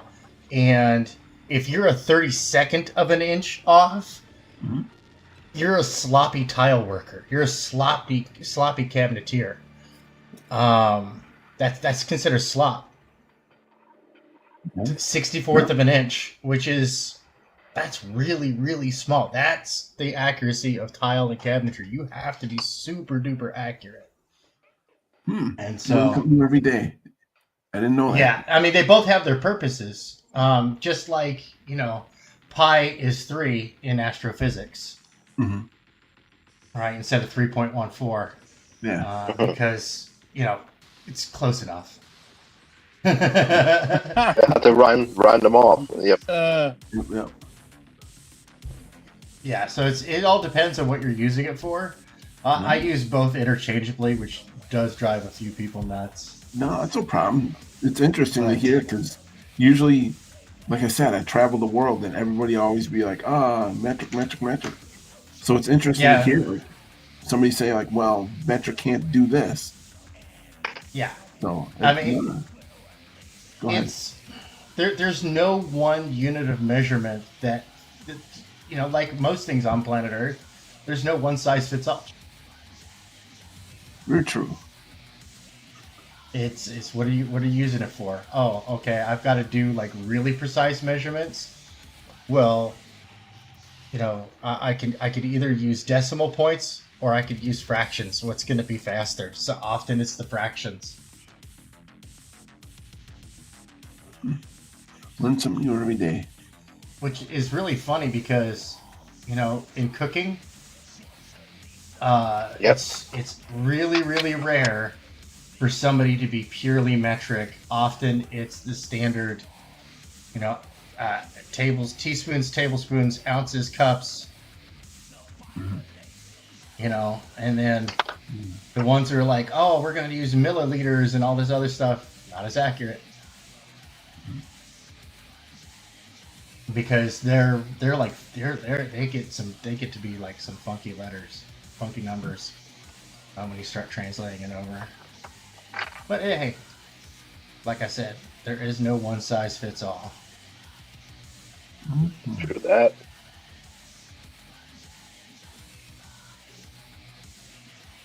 I like to throw people off sometimes by instead of using Fahrenheit or Celsius, I'll use Kelvin.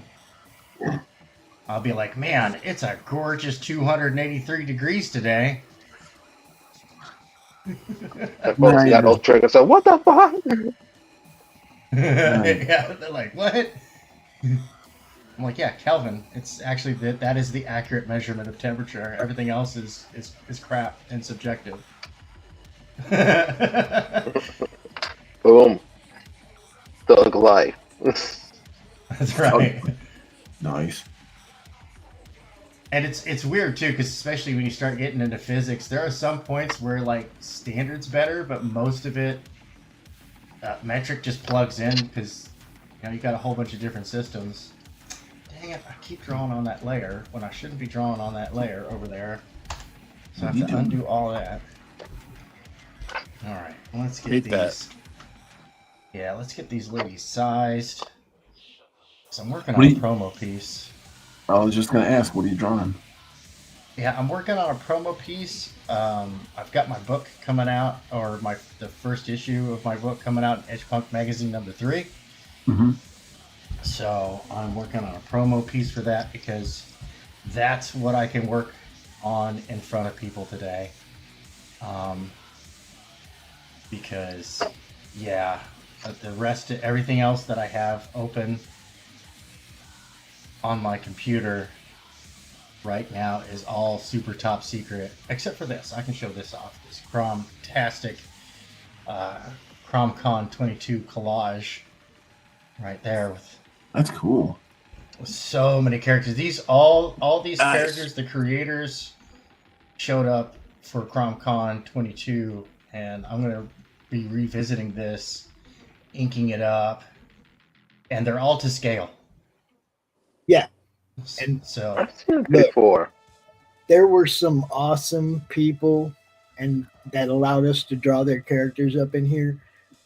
You look close, you will see there's some pretty cool people up in here. I see, duties up in there, and you got Reaper Destroyer and just all kinds of badgers on there. Badger, Nera X, So tell us about Gorilla. So is ChromCon just a comic book convention, or where is it? ChromCon was a monthly online Comic-Con that started during COVID when all the shows got shut down. Oh, okay. And we would interview one creator after another. We give them like 30 minutes, bang, bang, bang, bang, Oh, bang. that's cool.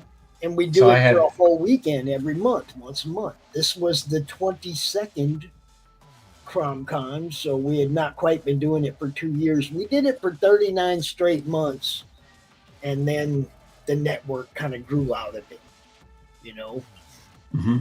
Mm-hmm. What were you gonna say, Tank?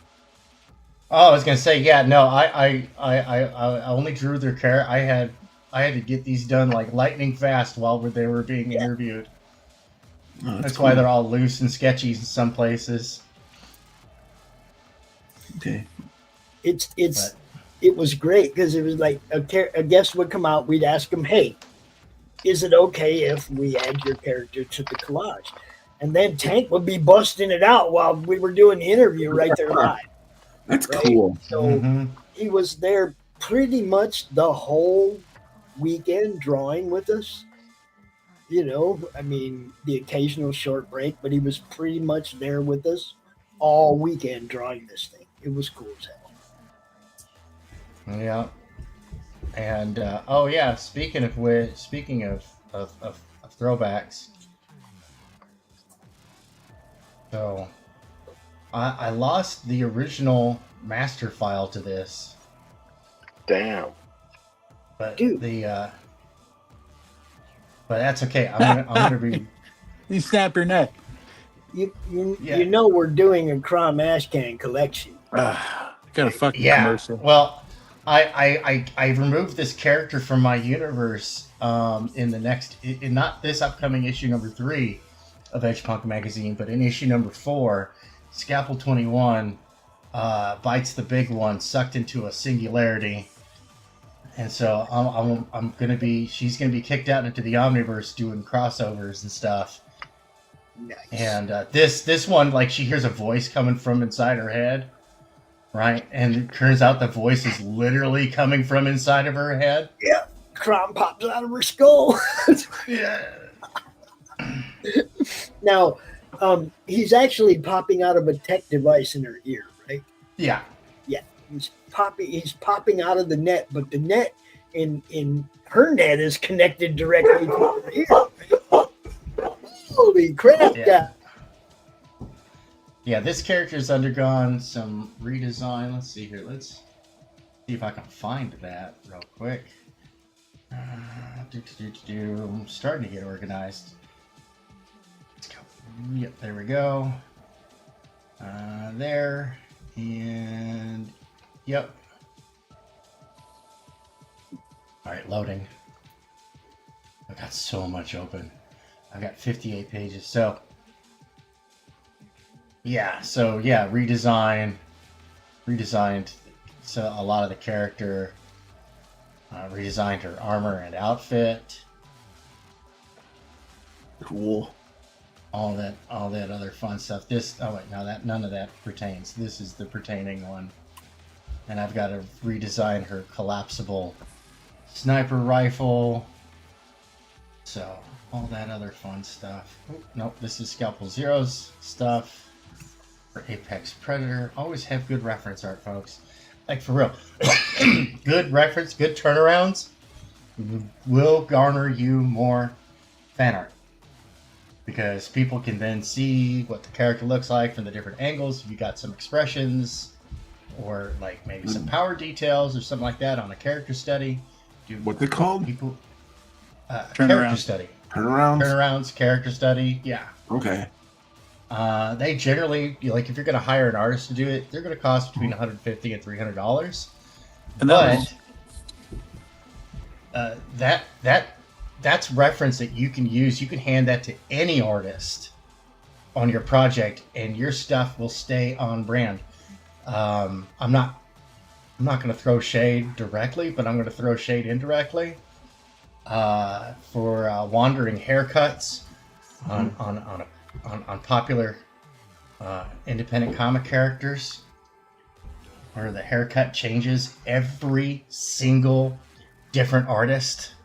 Minor details changing every single artist, and that just shows me that somebody didn't do their due diligence and get the proper stuff in there. That's interesting. Yeah, so creators, make sure you get that stuff squared away.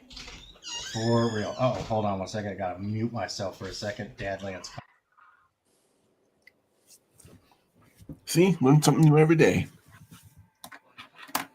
You can, as a writer, JD, my writer, he's got some turnarounds that I'd simply printed off for him. It's not even my artwork, and it's just like you can go onto Pinterest. That's a good spot, or just simply type in, in a Google search, like character design turnarounds, and there'll be like some figures there without clothing on, and you just come along and you just kind of do your own design on top of that artwork already, and that's something you could do as a writer. Okay. Yep. You can just draw some lines and stuff. You can get bases. You could buy bases from an artist and support like an artist that does that type of stuff for like $10-20. Just draw it on it yourself, print it out, grab a ballpoint pen, get silly with it. Hold on 1 second. Yeah. It's poking it again. Character design turnarounds. Yep. Is what I want to look up. Okay. Yeah. I got to write all those stuff down because otherwise I'll forget because I'm a crazy person. So. I hear that. But yeah, I'd love to get some spec sheets done of the characters I write. Is what I'm attempting to say. Mm-hmm. And I don't mind it one bit. If the writer already has an idea, like you gotta be kidding me. You just made my job a lot easier. Yeah, well, that's like I have 2 books called the Grim Future series, where there's a superhero in like a modern times, but then the Earth like falls apart, and now it becomes kind of like a Mad Max road warrior kind of guy. So I tell stories in the superhero time, and then I tell stories in the post-apocalyptical time. Gotcha. And then I also I'm just about to release Petra, who's kind of like a witch hunter, very much in the vein of like Solomon Kane, if you know who that is. Yep. So, but I would love to get like some character sketches done of those. Sorry, I'm talking to myself here. No, you're good. Yep. You're good, man. You guys definitely give me like some good ideas, that's for sure.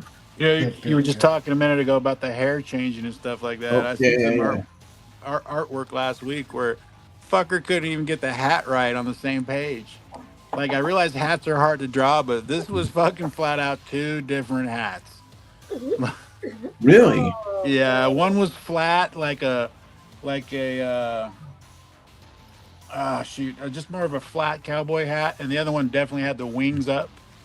Almost to the point of almost Australian. Like that looks like it's 2 panels apart, and the hats are different. Yeah. It's like the other hat you drew is right there in front of you, and you still couldn't get the hat right. Actually, how do we send stuff to Pops? I usually send it to Twitter. Okay. Then hold on a second. Keep talking. I'll send something to Pops. Ooh, look, it's that same girl again. Let's have a date tonight. What the fuck is wrong with you? Ask her if she's buying. No, it's not like that. It's just fucking fake shit. I hate it. One of these times I'm gonna delete Mrs. Wright because I'm totally jaded now. She gonna be the one that was real, and I was like, man, I'm so sick of these bitches. I'm done.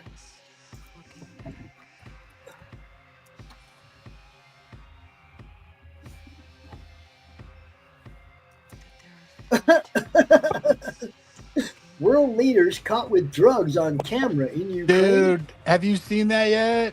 I know, I just saw that. Oh, dude. Fuck. He totally palmed that fucking coke. He totally did, dude. Who was it? Who? It was French guy, France. Macron? Yep. He palmed the baggie of white substance, and then the other guy grabbed the spoon. Oh my god, dude. Yeah, totally, dude. Oh my god. Some of y'all went to prison for that shit. I just want you to know. That's right. Some of y'all went to prison for that shit. And look at these guys, just flaunting it right there on camera in front of the world. And nothing will happen to them. Same old, same old.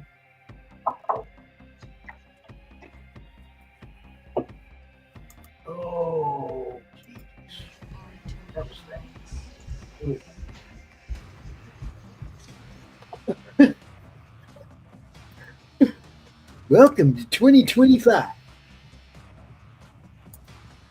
Mm-hmm. Crazy stuff. That's beautiful, Levi. Thank you. Good job. Yeah, it's coming out great. One of my favorite villains right there. Probably my favorite villain. Dr. Doom?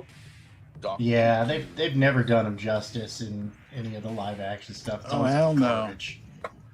That Roger Corman movies, they did pretty good with him though.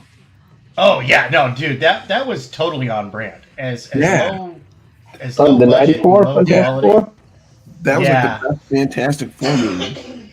It is the best Fantastic Four movie, and it has the lowest budget. It was by far the superior product. Isn't that sad? Invincibles is the best Fantastic Four movie. Actually, very true. That's funny.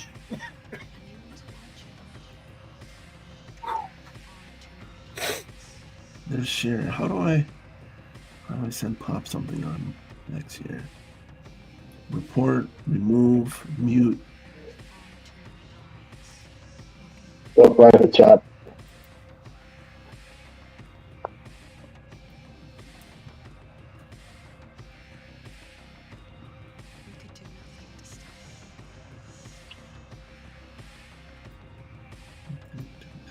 Michelle Luca invited you to follow Michelle Luca. I don't know the person, and they're inviting me to follow them. So, Yeah, of course. Who the heck is Michelle Probably Luca? Gooner bait. let's see. Michelle appears to be a photographer from the Upper Peninsula of Michigan. Oh, hey. Oh, she's local almost. I'm just saying, now I'm looking at the photos. Hey, welcome from northern Wisconsin. I'm looking at the work. Gus videos and stuff.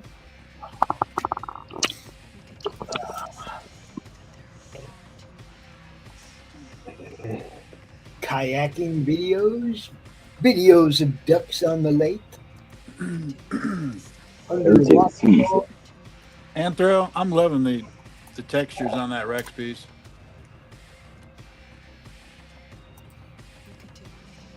Okay, I just sent you something, Pops.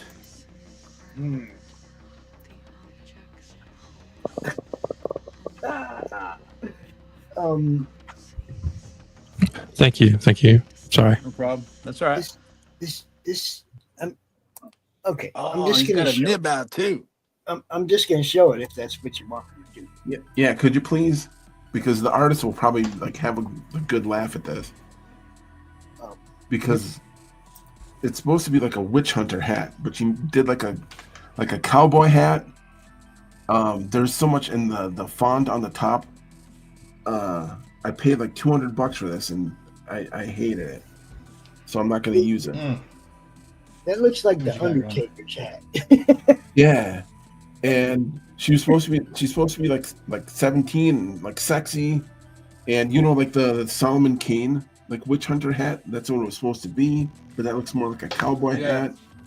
The moon is supposed to like a, you know, the Virgin Mary has that kind of like halo around her head in some artwork. That's what the moon was supposed to be behind her, but it didn't turn out like that at all. The artist I got for this just really did a terrible job. Well, it looks like the light source is behind her, although the moon should be the light source. Yeah. Yeah. Exactly. I don't get it. So, yeah, so this is supposed to be the cover to my new book, but I'm going to actually get it redone because I dislike it so much. And I don't think like the black like title like stands out that well. So I'm sure the artists here can probably pick this thing apart like 7 ways to Sunday. okay, I know some people that do logo fonts or title fonts, or I mean, they do title logos for people. Mm-hmm. They don't just pull a basic font out and type it on a page. You got that feeling too, huh? Oh, there's definitely more to a logo than that. Yes. Yeah. Okay, that is just simple text. Yeah. Okay, It's probably like the worst cover ever. Out, it's got to have some kind of life. That don't Mhm. have no life at all. That is plain font, plain text. Yeah, and she's not very like animated. She's just like, it's really boring. Because if you look at like the stuff, like these other guys have been drawing like all afternoon, there's like a lot of action in it. There's a lot, even like people are standing there. There's still like movement to them, if that makes sense. Mm-hmm. Where she's just like, she's boring. You guys think if maybe the moon was shrunk down a little bit more, it would create more of that halo effect? Yeah. That would help. But again, the light source is behind her, but Right. the light is in front of her. Yeah. So it just doesn't work. So I was thinking for like that light, like maybe it should be like on a city street, like a lonely city street or a dark alley, and like maybe some lanterns could like be giving her light or something like that. It definitely needs to get right done. But You could definitely have like a street lamp pole behind her yeah. and still create that effect with the moon in front of her. Mm-hmm. And an old school street lamp, lantern type street lamp, doesn't make a lot of light. Yeah. It just makes enough to dispel shadows, right? Yeah, you know what I mean though. It's like Yeah. But if you put the light there behind her, then people would see that's the angle of the light that's hitting her from behind. That's giving you some detail of who she is, whatever. And then you could still have the halo effect from the moon in front of her. exactly. Basically I need to find a real artist. Oh, go ahead. Go Logo ahead. just kills me, or that text at the top just kills me. Yeah, it doesn't like pop out at all. It kind of blends into the background. It's just boring. It's just text. I will agree. I will agree with you 100%, Pops. know? I don't even remember what the heck were we talking about that made me like think of like showing you guys this. I don't even remember. But good call. Yeah. Because you want your stuff to look good, guys. Yeah. It should be like You want it to look good. yeah.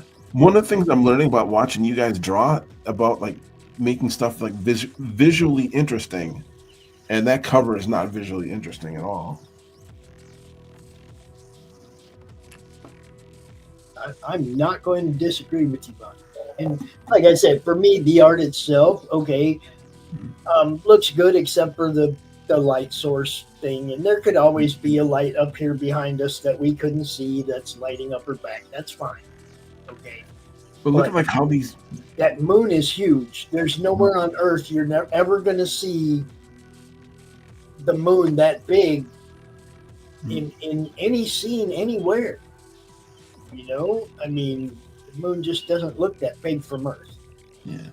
But if you're looking like even like we're looking at this Anthroprocorocorus drawing, and even though that lizard guy is like standing still, you still see like movement to it, and it's like visually interesting. In that cover that I have, she's a bump on a log. Yeah, there's no life to it. That's for sure. Yeah. So even though like I don't draw, like watching you guys draw. Again, though, it's like the dude might have thought you wanted a pin-up tile still for your cover sometimes that's lost in translation again between the writer and the artist or the creator and the artist. You got to let them know what you're looking for, what you want, and it's like, and it doesn't hurt to see it in progress so you can correct it before it's done. Well, that's kind of like that's the problem with this is I sent it. I found this person on Fiverr and they're Italian, so they spoke like little English. Because I was looking on because I get almost all my like editing people and stuff on Fiverr these days, and so this lady I told her I wanted a comic book like cover, and that's the best she could come up with. Okay, I'm just gonna say this like in the most simple terms I can. Mm-hmm. People in the madness greater than people on Fiverr. Well, I didn't know you guys then. It's not my fault. You do now. I'm Yeah. just saying. We got editors, proofreaders, everything, everywhere. The madness is full of people that help other people. And obviously, looking at like, I'm gonna actually be nice to you guys, so I'm sorry, but just looking at like people like drawing, you guys actually know how to draw compared to some of the stuff I got off of Fiverr. It's like you guys do good work. Okay, that's the only compliment I'm giving till the end of the year, so suck it up. Fiverr is, I mean, you might find 1 out of 30, 40 people over there that are talented, and somebody told them they should go to Fiverr. Yeah. And they're getting lost in that cesspool of crap. That's the nicest thing I've heard anyone say about Fiverr. I mean, we've had so many dealings with, and had so many friends that first started out, and the first thing they did was get scammed by somebody on Fiverr. Yeah, I'll vouch for that. This is a ongoing story, and that's why we try to do all this, to show people that there are other avenues that will actually help you get stuff done and make it look good, as opposed to somebody who's just trying to get a small percentage of your Kickstarter campaign. Exactly. That's a nice way of putting it. Thank you very much. I'll be here all week. Okay. I just try to protect my friends from shit like that. That's all. Anyway, so I forgot why we even brought that up, but somebody mentioned something and I thought of it. So there you go. I had to share my misery. That's okay. That's Cats are hard to draw. That's a good topic for what's your issue. Anytime you want to come out and talk about that in depth, we have a show for that. Really? Then put me on it, because I can talk everybody's ear off. Yeah. Go ahead. We do have a show for that. Okay. Yeah, because I have a ton of nightmare stories from Fiverr. Oh my gosh. It's like being drawn through a dark, tarry abyss with your eyes and mouth propped open. Yeah, we could do a show on Fiverr. We could do. Oh my gosh. Count me in. Jonathan, if you're watching, cue that one up for Friday, buddy. Like what was the end of that movie? Shawshank Redemption, where he goes through that shit pipe. There you go. That's Fiverr in a nutshell.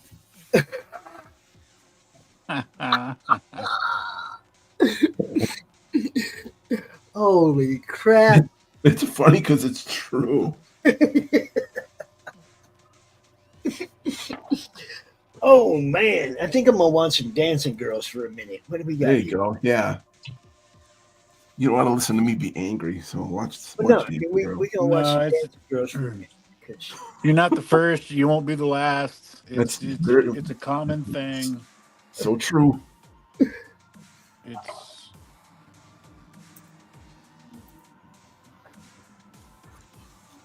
What is that water in the background?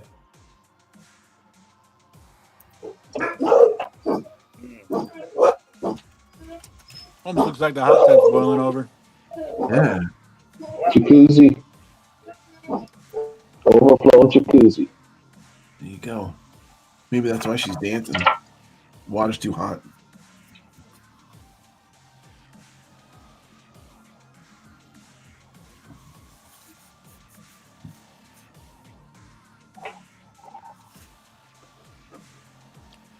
So just kind of thinking about like the steps, like to become a professional artist or whatever. You know, we're talking about like, hey, you should get an LLC. That's, like one thing. And I think nowadays, a lot of young artists like haven't gone through the steps of like portfolio reviews and shit. They just graduate from whatever and throw their portfolios online, like on Fiverr and shit. And they're just not ready for professional work. I will agree. and they just kind of muddy up the water. And the other thing is like so many like, no offense to Q, but there are a lot of like foreign people on Fiverr that just don't know. Because I had a guy from Pakistan trying to edit my book. He's like, "Oh, I'll do it." And I'm like, "Dude, you barely speak English." I'm like, "And you're gonna edit my book? That makes me sound like a dick." But yeah, you're kind of they're being delusional about whether or not they're ready for it. It's like, dude, you can barely speak English, and this is an English book. I'm sorry if I come across as a dick, but it's just the truth. Exactly. And so it makes you sound like so mean, but it's like I need somebody that can edit English. Why you be so racist to me? Well, as an artist too, you got to develop that thick skin. You need people to be. You need those portfolio reviews. You need the toughen you up. Grandes. It's con some cojones grandes. Yep. What does it mean? It means big. I don't mean to be mean, but it's like it's the truth. Yeah. You wouldn't ask me to edit a book in Arabic, would you? You would if you're stupid, I guess, but Urdu. I'll do it. Oh man. There you go, Do I get Pop. paid? Good idea for a show. Do I get paid up front? Yeah. I'll think about it. Oh my goodness.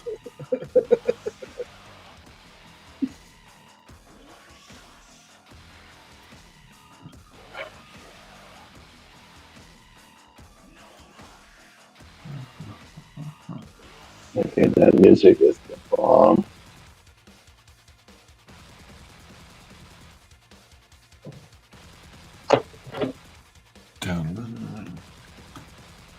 That music is pretty cool. Right.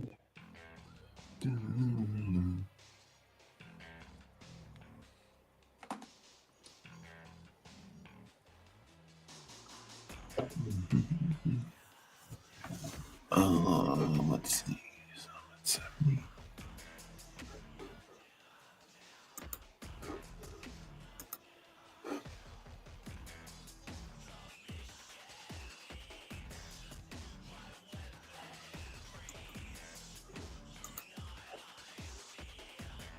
Loving the fact that you're using a nib on that Anthro.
Gentlemen, I have to get running. Alrighty. Thank you for having me, Pops. Good to hang out with everybody. You as well. It's a pleasure. Thank you. And We're going to do that all the way around anyway, so why don't we go around the room and just make sure everybody knows where they can find everybody else. You can find me over on my channel at Tank Fair Presents here on YouTube and on X at Spare Tank. And Mondays through Wednesdays at 2 p.m.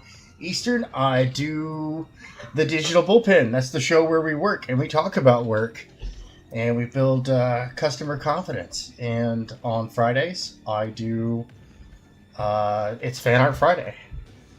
Wednesday nights, you can find me over on Over Glitch's channel for the Hump Day show. And Saturdays, first you'll find me on the Dawn's channel in the studio as we do fan art of really awesome stuff, hosting creators and whatnot. And then later I jump over on Zaf's stream and go hang out with him for a little bit. Yes. I have one more thing I wanted to show you before you left. Yeah. I mean, actually, I had two things, but only one of them's loaded up here. Oh, okay. Yes, the Crominisher. It says back in this book. Very cool. Hold on, I got one more. If I can find it real quick, I got one more. Where are you? Oh, he's got his belt full of bongs. I was going to ask if those were bowls right there. Yes, sir. The bong buckles. I've got one more, but I have to find it. Man, where is it? So would Punisher be sativa or indica? That's the question I want to know. First one, then the other. Okay. At least he's not on the toilet. He takes them all down.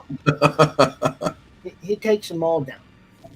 Gotcha. The punch shitter. The punch hitter. There it is. There it is. Greetings, guys. You remember this one? Whoop, there it is. No. Come on. Talk to me, Tank. Do you remember the season greetings one?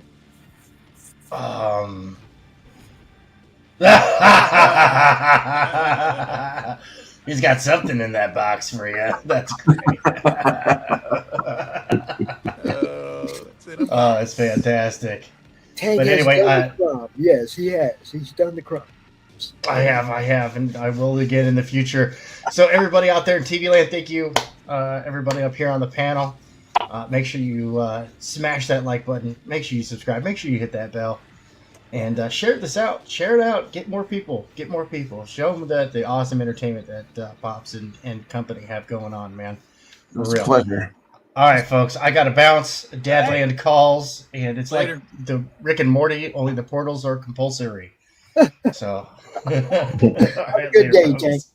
You too, man. Later, man. Thank. Oh my gosh, we've been here 4.5 hours.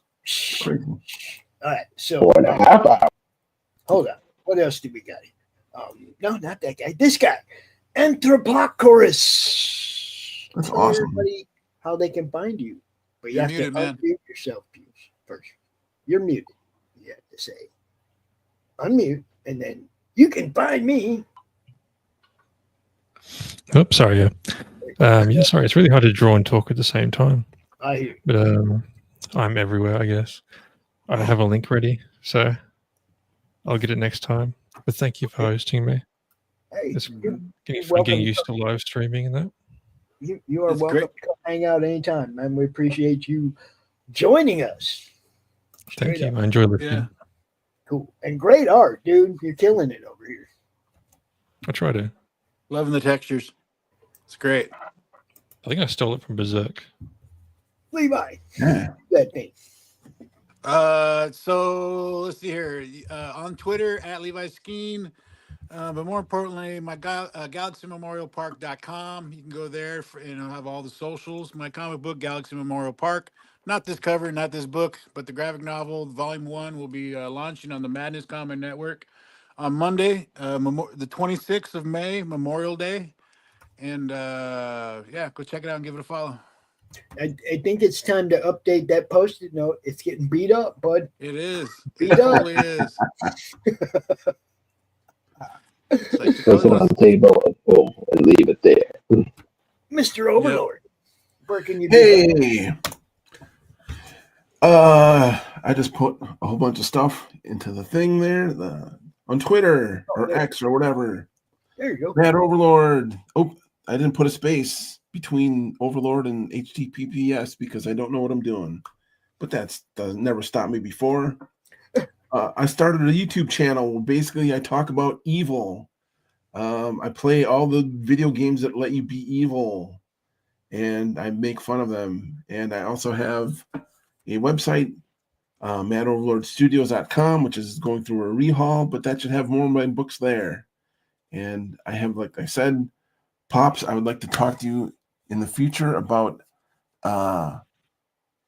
getting onto the network and getting Kickstarters, because I definitely need to kickstart a new cover for that crappy one that I showed earlier.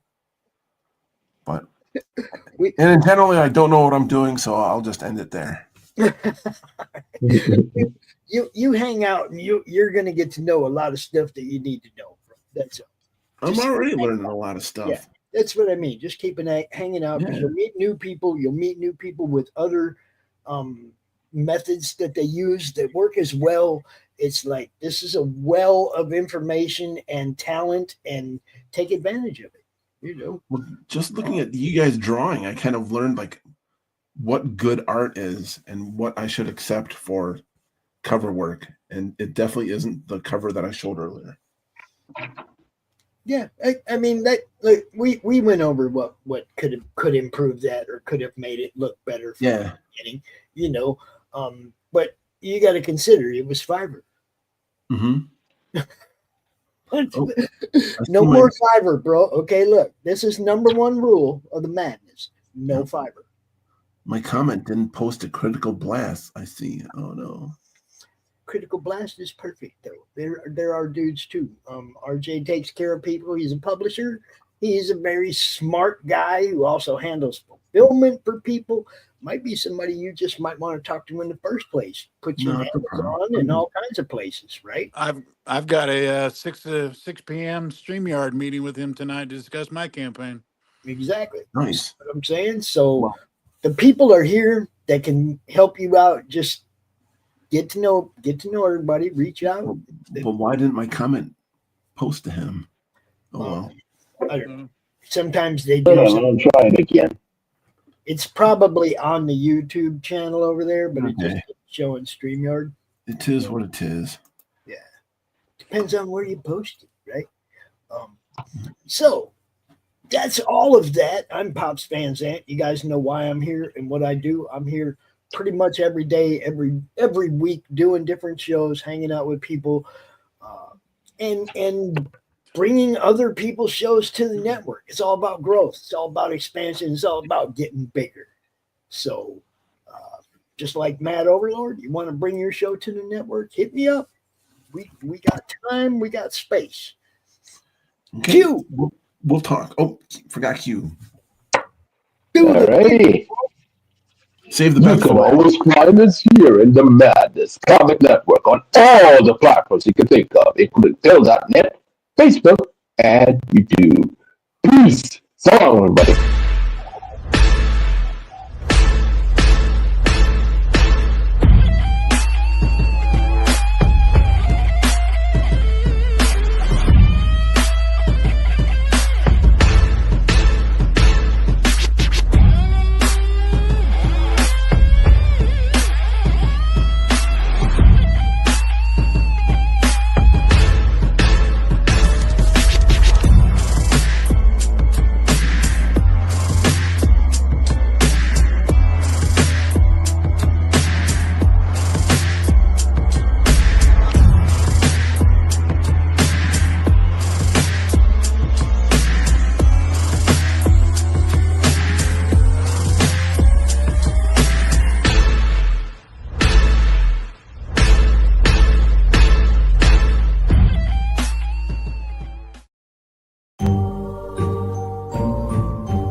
I'll tell you, I'm at Steel City Comic Con. You're watching me at Madness Comic Network. What a crowd. Love it.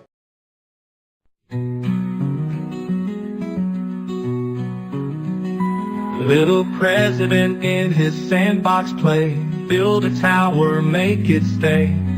Digging deep through the golden sand. Building the future with your hands. Tiny suits and shiny shoes. Making plans and making news. Friends all gather to join along. In the sandbox they all belong. Little President Trump at play. Every day a brand new day. Learning, growing your own way. In the great big sandbox that is the USA. The USA. Share your dreams with everyone. Sandbox fun under the sun. Big ideas taking flight. With little Trump everything's bright. Dig a moat, build a wall. In the sandbox he stands so tall. Dreamer dream, builder build. Little Trump your heart's fulfilled. Little President Trump at play. Every day a brand new day. Learning, growing your own way. In the great big sandbox that is the USA. Hooray, hooray, for the USA.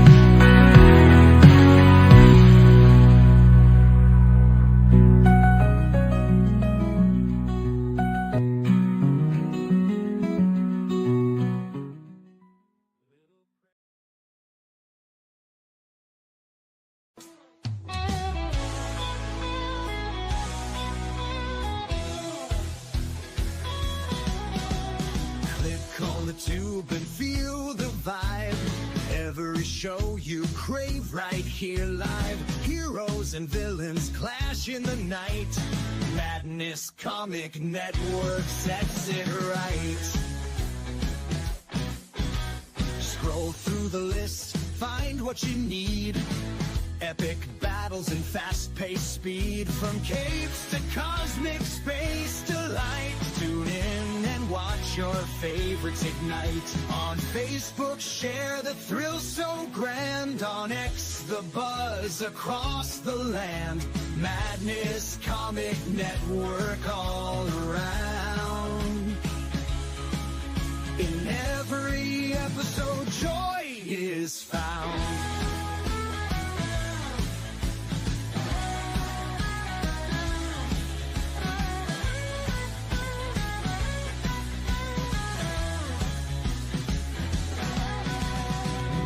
Uploads, they never end. Superheroes and their friends. Catch every twist and every turn. Madness Comic, you will yearn. Stay up to date with every twist. Madness Comic, don't miss a gist. From laughter to tears, every mood. Madness Comic sets the groove. Click that button and subscribe. Catch the wave and ride the tide. Join the fun, join the craze. Madness Comic brightens days.